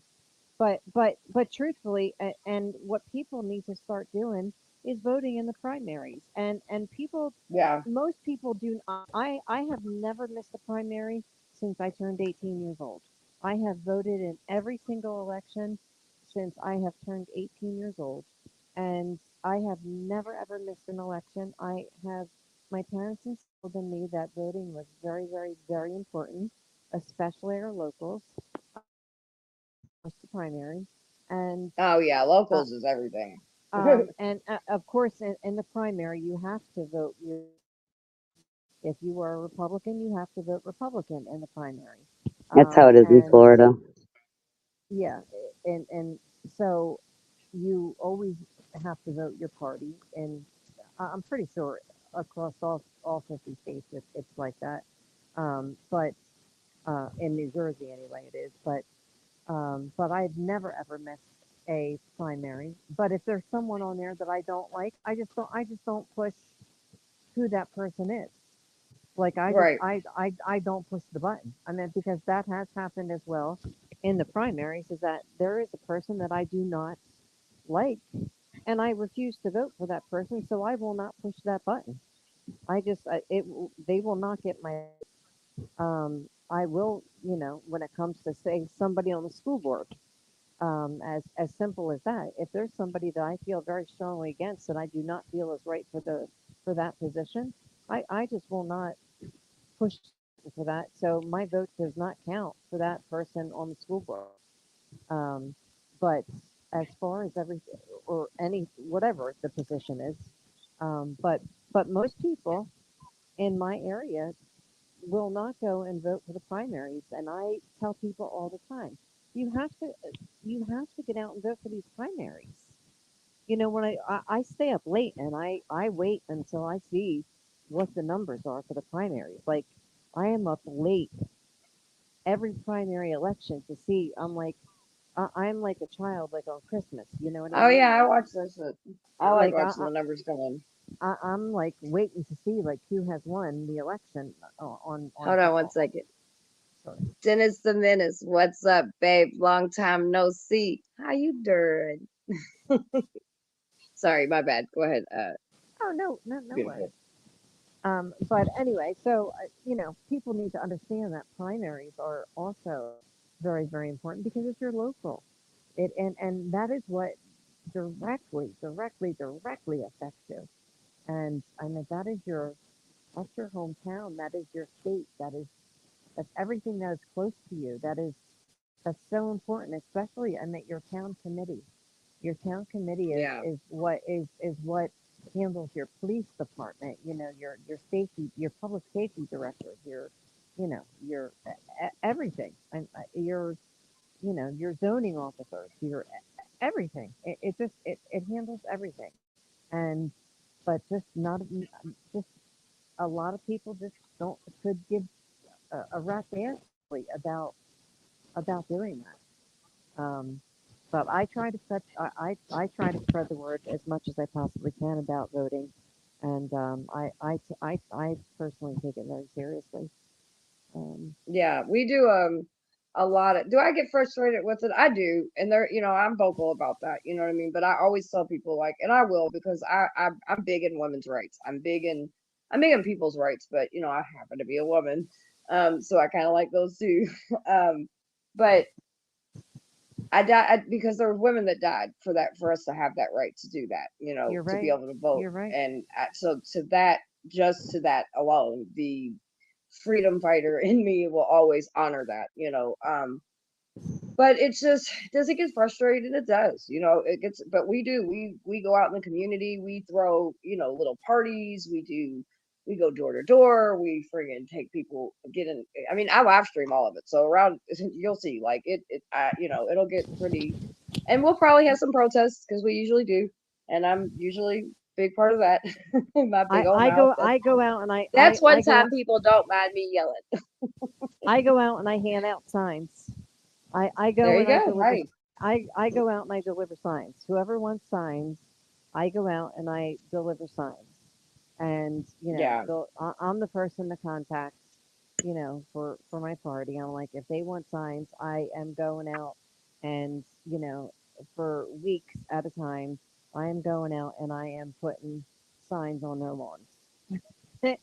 I'm like, they'll contact me and say, hey, I want a sign. I'm like, okay, do you just want me to put it on your lawn? You want me to leave it on your door? The time I am driving around putting signs, wherever they want them, So Right. I'm, pretty involved. And Right. I really wouldn't have it any other way. It's something that I take pride in. I feel like I'm doing something. I feel like that I am, doing my civic duty, and Yeah. I am making somewhat of a difference somehow in some way. I don't know how, but I feel like in some way I am. And Yeah, well, you know, you are. You're most definitely are. And and that's like even with our streaming, that's kind of how a lot of my streaming started. We have a thing called 502 Streamers here in Louisville.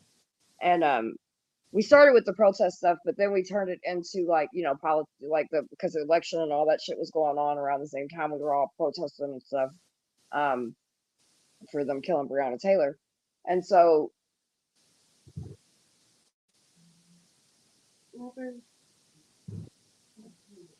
Hold on one second.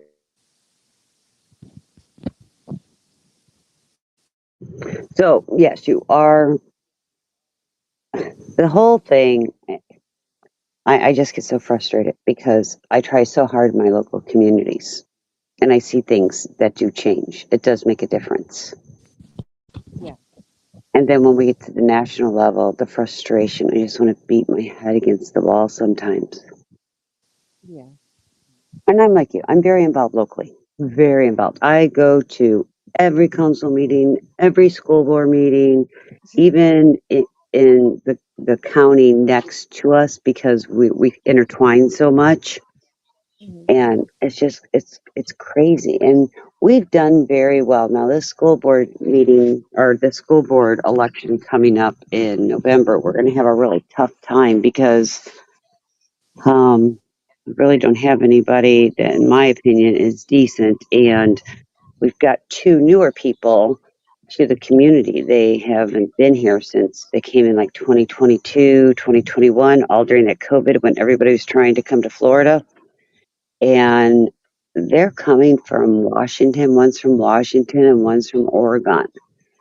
And I have a really tough time. You know, I've been here almost 20 years. I have a really tough time. You get these new people coming in from whole new states. And now they don't know the struggles we've had in our schools for right. the last 10 years. Yeah, And now they want to be a school board leader. I, I, Yeah. I just have read about the struggles that you guys have had in your schools, and I couldn't even imagine coming into that and getting involved in that. Well, and I that's what makes me nervous. yeah, I can imagine. And then Well, I'm and like, that's why I don't. Sorry, y'all. My husband had stepped out for a second. no, that's But fine. well, like the streaming stuff, we started like when it gets closer and closer, and everybody starts doing their meets and greets and all that. We do a lot of streaming, and we'll come up and we'll go up right up to the politicians and talk to them, and ask them all the questions like people in the chat and stuff want to hear. Because one thing that we noticed in 2020 when we protest was a lot of people were frustrated, a lot of people were tired. They knew it was affecting them, but they didn't understand how like it all worked, right?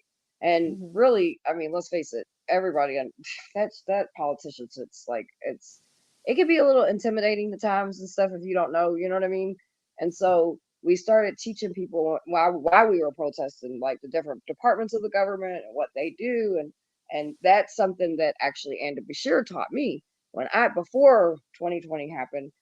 I started doing the anti-human trafficking work, and he was like, I want to show you the power the AG seat holds, because like I was able to work alongside in some of these cases and different things to help victims and to give a victim like a survivor type of um, testimony type of thing or whatever.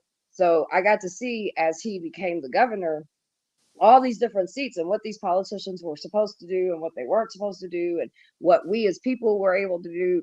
And I didn't learn from like YouTube or school or anything like that. Like I just learned because now the person that's the governor, I was lucky enough to be able to see that shit. And so yeah. when Daniel Cameron came in or Mayor Greenberg or any of these other people that come in, I'm like, hold on, wait a minute. Y'all not doing what the fuck y'all supposed to be doing. And so we started streaming that shit. So we teach people how to do it.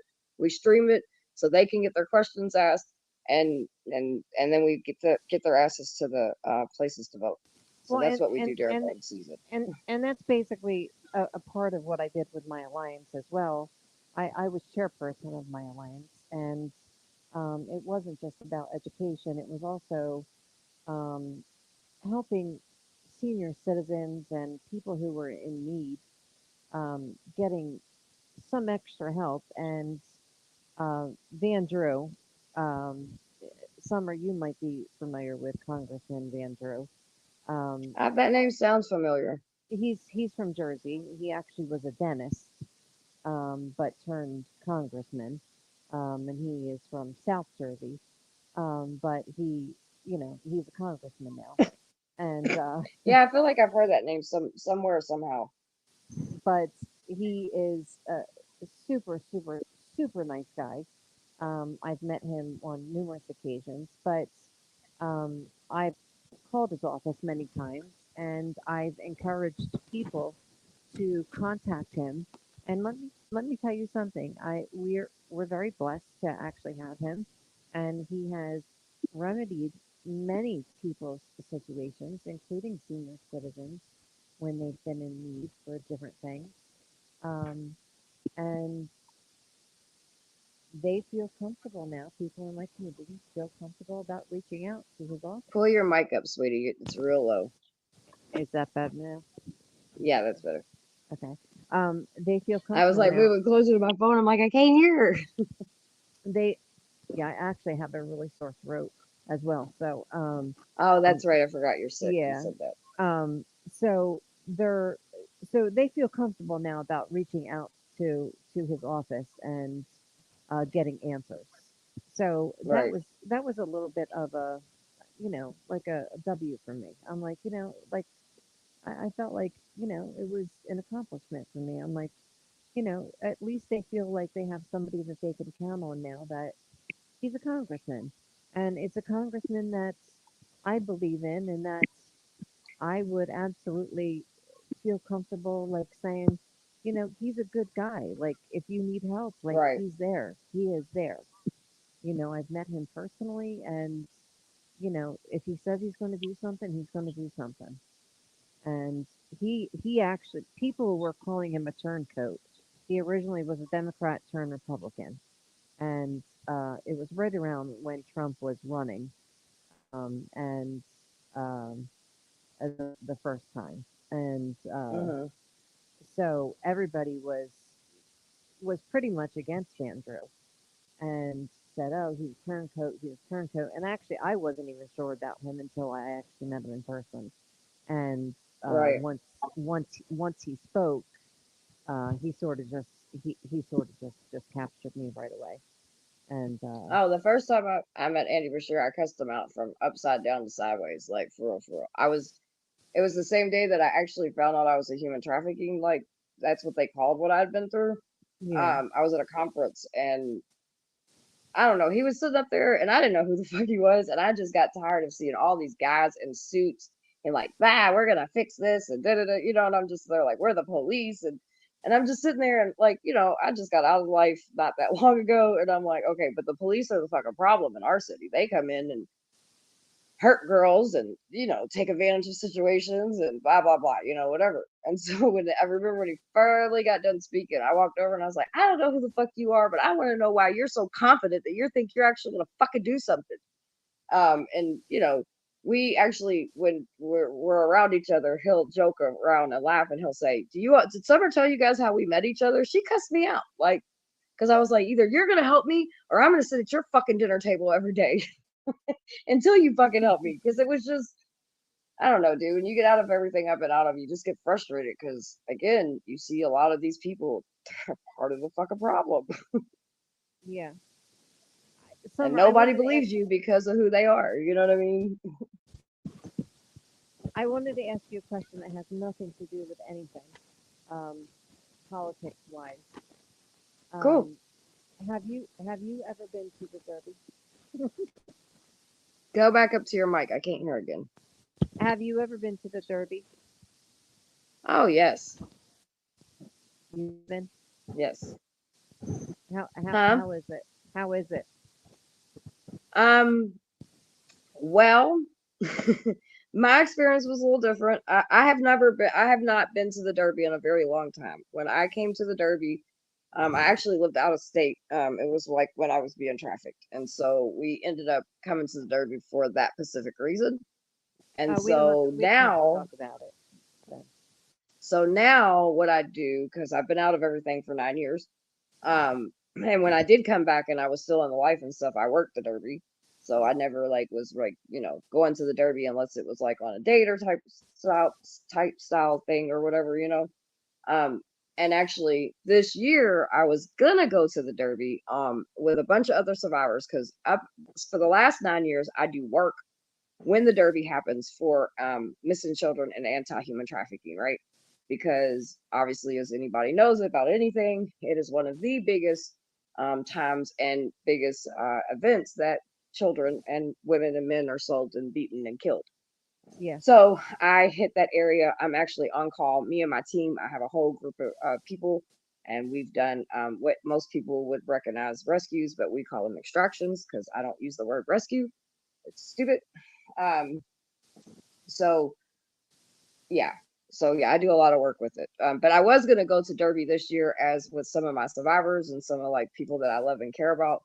But I've been through a lot of shit the last couple of years, and so I got killed a little bit from all the stuff that I went through that outside of outside of all the shit I went through in my life.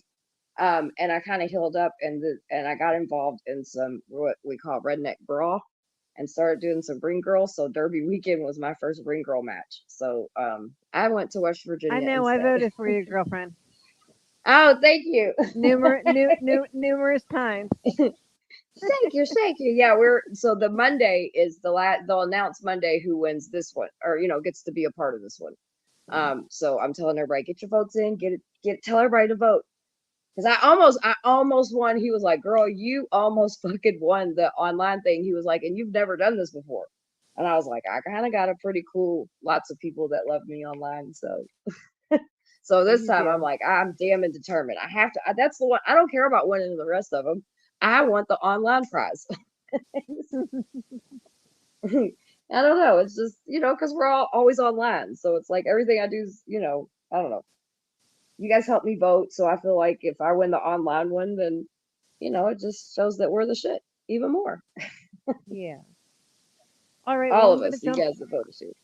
I'm gonna Yes, jump off of yes, here because my mic is and my throat hurts. But thank you for having me up, and thank you, panel.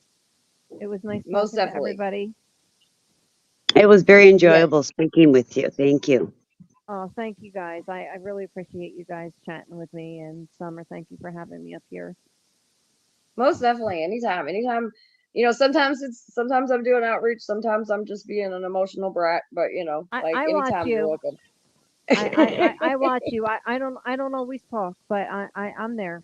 I watch you when you're doing your outreach, Ah, and thank you. you're always appreciated, and I commend you for everything that you do. Ah, I well, really I admire you. ah, thank you, beautiful. All right, I will Well, talk to until you guys. next time. Yes, absolutely. I'll be in the chat. Okay. Thank you. All right, take care, everyone. Okay, Miss Summer, I really need to go. Yes, I know. I love you. Thank you so much Well, no, it's for coming up enjoyable. and yeah, it was a little. It was a great. It was. This was a great show. I can't believe we've been on for 5 hours. This is insane. It does not I even feel know, like five right? hours. Crazy. Hey, we But I guess covered a that's a good lot of show, right? stuff. Yeah, we covered a lot We of stuff, covered. and everybody was Yeah, involved. it was great. I think that even in our passionate moments, it was still amazing. Everybody, the chat. Shout out to the chat. You guys rock. Yes, For love being you involved guys. and just talking. And Daniel, I want your ass on panel one night because I bet we can have some great conversation. Um, Right. Christine, thank you so much for helping me out tonight and just being up Well, here. thank And you for Pete, having I me. know your pumpkin is like, bitch, it's past midnight. What are you doing? I know. It's like my pumpkin. Where's she at? So I'm gonna let you go and get you some rest because I'm off tomorrow, so I might bug you again. We might Okay. maybe we'll do a game night. Oh yeah, we That'll could be do that. fun. Yeah, we Yeah, we'll got do a game night. How about Jackbox now. Saturday? I know we have Jackbox, you guys, so we're gonna do a game night soon. Yeah, All that'll right, be love you. fun. I'll talk to you Okay, soon. bye. Bye.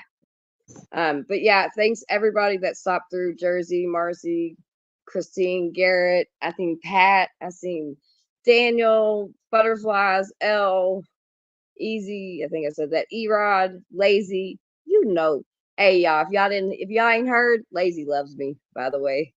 Um let's see. Jonathan, most definitely Stick. Everybody, thank you guys. This really was a great panel. Great conversation. You can always go back and listen. I did not even know we've been on here for 5 hours. So I really, really Marcy, next time you gotta jump up because you're a great conversation too. Maybe you can join us on ladies' night. We're gonna have a ladies' night soon. I'm trying to get this new job schedule down and everything, but we do in a week. Let's see, I want to say a week and a half we'll be going to Oklahoma City, you guys. Woo woo! Your girls going to Oklahoma City. Holler. Make sure y'all get y'all's votes in, and I will see you all tomorrow. I don't know. I think I'm going swimming at some point, so I'll probably go live or something and chat with you guys for a little bit. Holler, everybody. Also, vote for my girl Tiffany and keep an eye on her because she will be boxing. If you go to the Redneck Brawl YouTube channel, her match with the girl Cupcake or whatever, she's fighting her. Yeah, go show my girl some support.